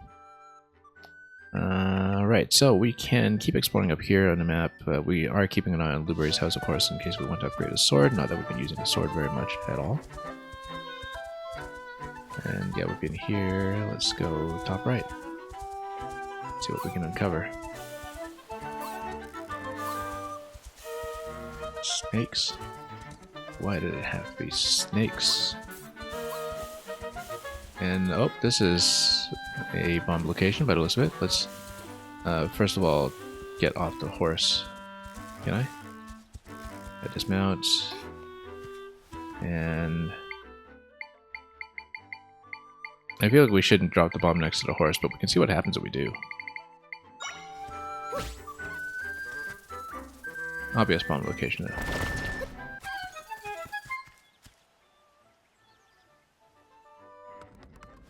Oh, a cave. Chain over there. Let's see if we can drop the bomb in that location. It's not... Oh. Quite doing it. I hope that doesn't blow up this... blow up the sign. Let's get out of here and respawn the sign in case the sign actually tells me something reasonably important.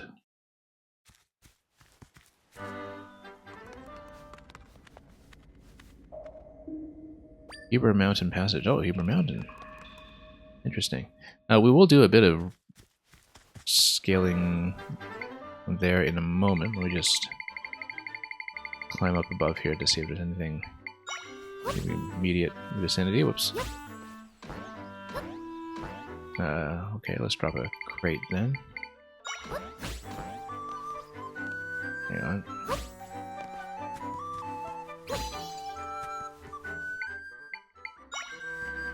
Alright, sure. I think this looks like it is just a wall. I mean, we can try, but looks like it is probably just a boundary.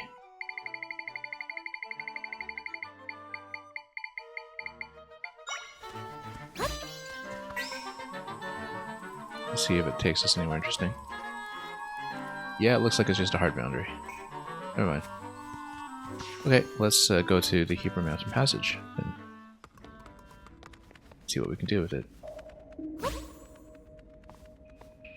Oh. Can we climb up this way? Yes, we can.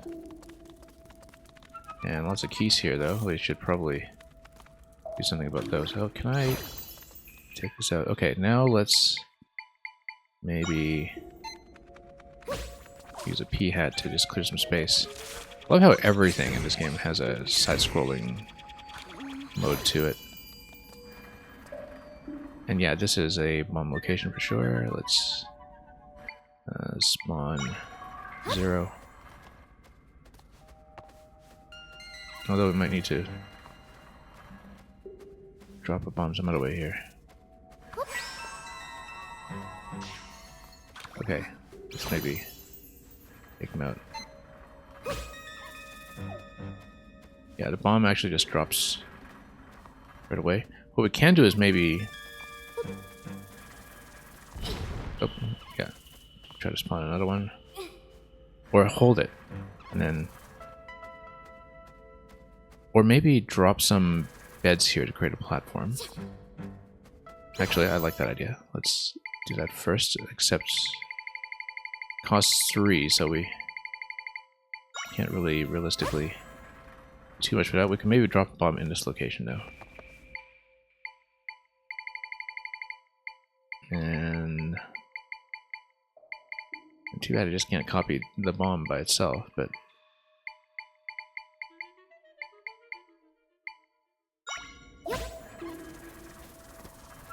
yeah, let's see. It's gonna blow that up? Good, good, that's fine. That is acceptable. Actually, let's despawn it. Then make some beds to get the crossing.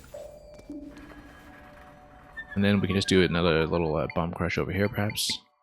I feel like we're supposed to have some other bomb method at this point other than the 0 that's supposed to be more convenient for this, but you know, like having a bomb in Link mode when we have magic.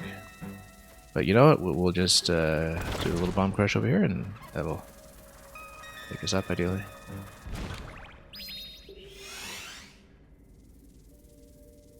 And we'll create the passage. Nice big map here in this game.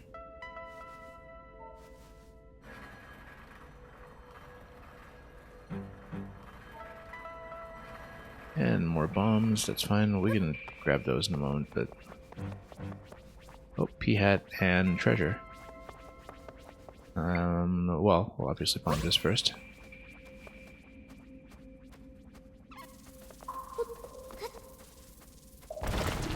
Grab whatever this is. That's new. 9 warm peppers. Wonder if just cold damage in the Hebrew Mountains or something. That's entirely possible. We have to have ice protection or something of the sort. And you know what? We'll just go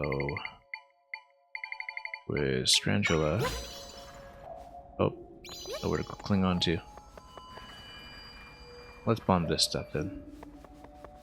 Unless, of course, we... Yeah, no, let's bomb it.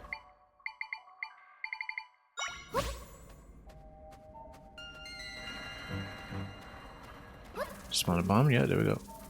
Blow up. Okay. Almost.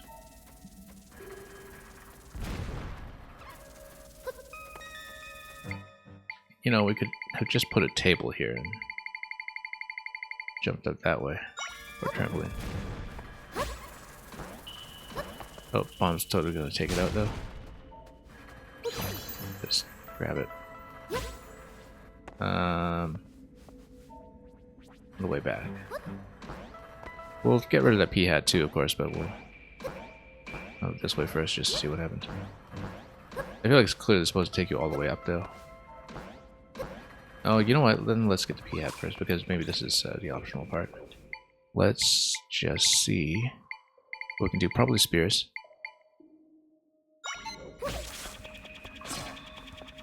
I feel like that's the natural thing to go. I'm totally gonna get wrecked here. Let's maybe put up a boulder or something and also just get some heals.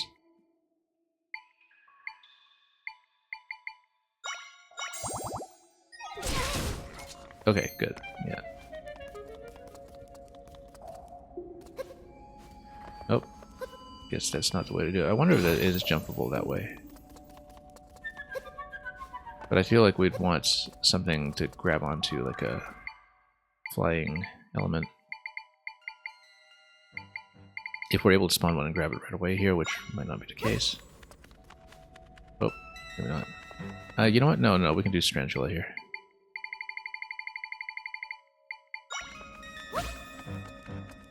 No? Too high a ceiling? Yeah, no, you can spawn one kind of part way. Climb like that. And then we'll do some more bombing.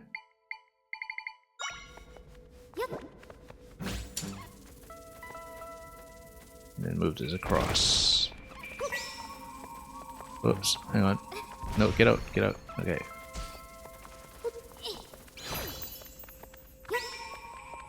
Just crush over here. That we should actually do a pull back, I guess. Yeah. Well, after we bomb this location first, let's bomb it first. Here we go. And then after moving that out, first of all, let's grab him. Move this back. And go back. And take this up all the way.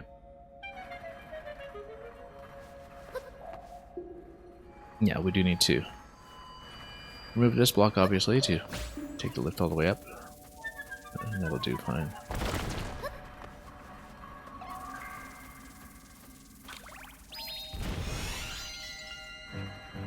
Then we need to get rid of the keys up top, which we can do with the, by now, usual method. Chomp him, chomp him. Come on. Chomp. Do it. There we go. Oh, never mind. It was still alive. Okay. So I wonder if there's any kind of cold damage up here. We'll find out. But we're getting some new ingredients we hadn't previously seen, so...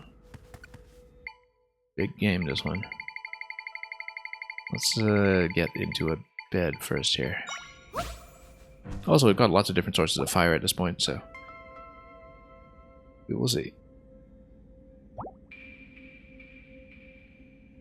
I mean, Fire Whiz Robe we can't afford yet, but we've got Ignazol. So, let's take a look. We'll grab the waypoint.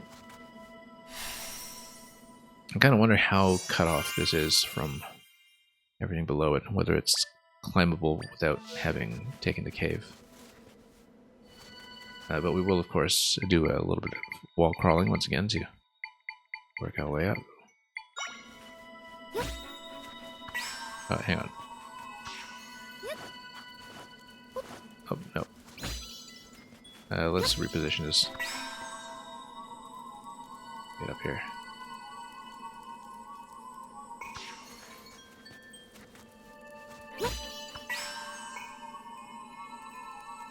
Take me up. There we go. Ooh, it is freezing here. Are you going to be okay? Windy and snowy up here, much stronger than before. Can I bring out something to keep me warm? Yeah, we'll just hold out an Ignazol, actually. We'll just hold it the whole time. Or even just a torch slug.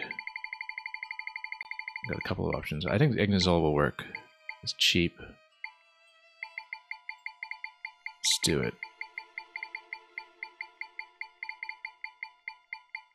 Unless it just, you know, freezes in place or something. Where did it go? Zols.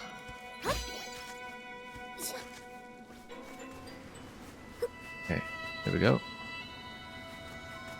And yeah, it totally deflects fire. And then... yeah, there's ice that can be melted over there. We would need to climb up there, though, and we would have to prevent freezing while we're doing so. So maybe there's eventually some kind of more permanent cold protection that we can get. Or better yet, a flaming flying thing that we can use instead. Can we melt this?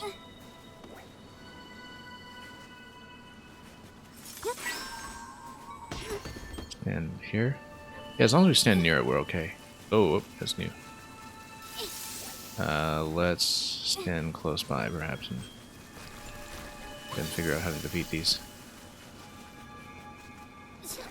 Let's grab more fire. How much does Fire Slug cost me here? 3, so we can't do that. We can get double Ignazol.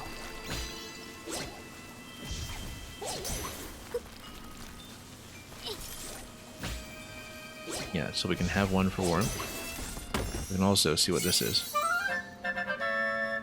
And actually, I bet there is some kind of flame, or rather ice protection smoothie that we can make using the peppers we saw earlier. Because that's how Breath of the Wild works, and that just makes a lot of sense. Okay, great. That's one down. Get the other one. Good.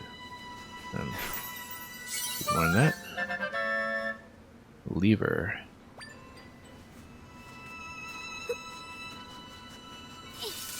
Can we melt this? Yes, we can.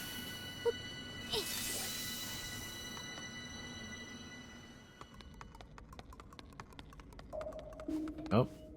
Snow pokies, apparently.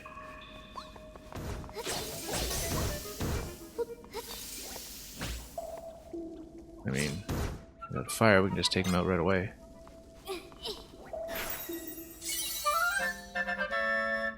You got a snow mall, Echo.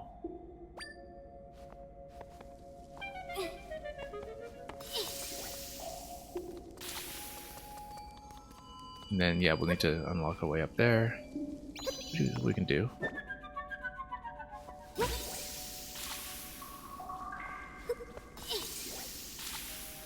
Feel like we can probably just climb up this with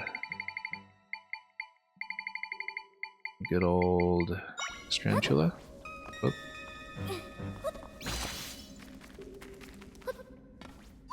And then get rid of the other snowball. There's Ignazol, there we go. Yeah, once you get the correct elements, then it's kind of a hard counter against a lot of this stuff, so. I feel like this is meltable down here in a way that we haven't thought about yet. There is a lower passage. We'll think about that lower passage once we've gotten some of the treasures. That's going to be the way forward anyway, so. 8 jars of floral nectar, yeah, lots and lots of ingredients. Anyway.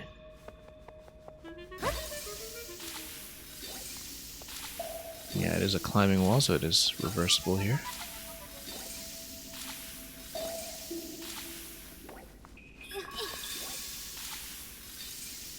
Melt the ice.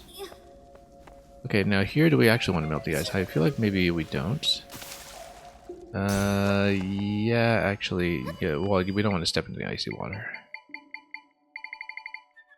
So, let's just get over here. Let's get some bed rest while we're at it.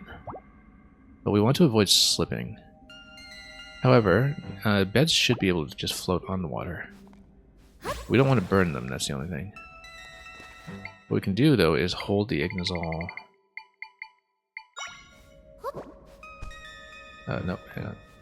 Let's put another bed to the left first.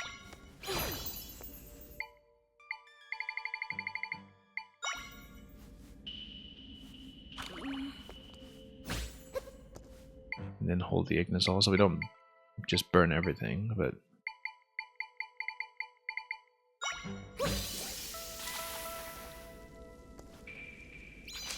Oh, hang on.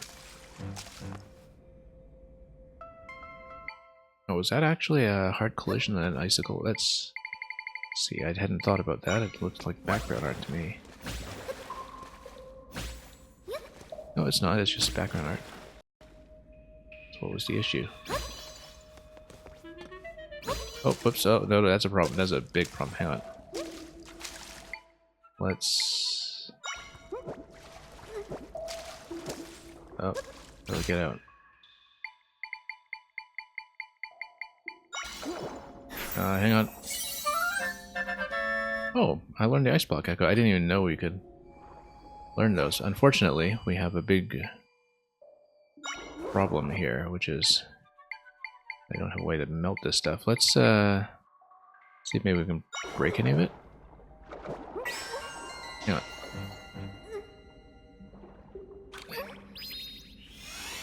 Okay, let's remove this. Let's see if we can get something going here. Okay, good. That was a little closer than I would have hoped. Let's make a bed. Rest up for a bit, and then we'll jump up to the next location. Sleep it off gradually.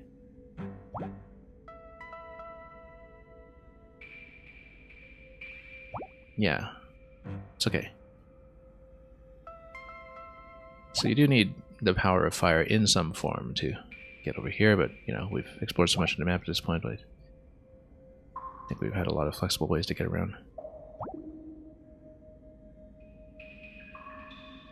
Going to be fun to eventually see what people come up with different categories of speedrun routing in this game, given just how much flexibility there is to the solution space.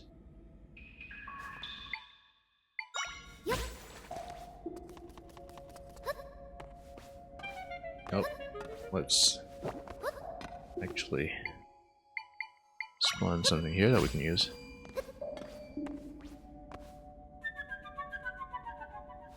Strangula.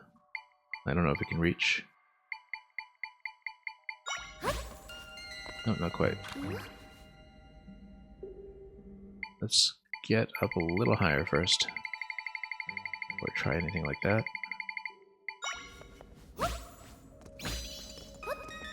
Oh, tough fit over here. Let's see what we can do.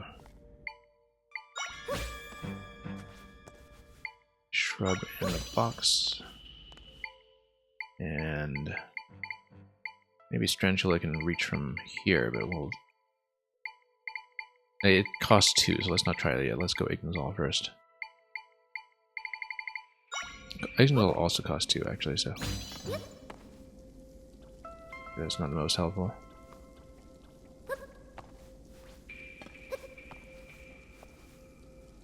Okay, you know what? Hang on. And we burned it. That's okay. Let's go with... First of all, just... That's not what actually we wanted, but...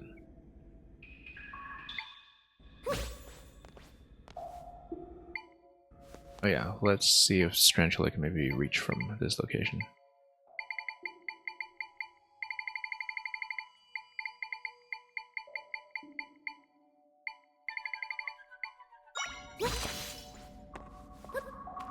Yep, climb all the way up. And then we'll just toss some fire on the left side to break that open.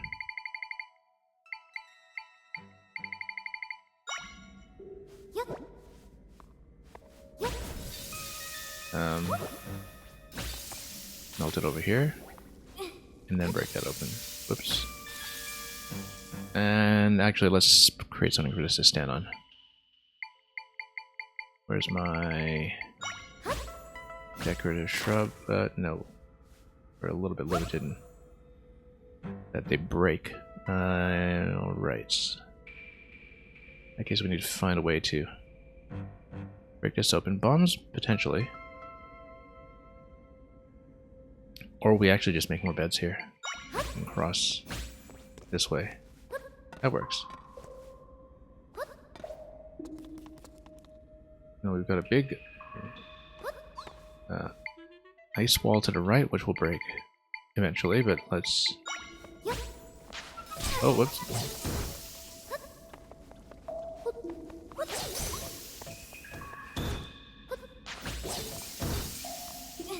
Yeah, so that just blocks.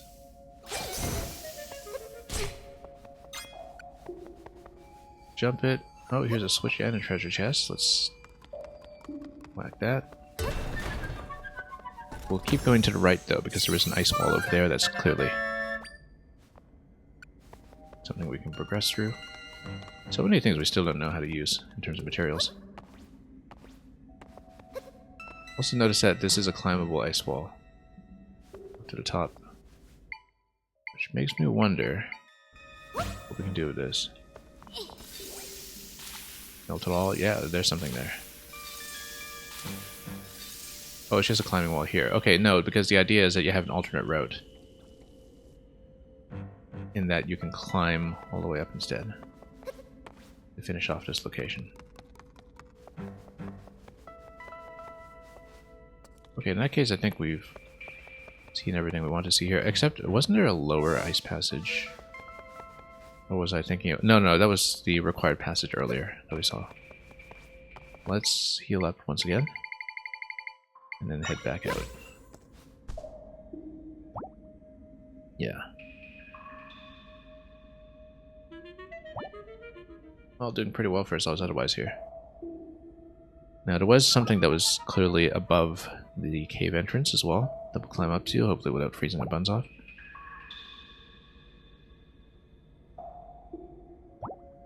And then we'll just get this going first.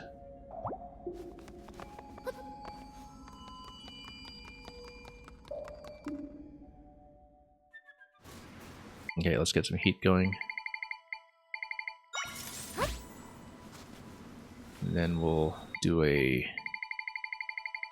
quick little climb here, which we'll hopefully be able to do without freezing once again.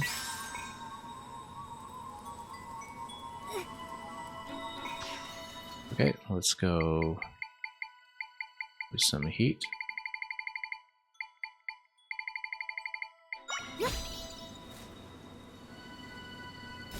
Now clearly this should melt the ice, right? But it's setting them on fire, in fact, and it's not melting the ice. Really? What? How is it not melting this? Or is that just a rock or something? Yeah, no, it should clearly melt this. Stand next to it. Fragment. Might crystal. We'd better hold this, enter the cave, and heal up in here. While we don't have to worry about cold damage.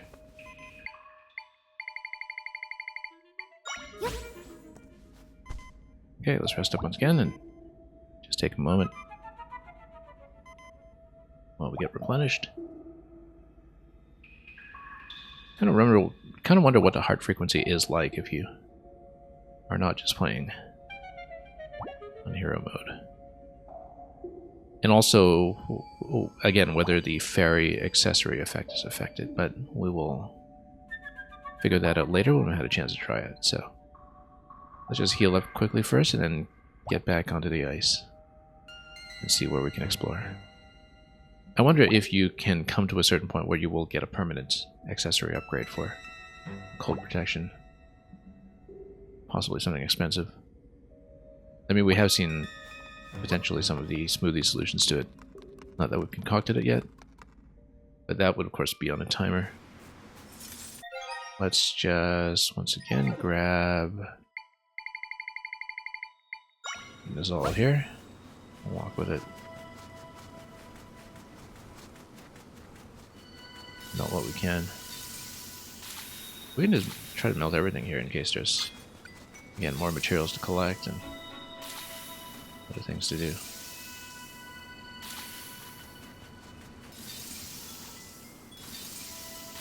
Grass on the other side. Lots of rupees. Ooh, look at this big guy here. Oh, hang on. Again, we'll camp by one. We'll look at it. There's one that's glowing over there. Yeah. Whoa.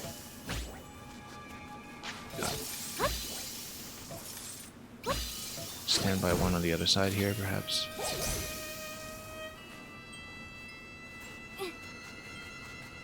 Wasn't there a glowing spot here, or is that not anything special? That's just more ingredients. Okay. You have to be pretty careful with the snowballs. Yeah, we can actually just toss one and stand by the torch for safety while it gets melted away. Oh, we can learn the torch. Well, that would have been much easier than just going Ignazol absolutely everywhere, but sure, we'll take it. That's a lot easier, in fact. Let's see how expensive it is. Maybe not even that expensive. Well, it's 2. It's still... yeah.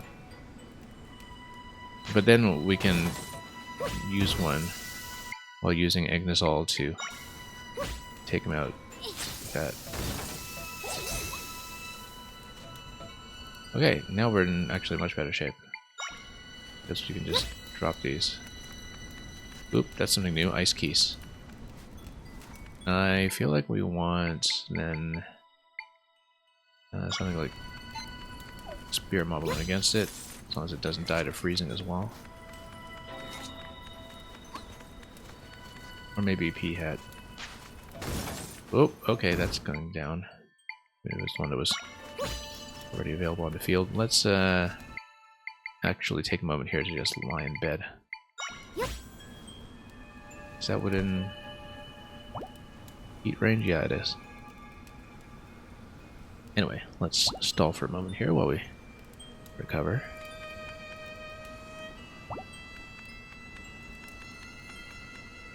And then we will figure out something with the ice keys. Probably just using one of our fire elements like Ignazol again and just chucking it would be best. You know, lure it down and chuck it at. Yeah, because the kind of double Ignazol hopping strategy seems to work pretty well in terms of taking out some of the enemies. Okay. Yeah, and then we just toast them.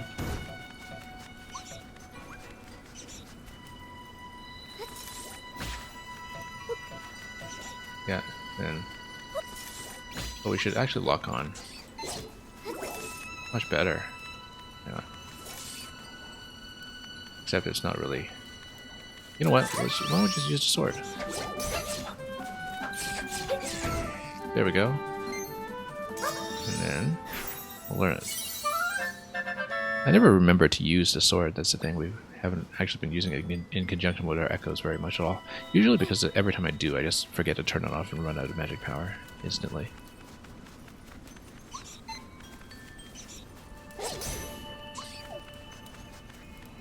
But yeah, we can definitely just get some more protection over here. Oh, stamp. Oh. Okay, let's get this up so we don't need to hold it all the time. And then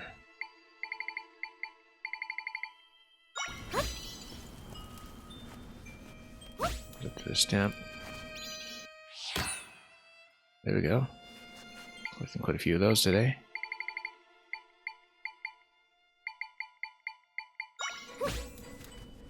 And we'll set up camp here briefly. Without setting the bed on fire, I hope. And we'll just punch up over there as well. Yeah, still in the left side of the Hebra Mountains here. It doesn't look that snowy on the map if you look at it, and it doesn't quite reveal the truth of how cold it really is up here. But we'll try to explore a little more of it as we go. And definitely a lot more to see here. Left for a moment, and then let's go Ignazol once again. To snipe this.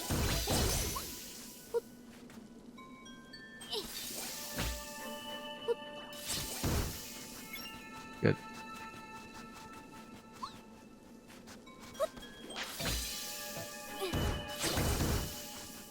And we'll see if there's anything else that we can do up here.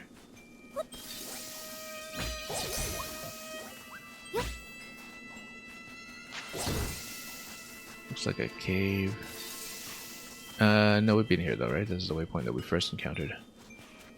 And this is the cave that we came out of initially, in fact, when entering the zone.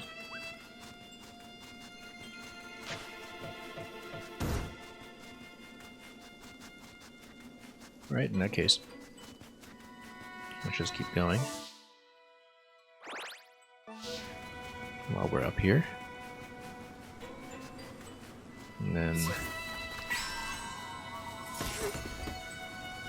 grab what we can.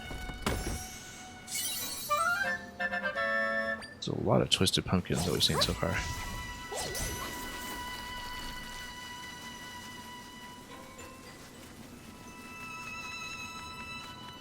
Those rocks are probably bombable, but we haven't tried doing that just yet.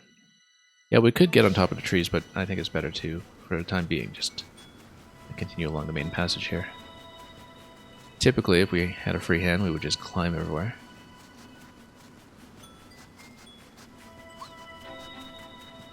Once again, let's go the usual method.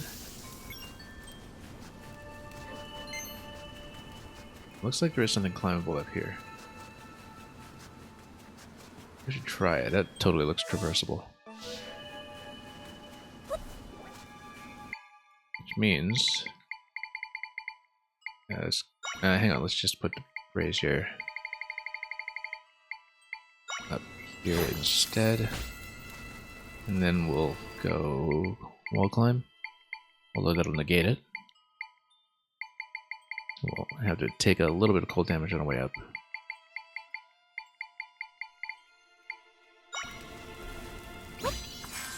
Hang on. Oh, come on. Still missing here. Hey, come on. I'm missing so much. Up, up, up, up, up.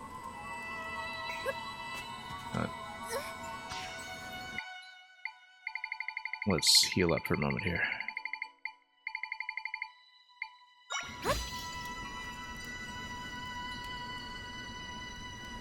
Feels like there is something that's going to be up above the wall.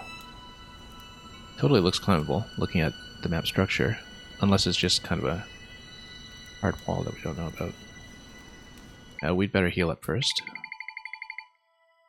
We're attempting the rest of the climb.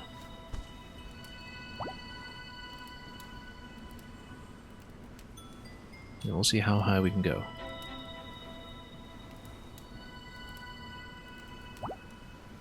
Wait this out for a moment.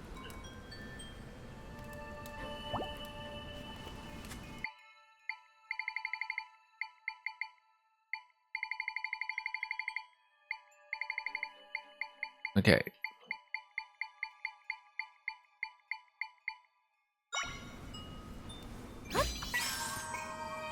Climb.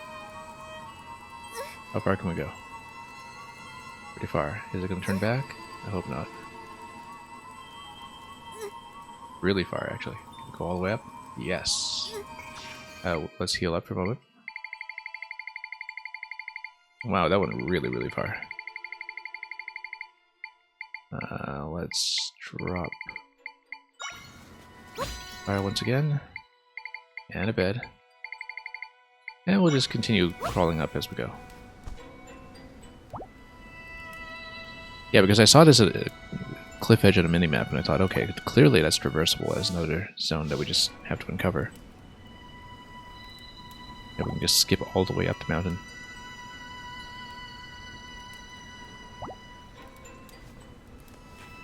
Okay. Now that we've healed up, let's climb some more in the cold. Yeah, you see, this is where the additional 1.1 triangle to have fire and Voltula out at the same time would have been helpful, but that's okay. We'll climb and climb and climb. It'll totally get up far enough. Okay, and then aren't any rifts here? Let's head back. No, I refuse. Ooh, okay, hang on. Snowballs everywhere. Let's, yeah, I'm sure there will eventually be a rift here later in the story, but we're not obeying the story, we're exploring.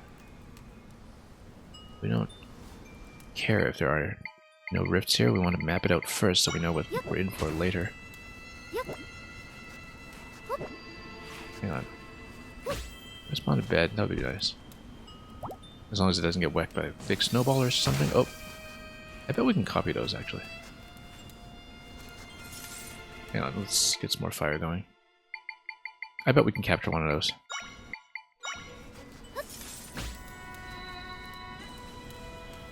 Come on, snowball. Come down here and give me an echo.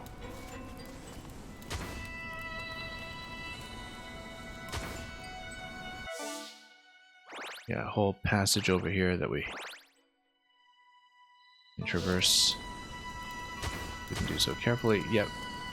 Oh yeah, we can totally grab those. What a snowball echo. Great.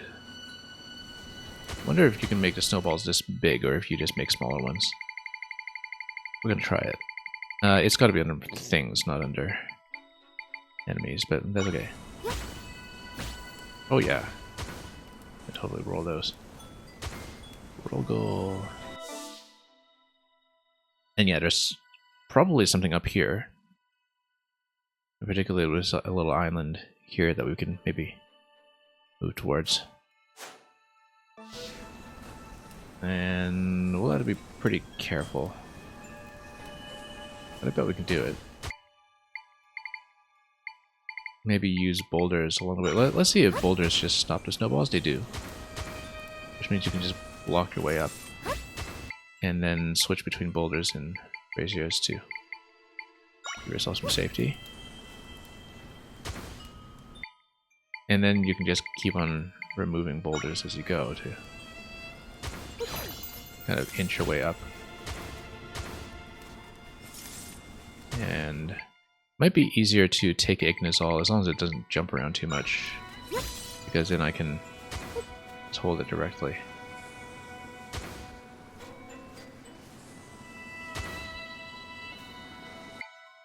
And then I don't have to switch so much, I think, if I do this right.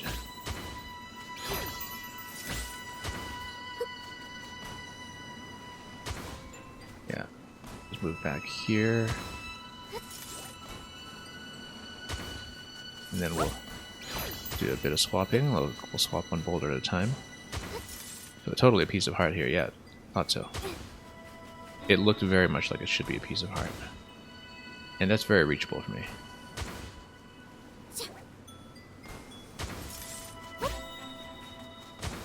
Okay. Yeah, that's a good spot. Now we can sneak under here.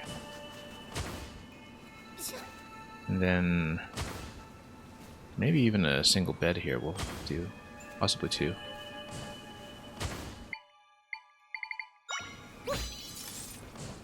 We'd better get some fire up here while we're in a safe spot. Heal up, and then we'll cross over with the bed and then just grab the heart. Pretty simple. Yeah, this part up top here probably isn't going to be too reachable. It's just where the snowball is spawning. Oh, whoops, hang on. Wrong thing here. Let's get the bed.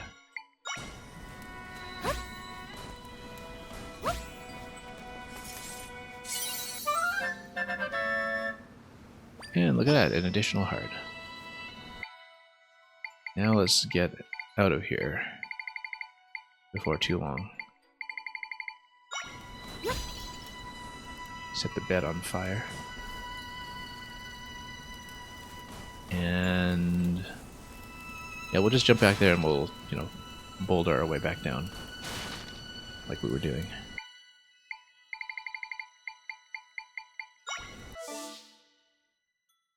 Maybe there's something to see up here, but I don't know. That looks very much like just a snowball spawn location.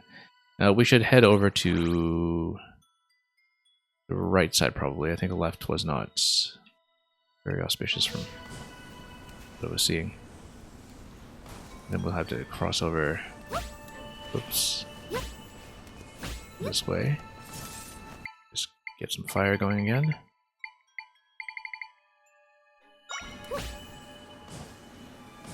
And then make sure we don't get rolled by this. We'll set a boulder down in the appropriate location.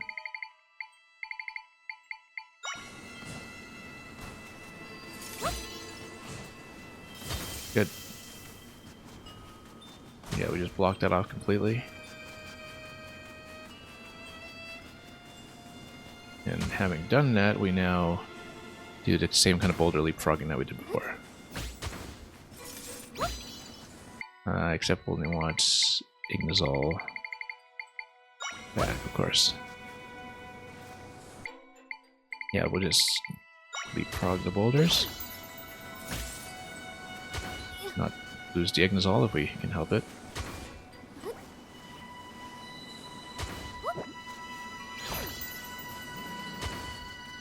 Okay. Wonder if this is anything up here that totally looks suspicious.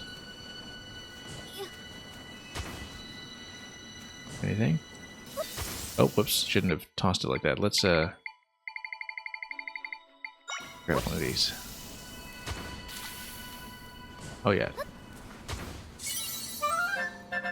Totally suspicious. We should eventually upgrade that sword. That's okay. We'll do this. Oh, hang on.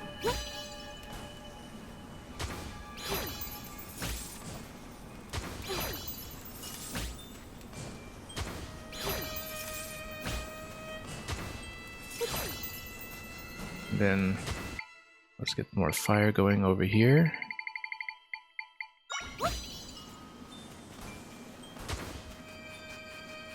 And we should be able to just cross as long as no other snowballs are coming my way in this location. Then we'll just grab this. And the waypoint has been recorded, but I have not technically opened up that part of the zone. I guess it's, yeah, it's the rightmost part of this particular section. Anyway.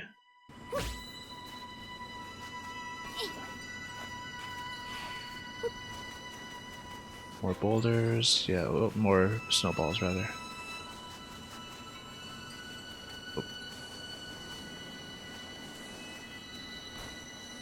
And then, yeah, this is something that is above the previous location that we were in, so we will of course try to go there. We'll try to do the boulder hop once again.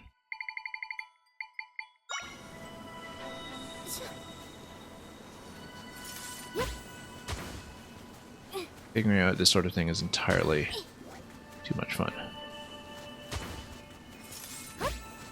There's probably something that's a very easy way to do this that is available, you know, if you actually just do the main quest, but we don't care.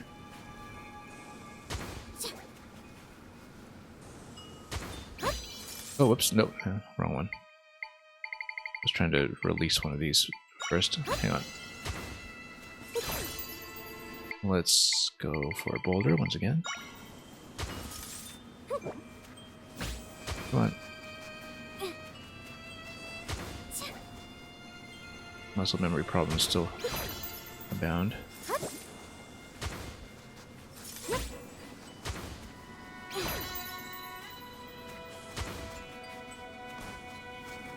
Something up here. Treasure chest, we'll go for it.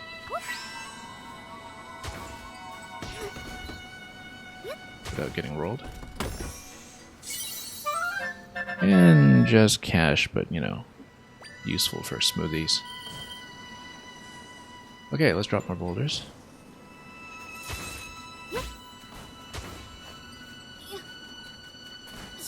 Release the previous one.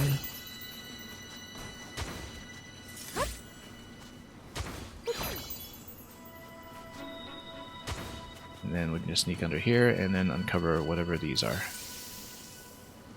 Possibly more fragments, possibly nothing. Nothing? Really? Okay.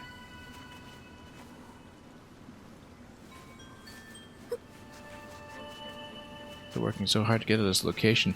I bet it is something at some point. This is too suspicious and conspicuous location to be empty. Unless, of course, it's just mostly a location for returning quickly down to the lower area. We should uncover this part of the map in the top right of this zone. I mean, the fact that it is its own section tells me that there's something important there, so. Eventually there will be rifts in this area later in the story, I'm sure. It seems like it's already cluing me into that.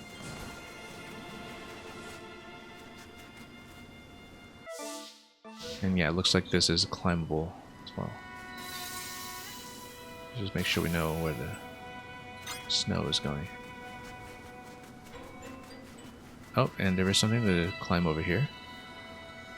Yeah, this is the next passage. I guess we should check that, unless we have a reason to. Cross over to the lower section, which we can do afterwards. I think we should go up first. I don't know if this is a passage that will go up. It might be, looking at it. We could, of course, just climb through here. But there might be treasure chests in here, so we should check it.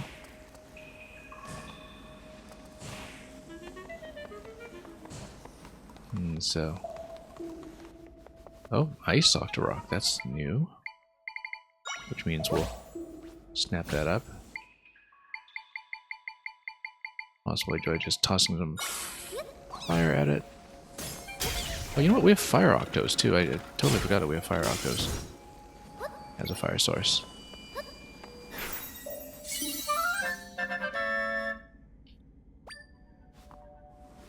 Okay. This is totally a Strantula moment. If we can time it right.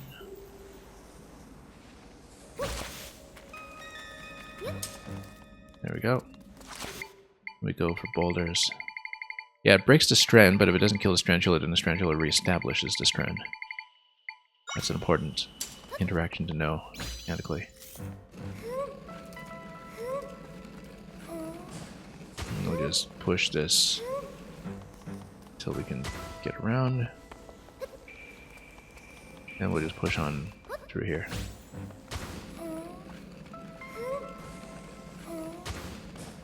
Until we get to the point where we can just go over.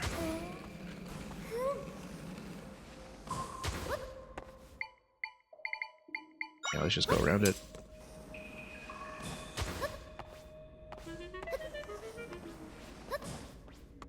Oh, there's totally something to the left. We should check it. We'll come back up here in a moment. There's absolutely going to be something to the left. Let's get some Strantulas going.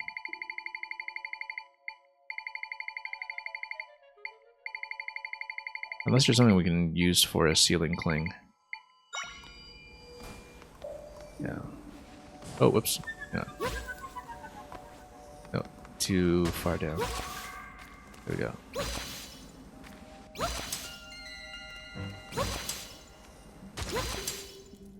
Then let's get a boulder on this side.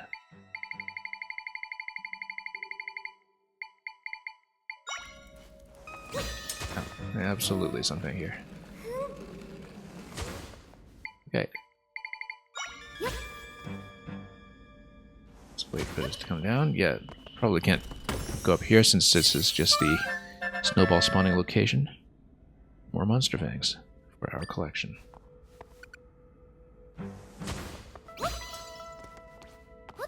Okay, let's get out of here and see what's going on with the Talos variant up top.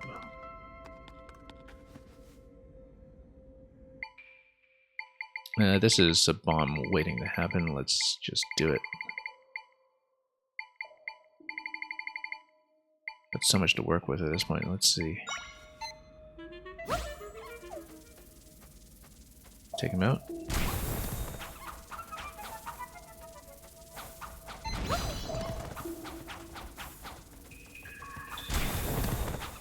And they get pretty steamed up about this.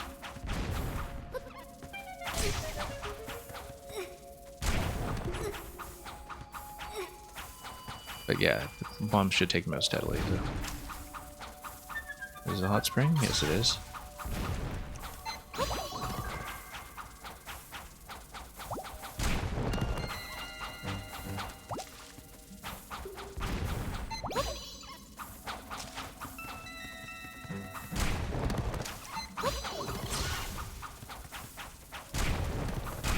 You can actually have multiple bombs in the field when you spawn another 0 after having launched a bomb from the first one. This doesn't seem like it's doing much. Either that or the damage numbers are just really kind of low. Oh no, we finally got one. That is going to be somebody new, so no friendly fire from the bomb. We're at least aware of that. Temper Tweelus. Okay. Wonder how expensive they are. 3. Okay. Now this is gonna be icy water that we can't touch, right? Okay, let's get to the hot spring first. Yeah, because it looks like they are a heat source as well once they get lit up. We'd better turn this guy off. Hang on. Anyway, let's heal up for a moment and let's continue pushing.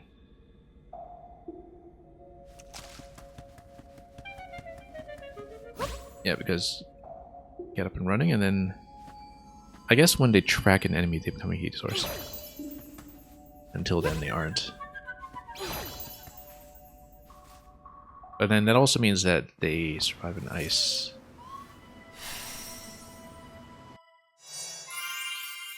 And we're up to the top here, just about. So they're not a heat source right now, actively, so we do need an actual heat source like Ignisol. Once again.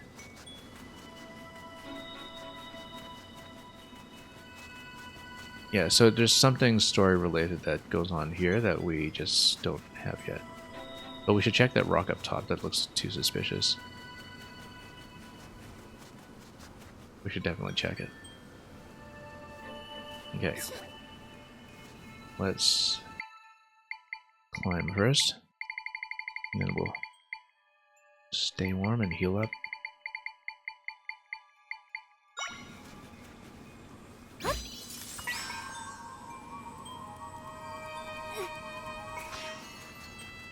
Okay, and then warm up for a moment. Actually, no, let's just bomb this first. And then we'll heat up. Once again. Any fragments or anything? Oh, no, nothing. Okay, it's just a rock. Not actually destructible. Not every rock that looks like that is going to be something. Anyway, we are way up on the mountain. We can probably go down and... Whoa, okay, not like that, we know. That's not actually accessible. So yeah, because this is basically its own little separate pod, the implication is that you should be warping back and forth, but actually no. I mean, it looks like it might be possible to descend left. But maybe not. Like if you went left like here, could you actually go down? No. So yeah, the implication is that you should be warping around, but we will take the cave back down and we'll continue exploring this way in the mountains. We've unlocked quite a bit such that we'll find it pretty simple to come back much later in the story if rifts eventually find a way traveling here, as I suspect will be the case.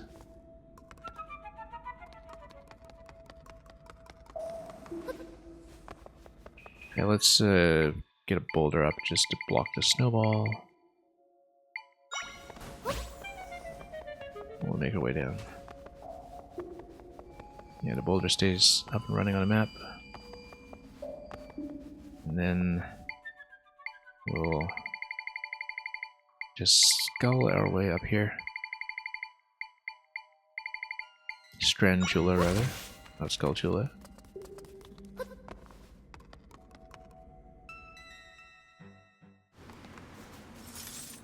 And where's my fire? Here's my fire.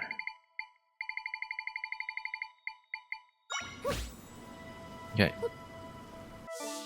And nothing to the right here, but there is something we can cross to on this side. So let's just make some beds and see if there's anything traversable this way. Yep. Yeah, that gives you a bit of a shortcut onto this side, and we'll just continue. Same approach as before. Oh.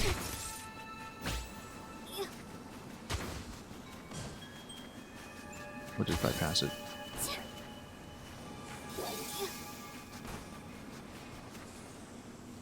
Same idea, we'll just try to climb up here to see if there's anything going on.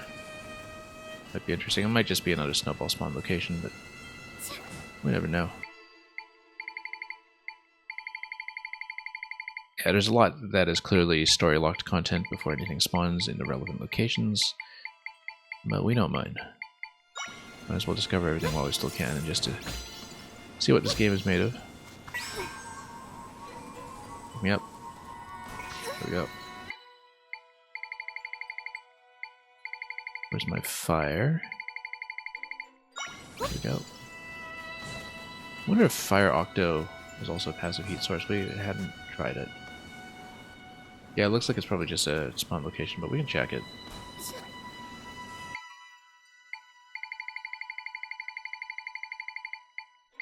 Probably just a fireball origin point. Not fireball, snowball origin point. Yeah, there's nothing up here. In fact, it just takes you off the map. Okay. In that case, let's just get back down. Nothing here yet, we should say. In fact, we don't want him to jump around if I'm using the bed, so let's just stop for a moment and use the bed without setting on fire.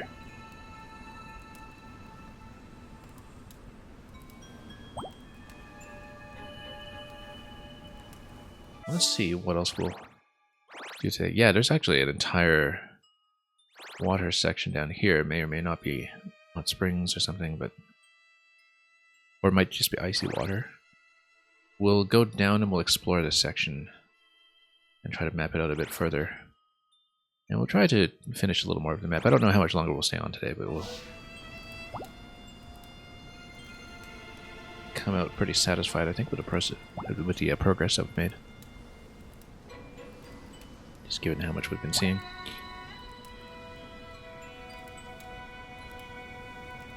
And so let's just heal up.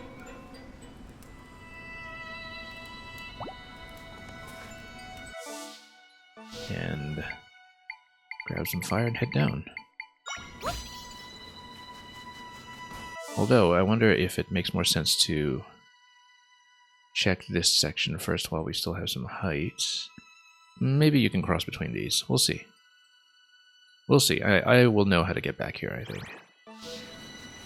Let's just try to go somewhere we know. And we will block this with a boulder.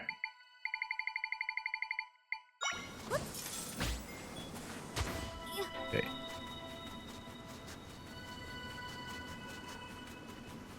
Yeah, despite the supposed contiguity of the map, it looks like you can't actually just jump straight down, I don't think.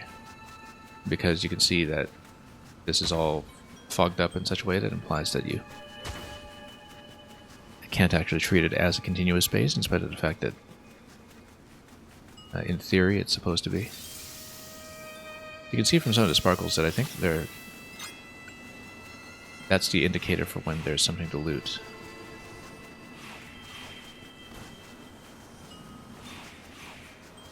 So yeah, it looks like this zone is kind of technically geographically separate in spite of the map placement implying otherwise.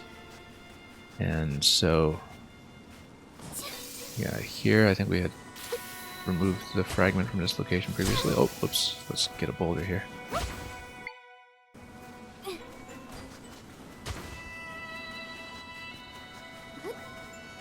And then we'll just keep on heading back down to see if there's anything that we can reach on this side. Whoops.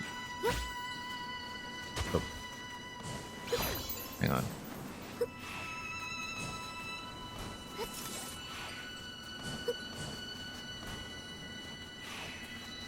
Yep. More snowball locations. Oh, this is interesting. Yeah, there's something new. Whoa, okay. More ice. And lasers. Quite a few lasers, in fact. Let's see what we can do here. Let's get some fire up and running once again. That would maybe use the lock on from time to time for once. Oh. Hang on. This is actually hitting pretty hard here. Let's heal up. Anything that we can use? Yeah, rapid smoothie. We don't need sim speed, obviously, but we'll... let's just dive in here for a moment, just to get out. There's a cave transition, but we want to capture one of the new enemies first, so let me just strategize once again. And yeah. Okay, so...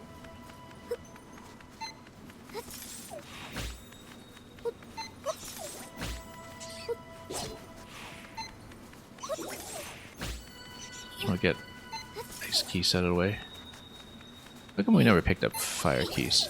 Maybe that was supposed to be in Gerudo Desert. I was thinking like maybe that Death Mountain would be a natural location for that, but you know what? Let's get something else to poke him. Spear Moblin, maybe? And we'll just need to go to level 1 spear because we do need fire to be available here. Can we melt our Spear Moblin? Come on.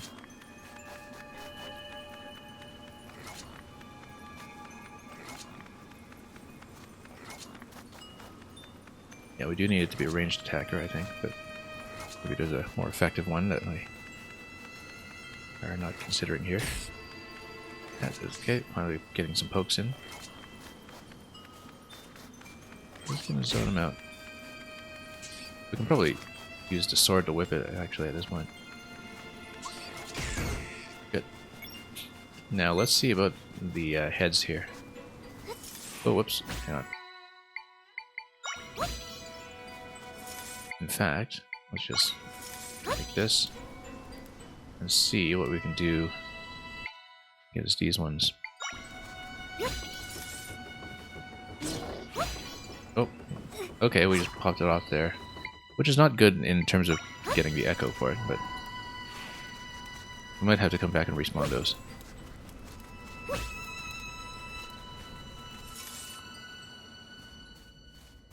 And we'll come back here afterwards.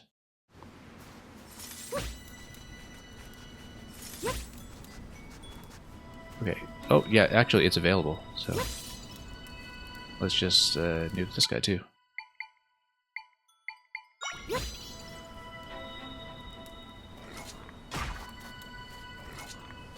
Yeah, interesting that it does register as dead here.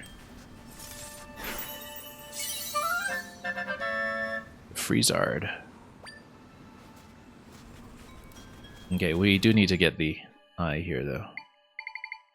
In case that is echoable as well, which it should be. Where's Freezard? There's a massive pile. Yeah, I guess this is somewhat separated by type or zone. Well, we'll use Freezard when we actually want to freeze something. Let's get back in here first. And get fire going again. And then we might just slap the small one with a sword. The little eye.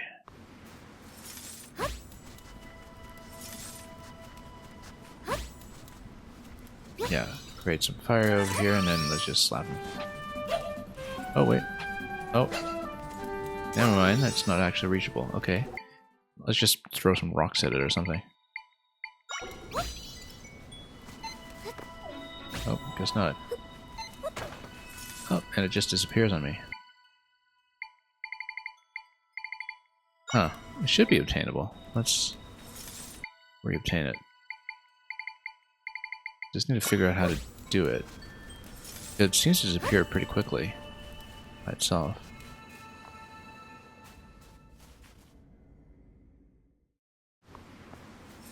I've got to snipe it some other way.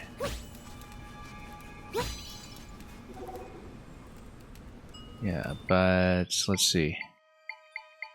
Maybe the spear is just going to be a little bit too slow. We need something that'll be ranged, and then Arlen, no, coming in with a party of 14. Welcome.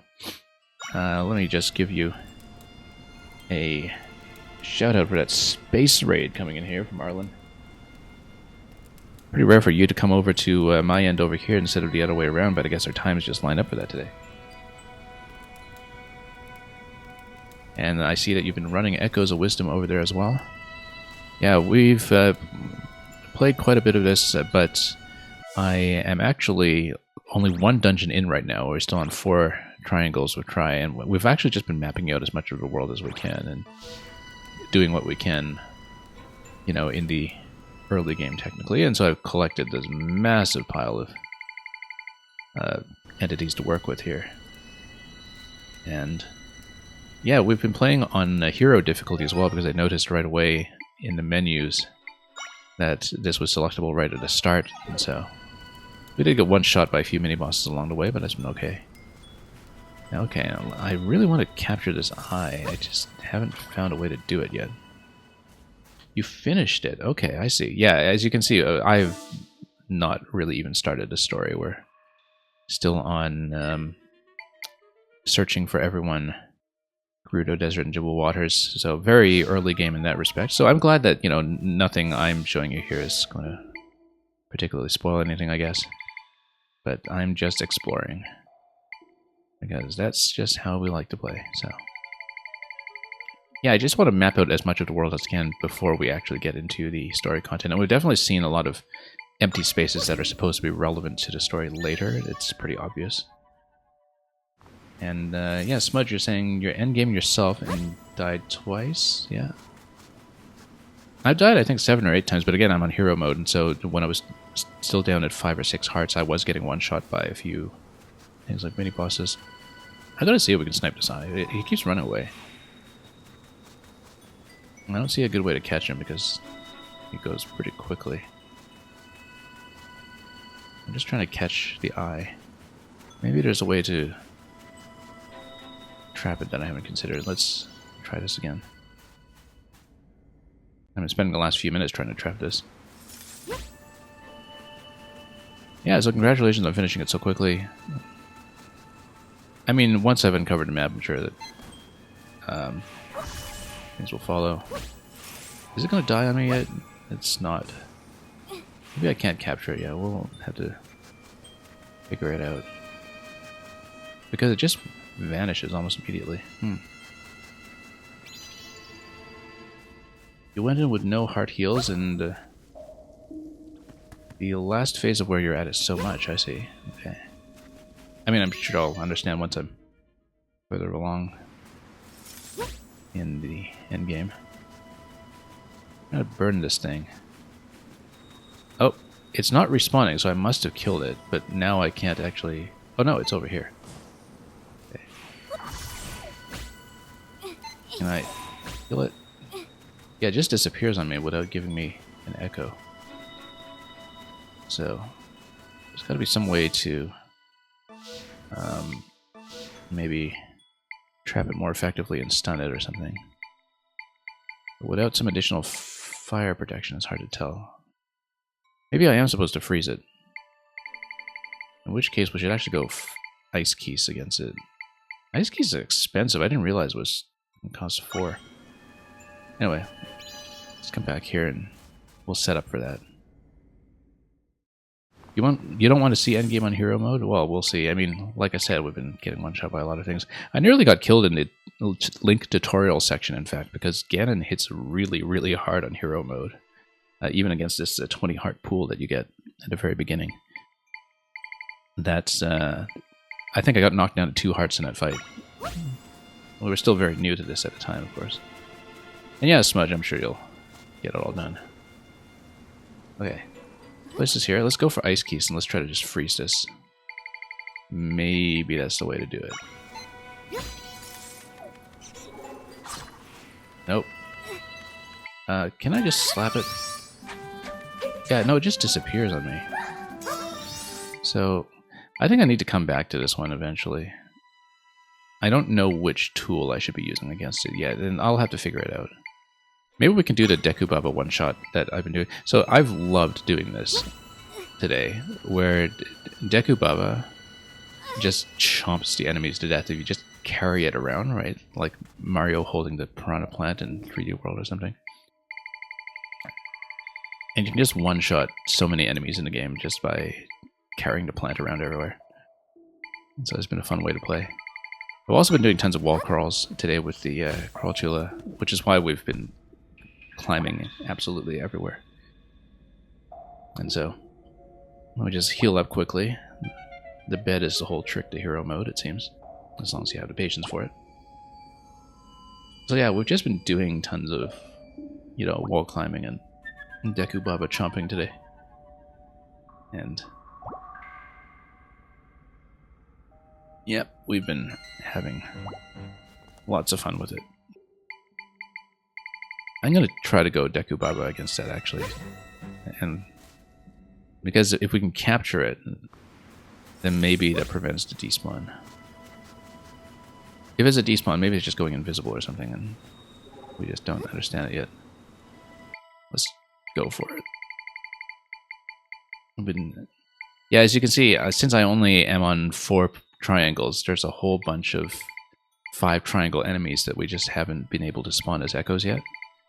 And so it's going to be a pretty huge power spike for me when I do eventually get that 5th triangle, because we just have so much that we've already collected for it. Come on, chomp, chomp, chomp. Good, good. Finally. Did we get it? Did we get it? Yes, finally. That's the way to do it. Okay. I was using that technique so much today, we should have just thought of it in the first place. MOAs, which I recently got zapped by all over the place in Cadence of Hyrule, actually, where they make a pretty big appearance in the DLC. Yeah, we'll definitely mess around with it a little bit. Where is it? Must be near the end, since it's all in one set here. Yeah, here we go. Pretty costly, actually, these ones, but I guess that's because they zap everything. And provide a bit of an escort. Anyway, we're going to go down the steps here and continue in whatever cave this is. Probably taking me down to mountain on the eastern side. You were like, why didn't I think of that in certain points alongside watching Arlen play? Yeah, I feel like it's that kind of game where, you know, there are things that would definitely have occurred to you if you weren't also inundated with tons and tons of choices. That, to the extent that you miss things in this game, it's usually because you have so many other choices you're also thinking about. And that's been my experience so far, for sure. Anyway, here's some ice. We had better shut this off somehow. We'll probably just block it off with boulders or something. You know what? Yeah, we'll just take this down and up down to the left side. Oh. Hang on, that was messed a little bit. Octo's here. Yeah, we'll just knock him down with fire.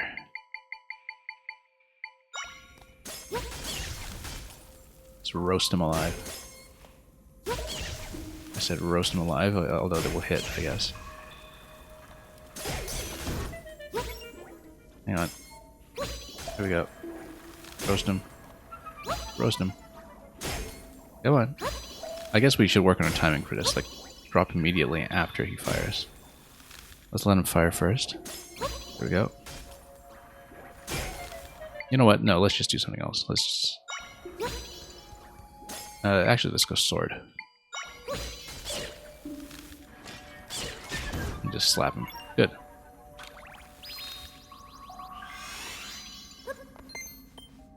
It's quite a passage on the left side there. I guess it's probably something we should be using. I wonder if icicles can be picked up? No, guess not.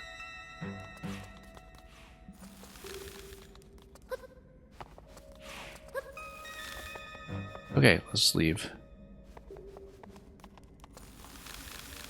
And yeah, Smudge, you're saying that's what you love about this game. It's a linear story, but no one solution to the outcome of each section. Yeah, and I like that even though the story is clearly kind of locked to a certain sequence of constraints, that I am allowed to explore as much as I can. It's very, very open. And I kind of like that it's rewarding me for just going out on a map and entering this cave, probably what was supposed to be the backwards way. We're about to get smoked by the spears here. We don't actually need these guys. I don't see a chest here that they unlock, but we might as well just bust them down anyway, just for fun. Oh, gonna totally get hit here though. Let's step out for a moment. And then I should probably heal up. We know how to take out all these level 2s though. Yeah, I feel like we're actually going backwards through this area compared to what the progression is supposed to be. Now, they do jump the rollers if you're not careful, so I do need them to come down first. Or I can just... Actually, yeah, shock them for a moment. And just set that down while I No, I can't sit down at the same time as the bed. Can I? Yes, I can. I've got 4 points. We'll just heal up while he gets shocked to death. Multitasking at work. He can take his time. I'm going to see if there's anything here for melting the ice. There's probably just some ingredients, but we'll check around and see.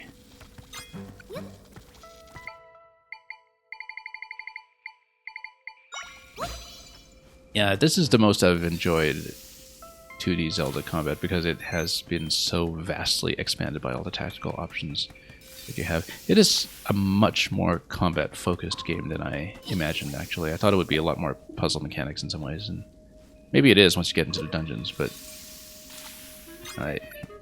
the experience so far has been very much a combat game for me, and in one that has been very dynamic in a way that Tears of the Kingdom was as well, where, you know, in that game you also had tons of different elemental options that you could just plug and play. And that's really been the case here, is that we've been finding fun counters and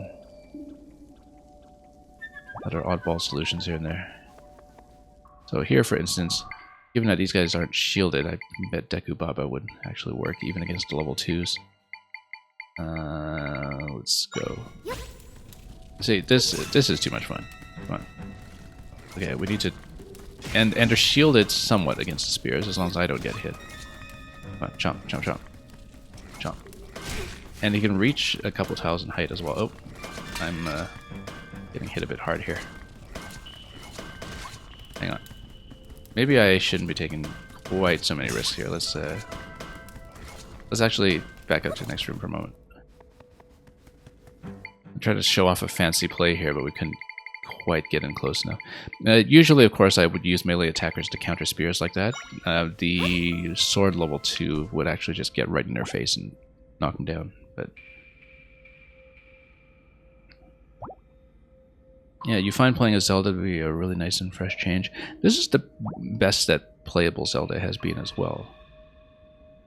In that, in a lot of spin-offs, Zelda is playable in some form, right? In that she's kind of got this rapier style in Hyrule Warrior. She's kind of got a more magic-focused Sheikah Slate fighting style in Age of Calamity. And then I recently replayed quite a bit of Cadence of Hyrule, where, again, they kind of give her a rapier in that game. And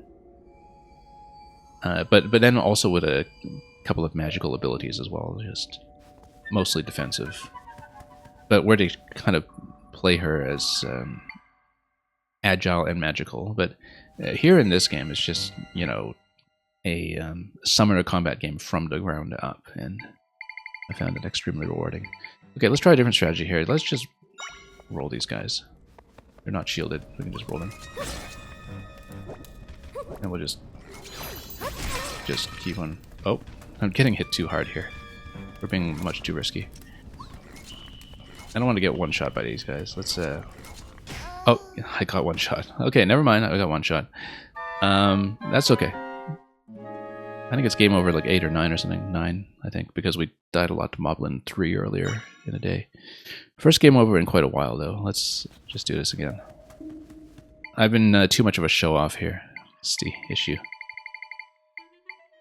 But that's okay. That's part of the pleasure of this game, is that you can just mess around and show off some plays. Okay, this was after we got to Moa. That's fine. Let's rest up first. I don't even need to do that combat room, to be honest. We already have those enemies. I don't think it unlocks anything. We're just kind of going backwards through this den. Yeah, the targeting reminds me of Tunic, actually, if you've ever seen or played that. It has a very similar interface in some ways.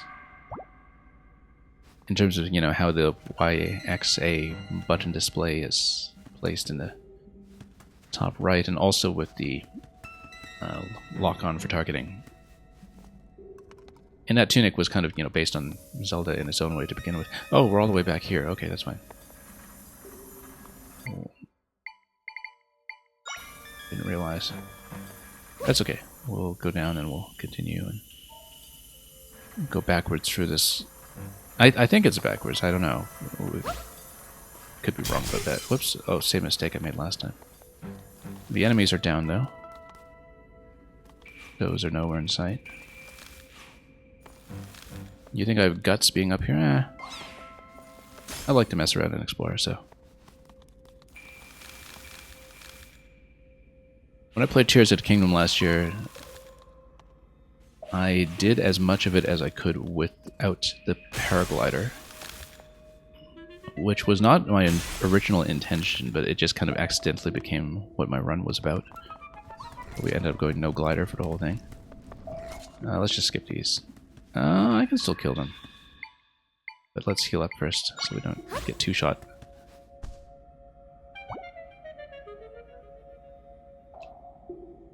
You think, after playing it, it has elements of many of the different games that have inspired it. Yeah.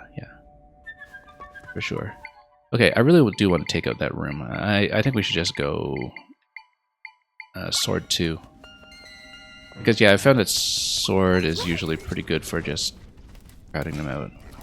And, of course, we can take our own sword and whack them as well. But which we should. I don't do it often enough. Slap him a bit. The other guy's distracted. And then run out of magic, as usual. Okay, you see, why don't we just do things the easy way like that? Oop, grapes. Why didn't we just do things the easy way? You're gonna head off? Yeah, thank you so much for dropping by with a raid. Hope you enjoyed Arlen's run through this as well. Oh, okay, more of these guys. We defeated them by pushing off a cliff edge last time. I feel like that option is not available to me right now. What?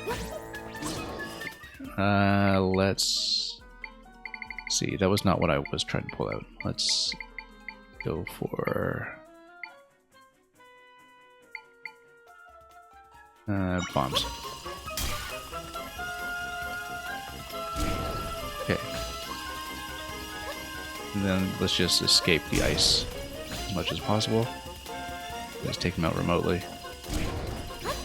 Yeah, maybe we are actually doing this the forward way rather than backward. Given that this is kind of the conclusion of this 3-room gauntlet. This combat zone. Okay, this is actually pretty simple.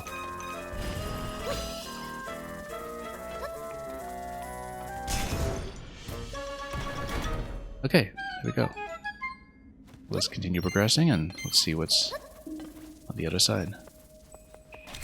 Fire. Oh, ice keys. This is one big combat zone that we just haven't been taken seriously enough. I wonder if P-Hat gets frozen by the ice. It does. Okay, so that's maybe not the most effective, but we can always just respawn them. And the P-Hat takes up so much space it zones them out. But we should probably get some fire going against this. Let's go... I wonder if we can go MOA, since that's at range. It takes too long to actually get going though. Oh yeah, it actually hits hard. It's really hard. But then of course some of these were softened by the... what is it? The P-Hat already. That kind of does a momentary stun against him and then we'll just reposition against it. Very simple. Looks like there's more than I'm supposed to uncover here. Let's grab some fire and melt some ice.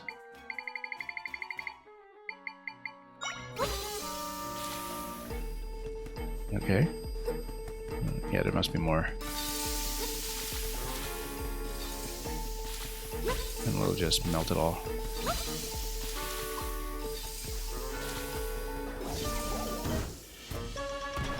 Okay, so yeah, we hit some kind of switch. Let's melt everything we can, though.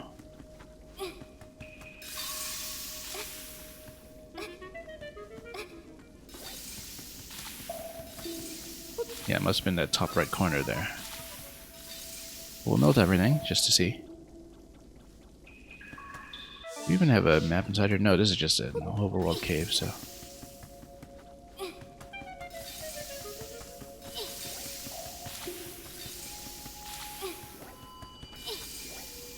Yeah, this must have been at this right side over here. Okay, so let's explore either room to the left and right, see what's here. Something else icy. You know what? Let's get something stationary this time.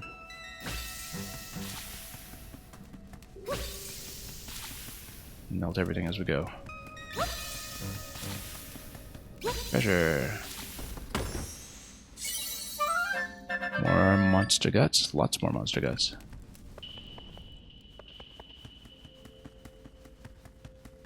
And let's see what's over here. Yeah, we can just push a rock into this and maybe even an ice block. Because then we can slide it. Oh no, it's wind. Okay, so we could do it. Oh, that's new. But that's something we can hit from range. Oops. Without walking this off, ideally. I said without walking this off, ideally. Is it going to target? It was about to. No, let's do something that's actually going to fly, maybe, and stay at range. Actually. The bomb might work. Unless the bomb just completely misses. Or actually, Gyro maybe used wind to blow it off.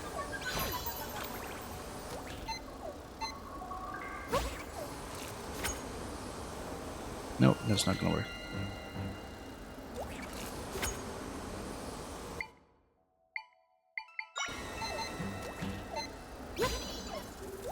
Not quite. If we can get a bit closer, maybe we can drop one on top. Oh yeah, that's gonna do it. But it's not gonna hit very reliably. That was a bit of a lucky shot that time. Maybe if I place something like an Octo.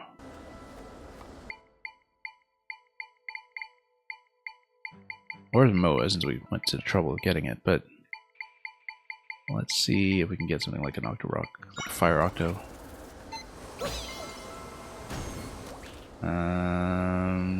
Oh yeah, the wind's just gonna extinguish that, so let's just go for standard Octo.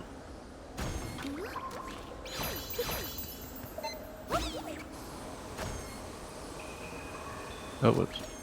There we go. It will hit whenever it is not exhaling. We'll just wait until it gets chipped down, I guess. And we should be able to float over there with something flying afterwards when we want to grab the Echo.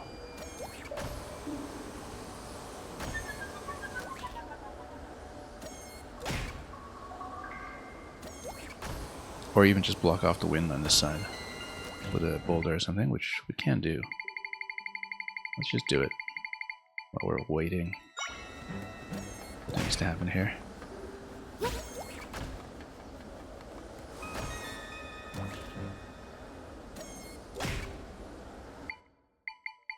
And yeah, since we're here, maybe we can get a spear model or something to whack it. Okay, good. Now let's remove these and let's cross over.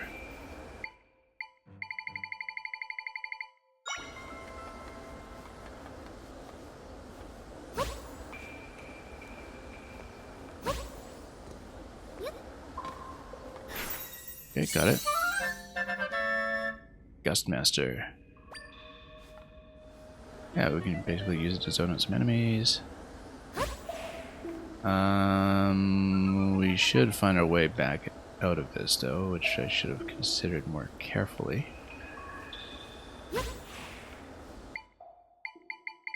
Can we get out of the ceiling here with Strangula? Yeah, we can. In fact, we can just jump out this way.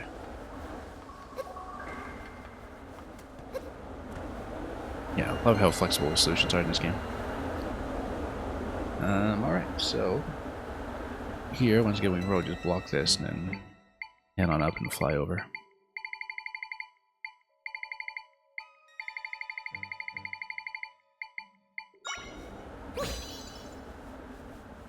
In fact, we can just... Oops. Put one over here, and then get slightly displaced, but then we can probably fly over the rest. Let's get something like Keese, maybe. Don't know when it comes to flying Echoes whether there's going to be much of a difference between the different options the player has available.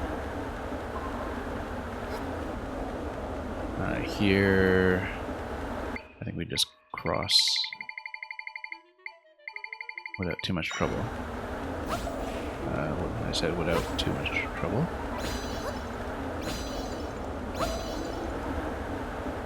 Now we'll just continue heading down, drop a boulder over here, and block this.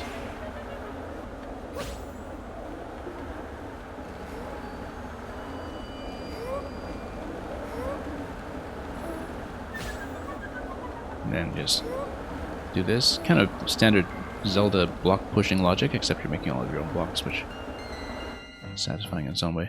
Okay, this is going to be bombs. Let's get someone to hit remotely here. We'll just toss bombs away. Defend our companion. There we go. Wasn't too bad. Wasn't too bad at all, actually. Okay, so back in another section of Heber Mountain. Some ice octos here. Let's see. Yeah, because I guess we're just down on the whole ice section down below. We should try to make our way over to the right, but it might take a fair bit of island hopping to do. Oops. But let's maybe get rid of the octo over there first. And put this up so we actually have some way of doing this. I wonder if it's probably too cold for some of our other sea creatures. Yeah, much too cold. Oh, actually, no, it can do it. Okay. Never mind then. We're just fine. Alright, then let's see what we can do to cross over.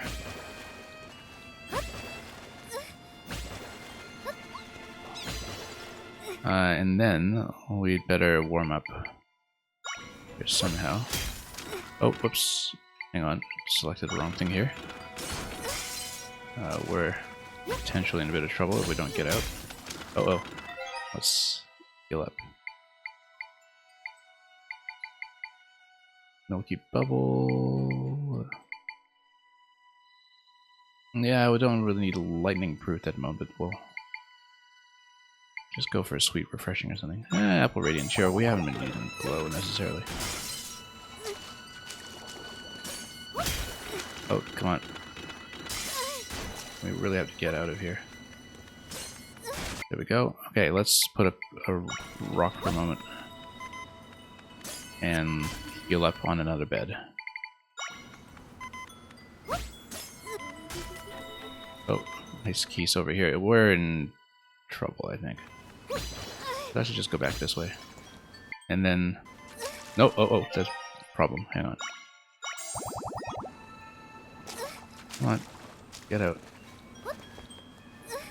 Let's put on some fire. There we go. Let's heal up for a moment. And then figure out how we'll make the crossing. Oh, we might even want to explore the left side here a little bit first. Waterfall. And nice octo. Yeah, we'll do what we can. Let's actually get Chomp Fin to take out Ice Octo, that does work. As long as Chomp Fin is in the icy water. Yeah, we'll take a little bit of damage here, but... Oh, actually, that didn't work out as well as I hoped. There we go. Okay, took it out quickly at least. Let's get things back up and running and heal up again on a bed and think about how we're going to deal with Fire Keys. Same way we always do, I think. Well, I mean... Yeah, ideally we get like Moa up or something and maybe that'll hit. No.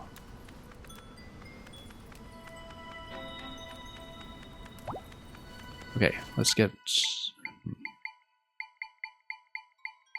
Moa perhaps. And something that can hit a moving target would be nice. There we go.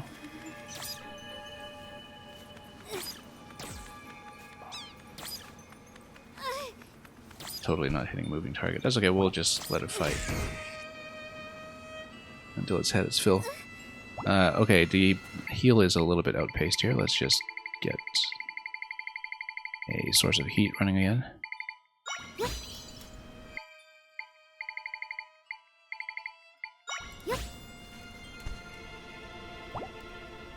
Yeah, there probably is a better way to take care of Ice Keys, but I'll have to think about it a bit further.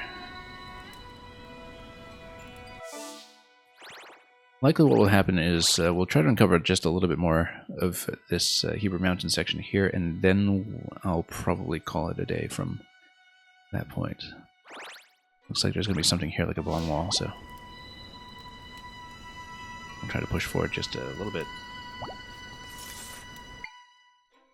And yeah, more Ice Octos. I wonder if we can reach anything from over here. Maybe go Moa against that, actually. Since it's a stationary target, it should be easy to hit. Oh. Hang on. Let's move in first.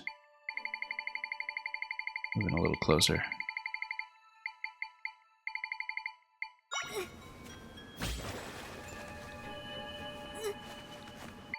You'll get some fire up and running. Maybe take a lower budget sea creature over there to take it out. Or even just something like an aerial attacker. Get a crow up there. Oh, it's actually going to jump out. Do that. Okay, that might not work. Okay, we'll just send another crow. Just do it one at a time, patiently.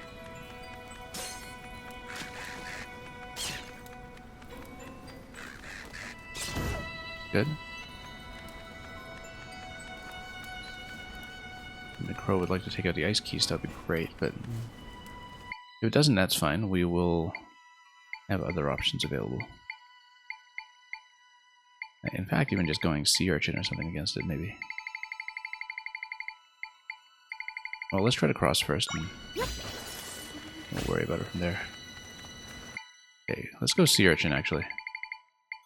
Shield ourselves with it.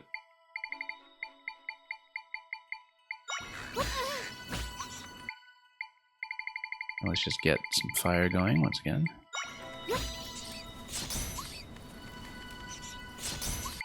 Okay, so it actually does take those out immediately, so we should go for another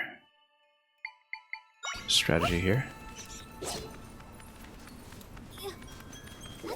Oh, whoops, we should have targeted this.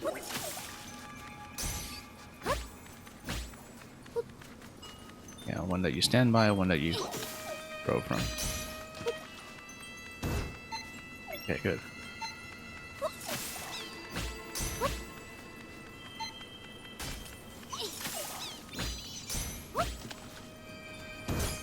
And then, did it get taken out? Yeah, it did, but we've got another Octo there.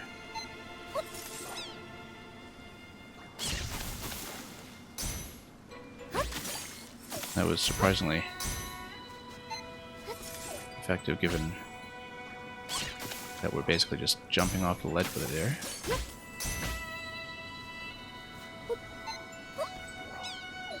Yeah, it's just jumping off the ledge. That's okay, we'll... Oops. Don't get hit too hard. Let's pop this. And once again, maybe go for Crow. Or even like double keys or something to keep things interesting.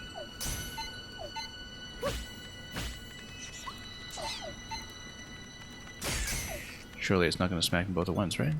Oh, it totally is. We got it. Okay, now let's just grab another bed quickly here, heal up, and then climb beds across. The way we usually do.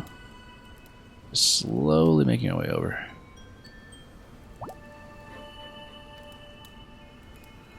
And we'll just try to finish this area at least. And find some kind of natural stopping point.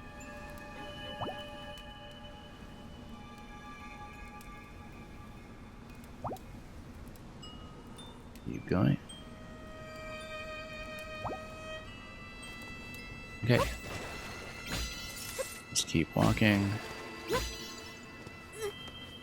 And then put up some fire once again until we get a good solution for this one here. Probably once again going to go for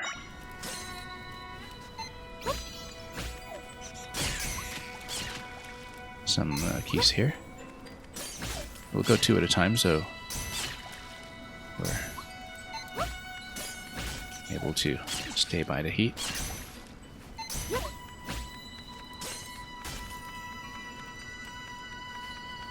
Basically playing like the Zerg Scourge from StarCraft. We just do little bombing runs with them.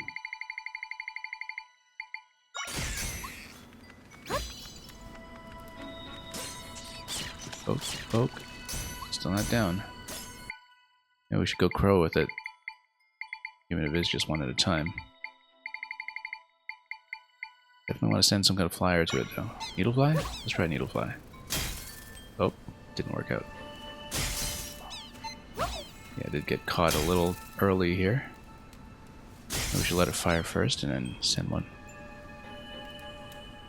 A rattle long range here. Yeah, no, that's not gonna work.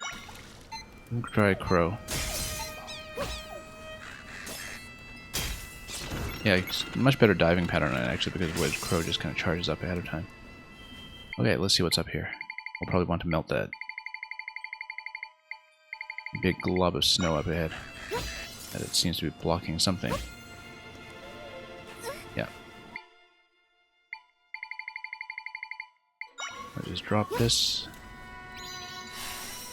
Oh, and then whenever you activate these, it actually just does clear the board.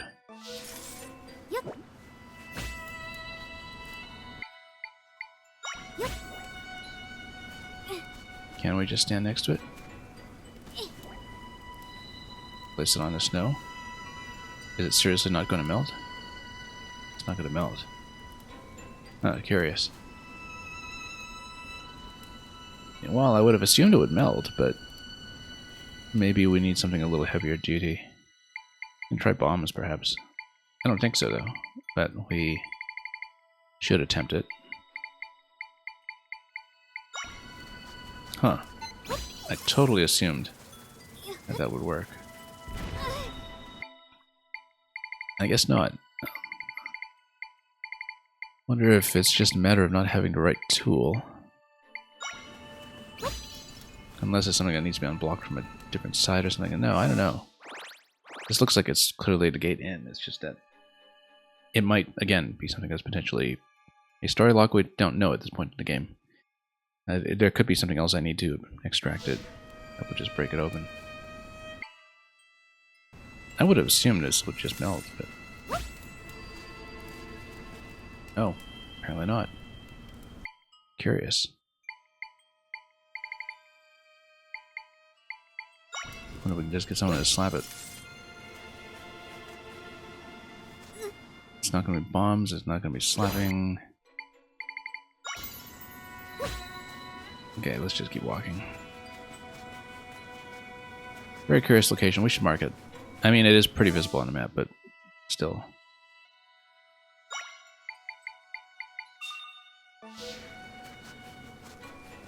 Very odd that we don't have a solution for it. Well, something icy that way comes. Let's make sure we rest up first before we attempt it. Wouldn't be surprised if we run into something like an Ice Wizrobe at some point. Given that we have the other types. Electric and fire so far. And that this would be a kind of a natural place to find the ice equivalent. There's one.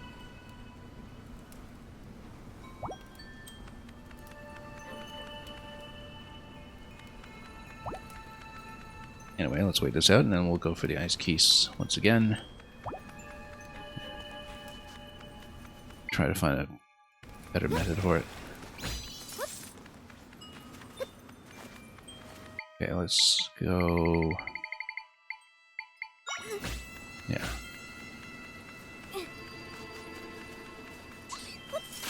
Okay. Oh, we actually just dunked it. Unfortunately, we don't have a good way to pick that up without taking a bit of a dive into the water. However, if we do take a dive into the water, the best way to do it is to have a bed to climb back on afterwards. So, yeah, let me just get out without taking damage. And we should continue traversing this area here. Looks like we can just drag that chest out, I think. Hang on.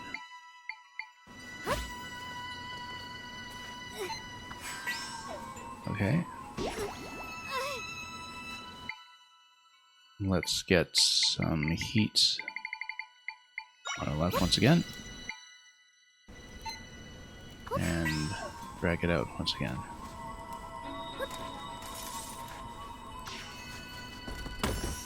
As long as we gain enough height with it, there's the chest. Not a whole lot to work with here, but cash is cash. Oh, look at that. Oh, totally Ice Wizrobe time. Too bad we don't have Fire Wizrobe available, because otherwise that would be the natural solution to this. Yeah, this could be tricky. Previously, we just decided to fight Wizrobe by mobbing it with keys. That might not be a terribly available solution to us over here.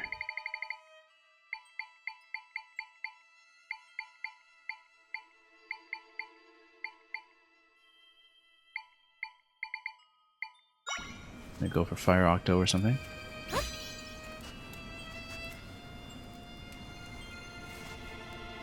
Yeah, now Wizrobes hit very hard, so we do need to heal up before we do anything. And let's make sure we have a heat source.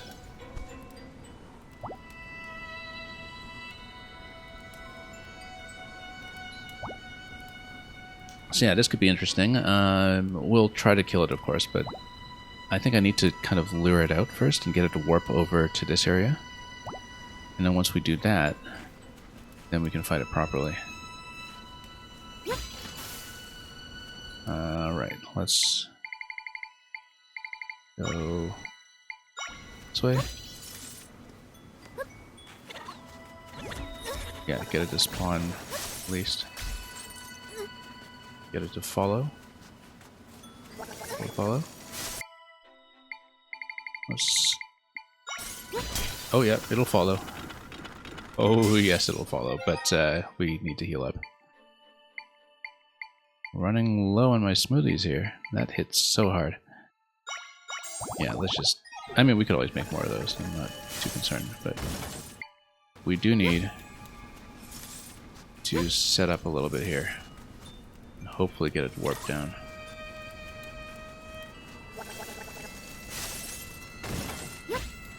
And I would like to pull it down somehow. We're not stuck fighting it here.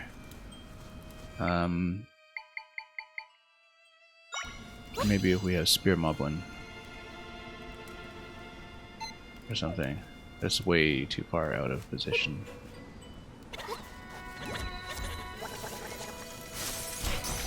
Yeah, no, he's just gonna get wrecked.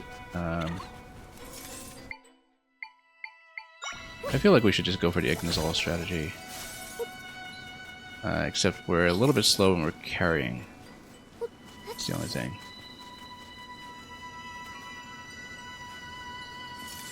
Yeah, he's not warping down any further, that's the issue. Really need to move him down further.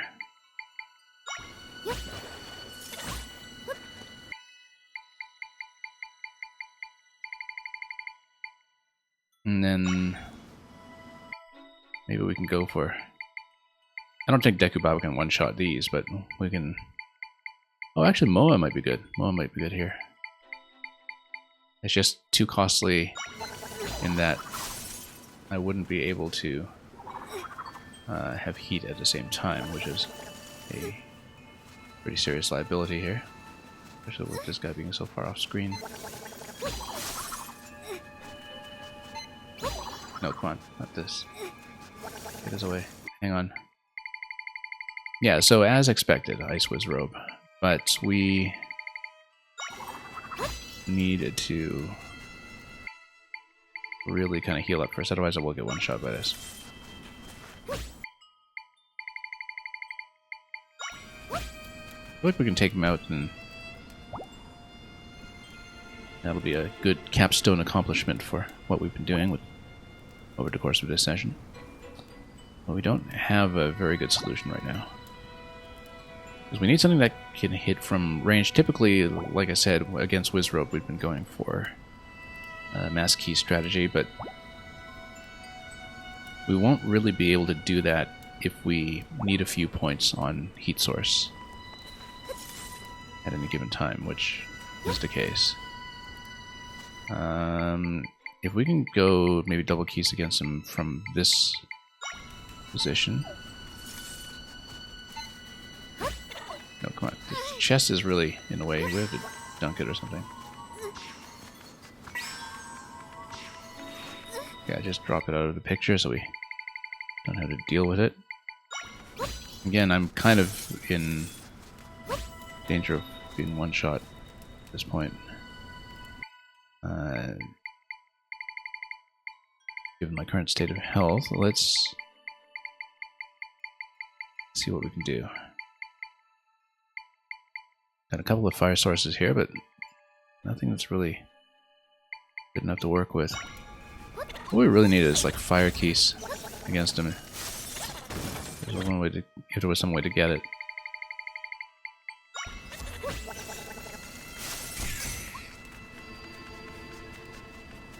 Yeah, I can't warp him down low enough. If there's a bigger island to fight him on, yeah, maybe. Whoa, whoa, whoa, whoa, whoa. Okay, that was not good. Hang on. And then that's game over because of cold damage. Too bad. I wonder how far back we've been set.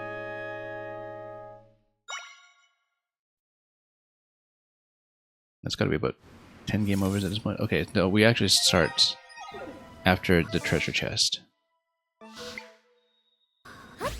Because the treasure chest does autosave, it seems.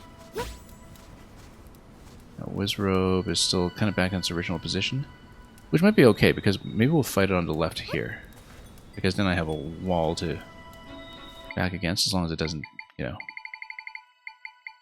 punish me for backing against the wall. And let's just set up here for a moment. And yeah, because ideally we want some kind of ranged attack solution again. So we might go Spear, but Spear tends to be a little too slow against Wizrobe, I think, because of the way it shields up initially.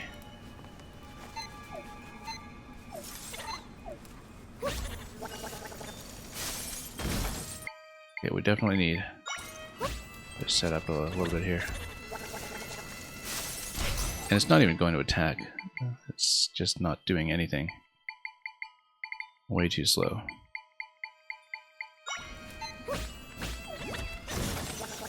Hang on. Oh, we're gonna be in big trouble in a minute here. Okay, we actually do need to do some sort here. So we can just quickly swap between last Gs for these. This could be a long fight given how long the key strategy usually takes against him. Oh. We don't want to be doing accidental fire keys here, right? Hang on, locking onto the wrong thing. Yeah, if you tap lock on repeatedly, then you can change the target.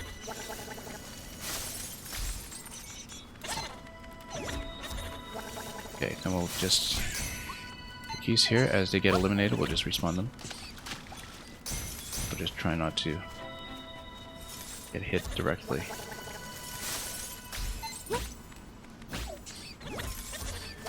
Come on.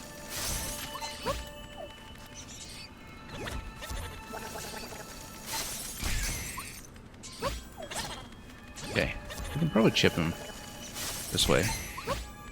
It'll be tough, but oh, let's not overdo it.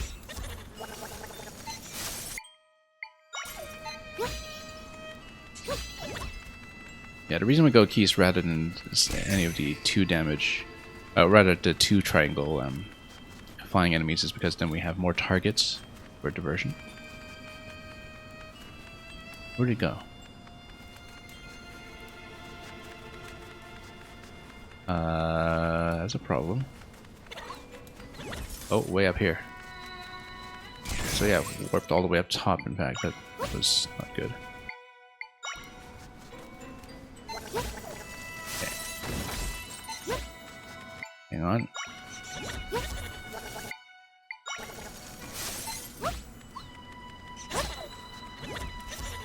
Okay.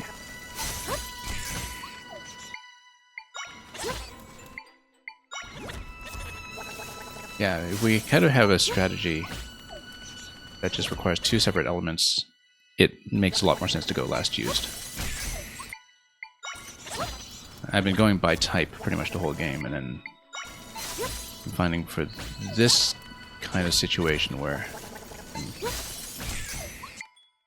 in need of a quick swap. Yeah, as long as we don't have the torch off for long enough for cold damage to be a problem, then we can actually swap out of it briefly, like this. Because the most recent keys will stay on the board.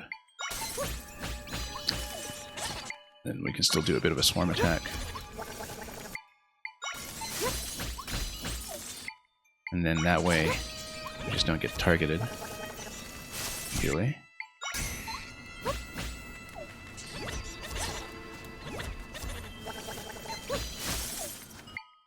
And then stay back here. And then, oh.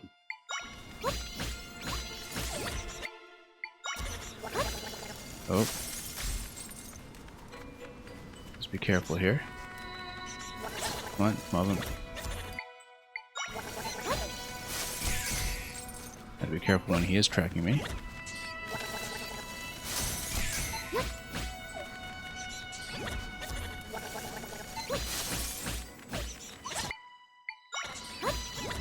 Yeah, this will work as long as we're cautious.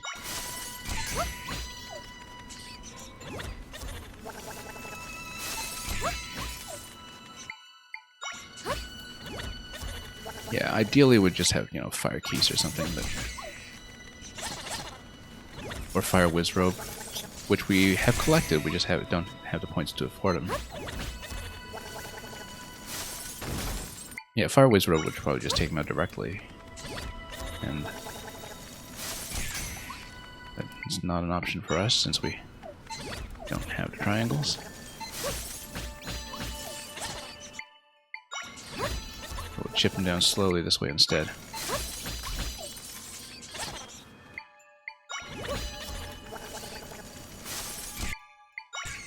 And I'm sure he's going to cost 5 points as well, which means we can't use him yet either, but again, that just means we're in for a big power spike when we do eventually get Triangle 5. Just from all the options that we opened up already.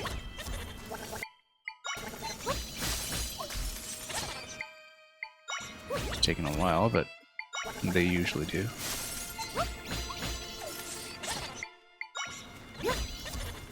Yeah, once he's down, I don't have any concerns about actually being able to reach the Echo. I think that's not going to be a problem, even if it's way out of position.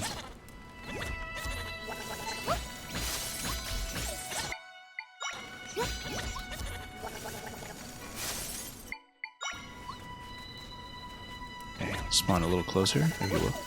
Oh, ooh, close one. Okay.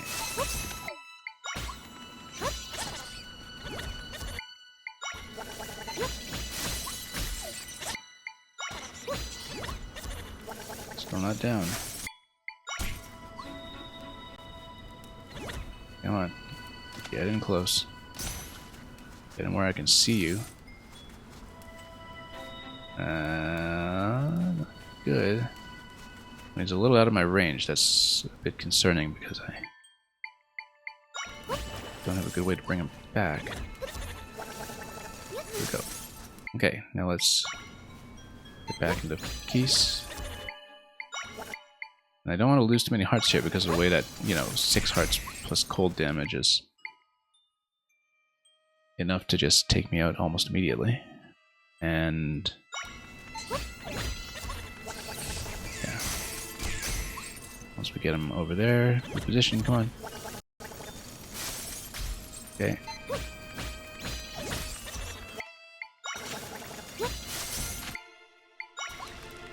Haven't hit him in a few cycles here. A little tricky.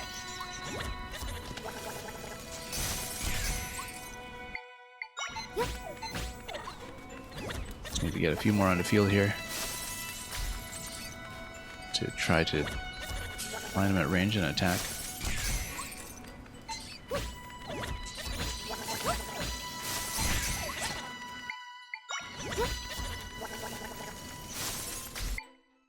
There's got to be a faster way to do it, but we're not going to find it, it seems.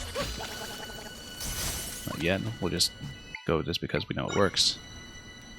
And very slowly. But that's how we've been fighting all the Wizzrobes so far. I've found that going Mass Keese is typically going to be the safest option. Just in terms of being a diversionary strategy.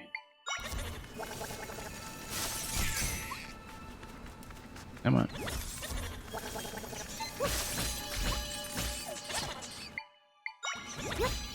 Is he going to get chipped down eventually?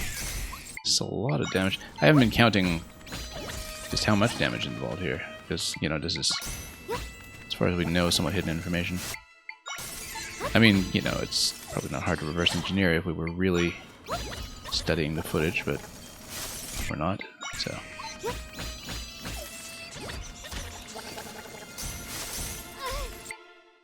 Okay, getting a bit lower here. Come on, he's got to come out.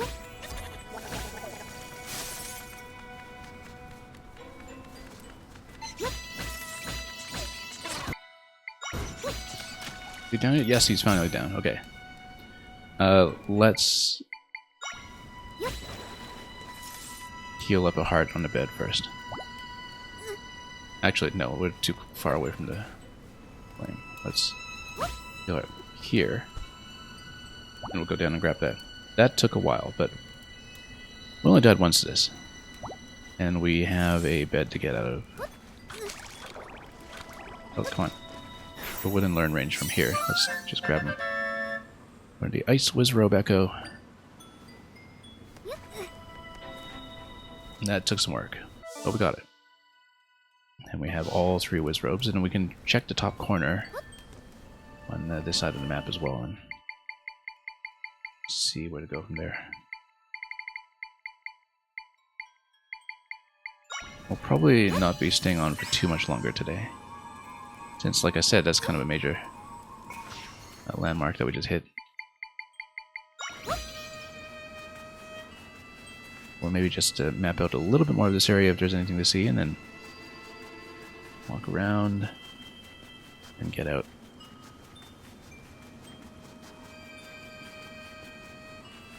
Yeah, still kind of at the top of the mountain here. We're not about to jump down, but we'll circle out of this area. And once we're off the mountain, somewhere safe, then we'll take that as a point to continue.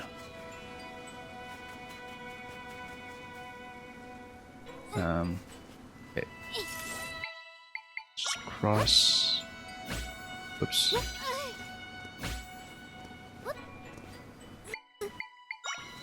And then cross. Yeah, still wondering about this, since it doesn't just melt. I feel like it is some kind of story log.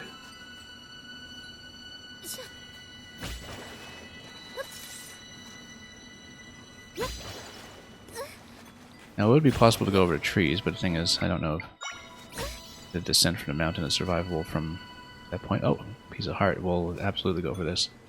Let's get in the bed first, just to, well, make sure we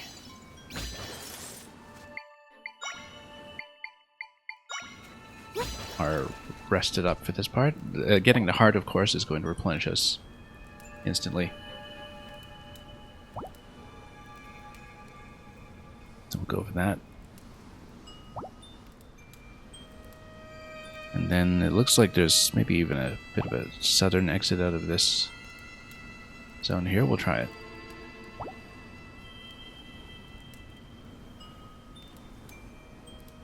Definitely a fair bit we haven't uncovered yet. Okay, now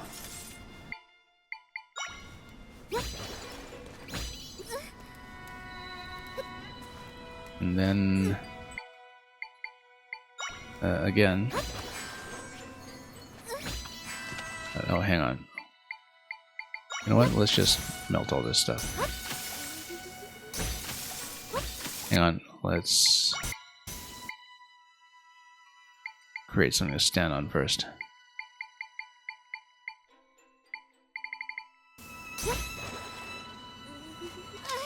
Oh.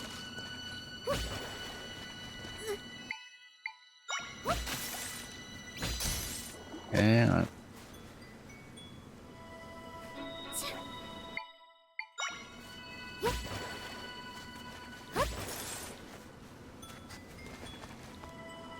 Okay, can I toss in this location?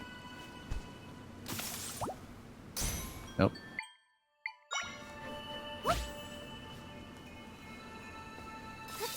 And melt.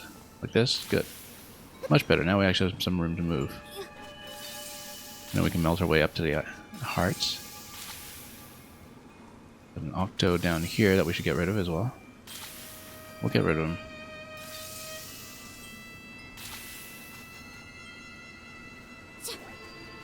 And in fact, just drop a shark on him, perhaps. Oops.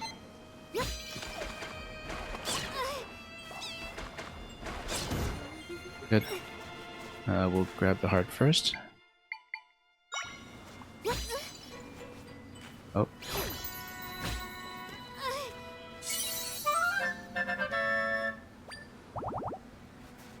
And then, let's see if there's anything to traverse down here. It looks like there is, I just don't know if we can continue from that point, necessarily. Looks like we can't.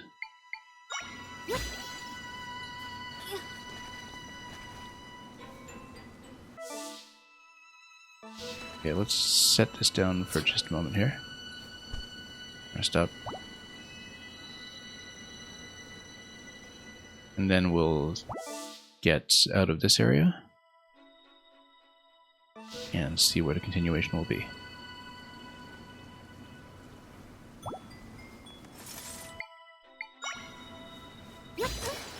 Oh.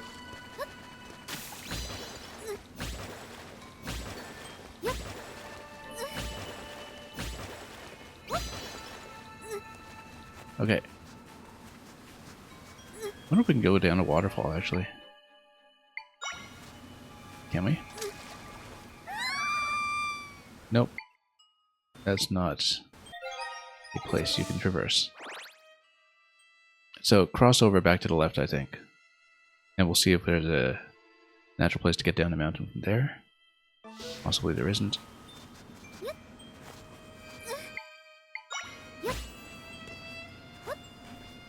Yeah, because I think we actually just need to return through the cave system as far as I can tell.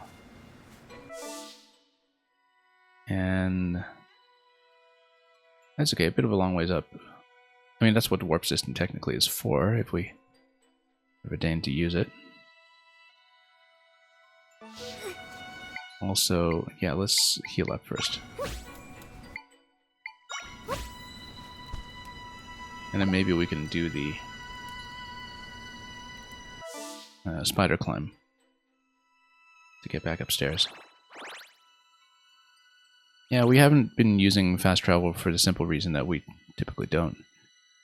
I feel like maybe there was a bit more that could be revealed down here, but no, we were kind of already along the edge of that zone, so we'll get to somewhere relatively safe, perhaps, and then I'll probably just call it from there. This was quite an ascent up the mountain, though. Definitely an adventure. Just try to see where we'll continue. Anyway, let's wait it out a little bit, and yeah, eventually we'll just need to stock on more smoothies, given that we've got a decent pile of cash on hand at this point to try to hit that 20 additional recipes with sufficient mixing and matching.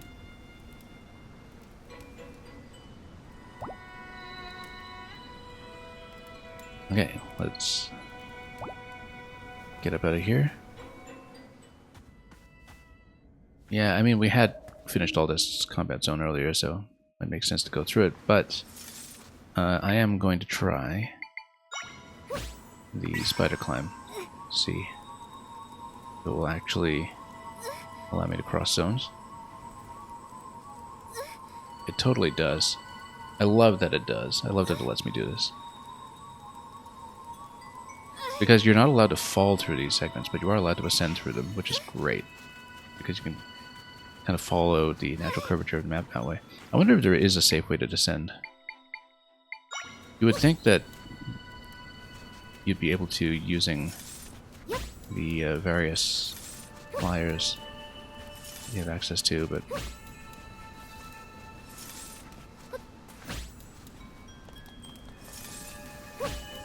oh.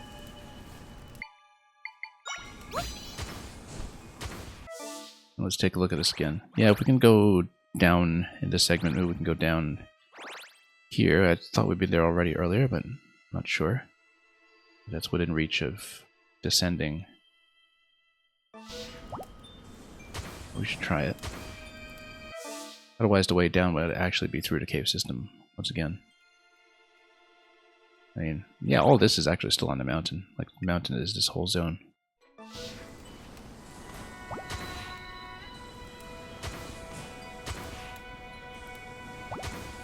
So we'll just get ready. So I wonder if there is some way to, you know, do the opposite of what the Crawltula does for us and climb down through the fog zones.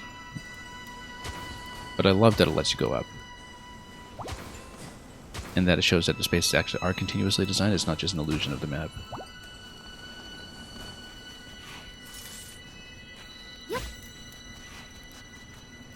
Yeah.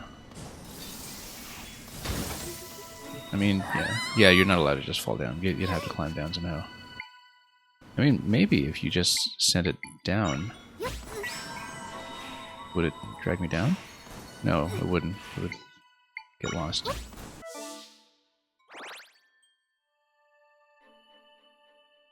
So, I wonder how we do get down then. Apart from using the warp, which I'm reluctant to do because I want to see how the spaces are stitched together. Given that we had come up here in the first place using all these climbing abilities.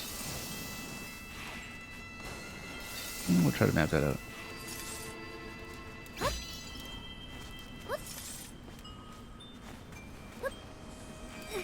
Oh.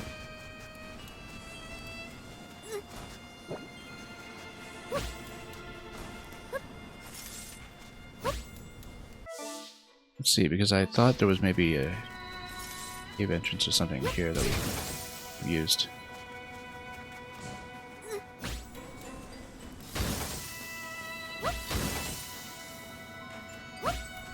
Or somewhere else to traverse on this side. Like over here. Oh yeah, because there's the cave over here. Whoa, hang on. Bad idea, let's get out before we get sniped.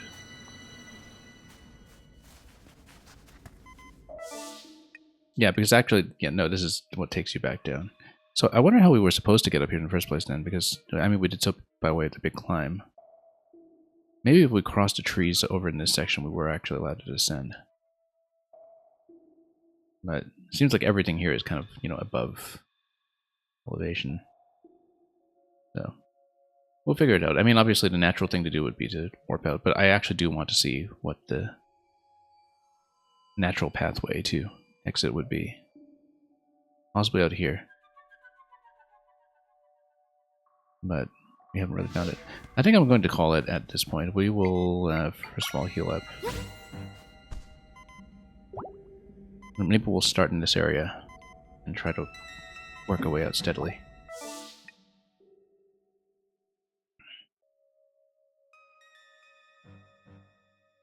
And it would make sense to do so. Yeah, because we've seen how a couple of these cave systems are connected, but not down below over here. I think there must be a way to maybe cross over this area. This was the waterfall, of course. And maybe there was something to look at over there, including here perhaps some kind of natural connection point that we were perceiving. Plus this bit that was snow-packed over here that we apparently skipped over. Failing that, you know, if we really can't find a way out, then we'll warp out, but I prefer not to. I prefer to see what the game lets me do, so there isn't any, you know, accidental one-way lock or something.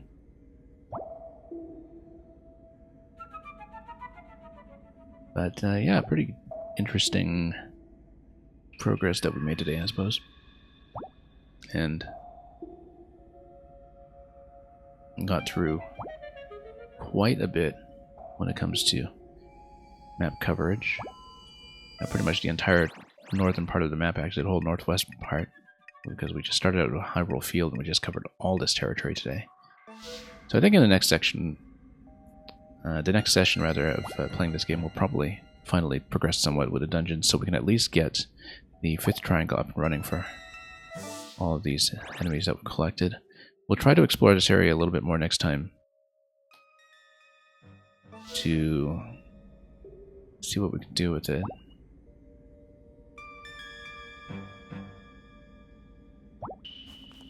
Let's go below just to check. Oh yeah, it's this whole section here. That's a long way down, actually. This whole system that goes down. Because I'm trying to think about this and establish what is it that the player would normally progress through to get up here. It seems like there must be a way that the player was expected to kind of come up through here, and maybe that's what this little snow patch here is supposed to be, that it was where the player was supposed to come in.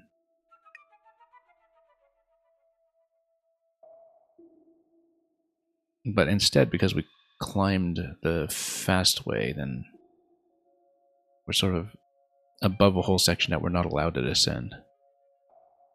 And I'm not sure there's a natural point to go back down. It might be over here, maybe. It was close enough to where we descended past the initial cave. We should probably go back and check at some point. But I thought I had. So yeah, because it seems like, normally you would come up through the mountain through here, and then you'd be expected to, fight through the snow, and then maybe check in this location here, which we didn't check. There's probably some kind of connection point here up to the waterfall. And that eventually gets you to loop up. And then this section, we just don't know what's going on there. And plus, a lot that's tree-lined over here that perhaps we can skip over to go down to a lower level on the mountain, but as we saw with that bit with the Octorok that was in this location, we couldn't actually go down. So we may actually have to warp out if I can't figure out the sort of natural descent to reverse our way back. But we're going to have to figure out that kind of thing next time. I think we're going to start here, and we'll see where to go from there. So that's it for today for Echoes of Wisdom. Thank you so much for joining me. Thank you especially to Arlen for the raid earlier and bringing so many people in.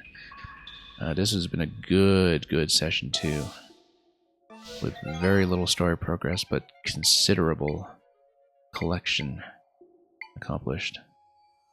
We still need to get a ferry in here at some point. Already on the 3rd stamp card, of course, and doing pretty well with it.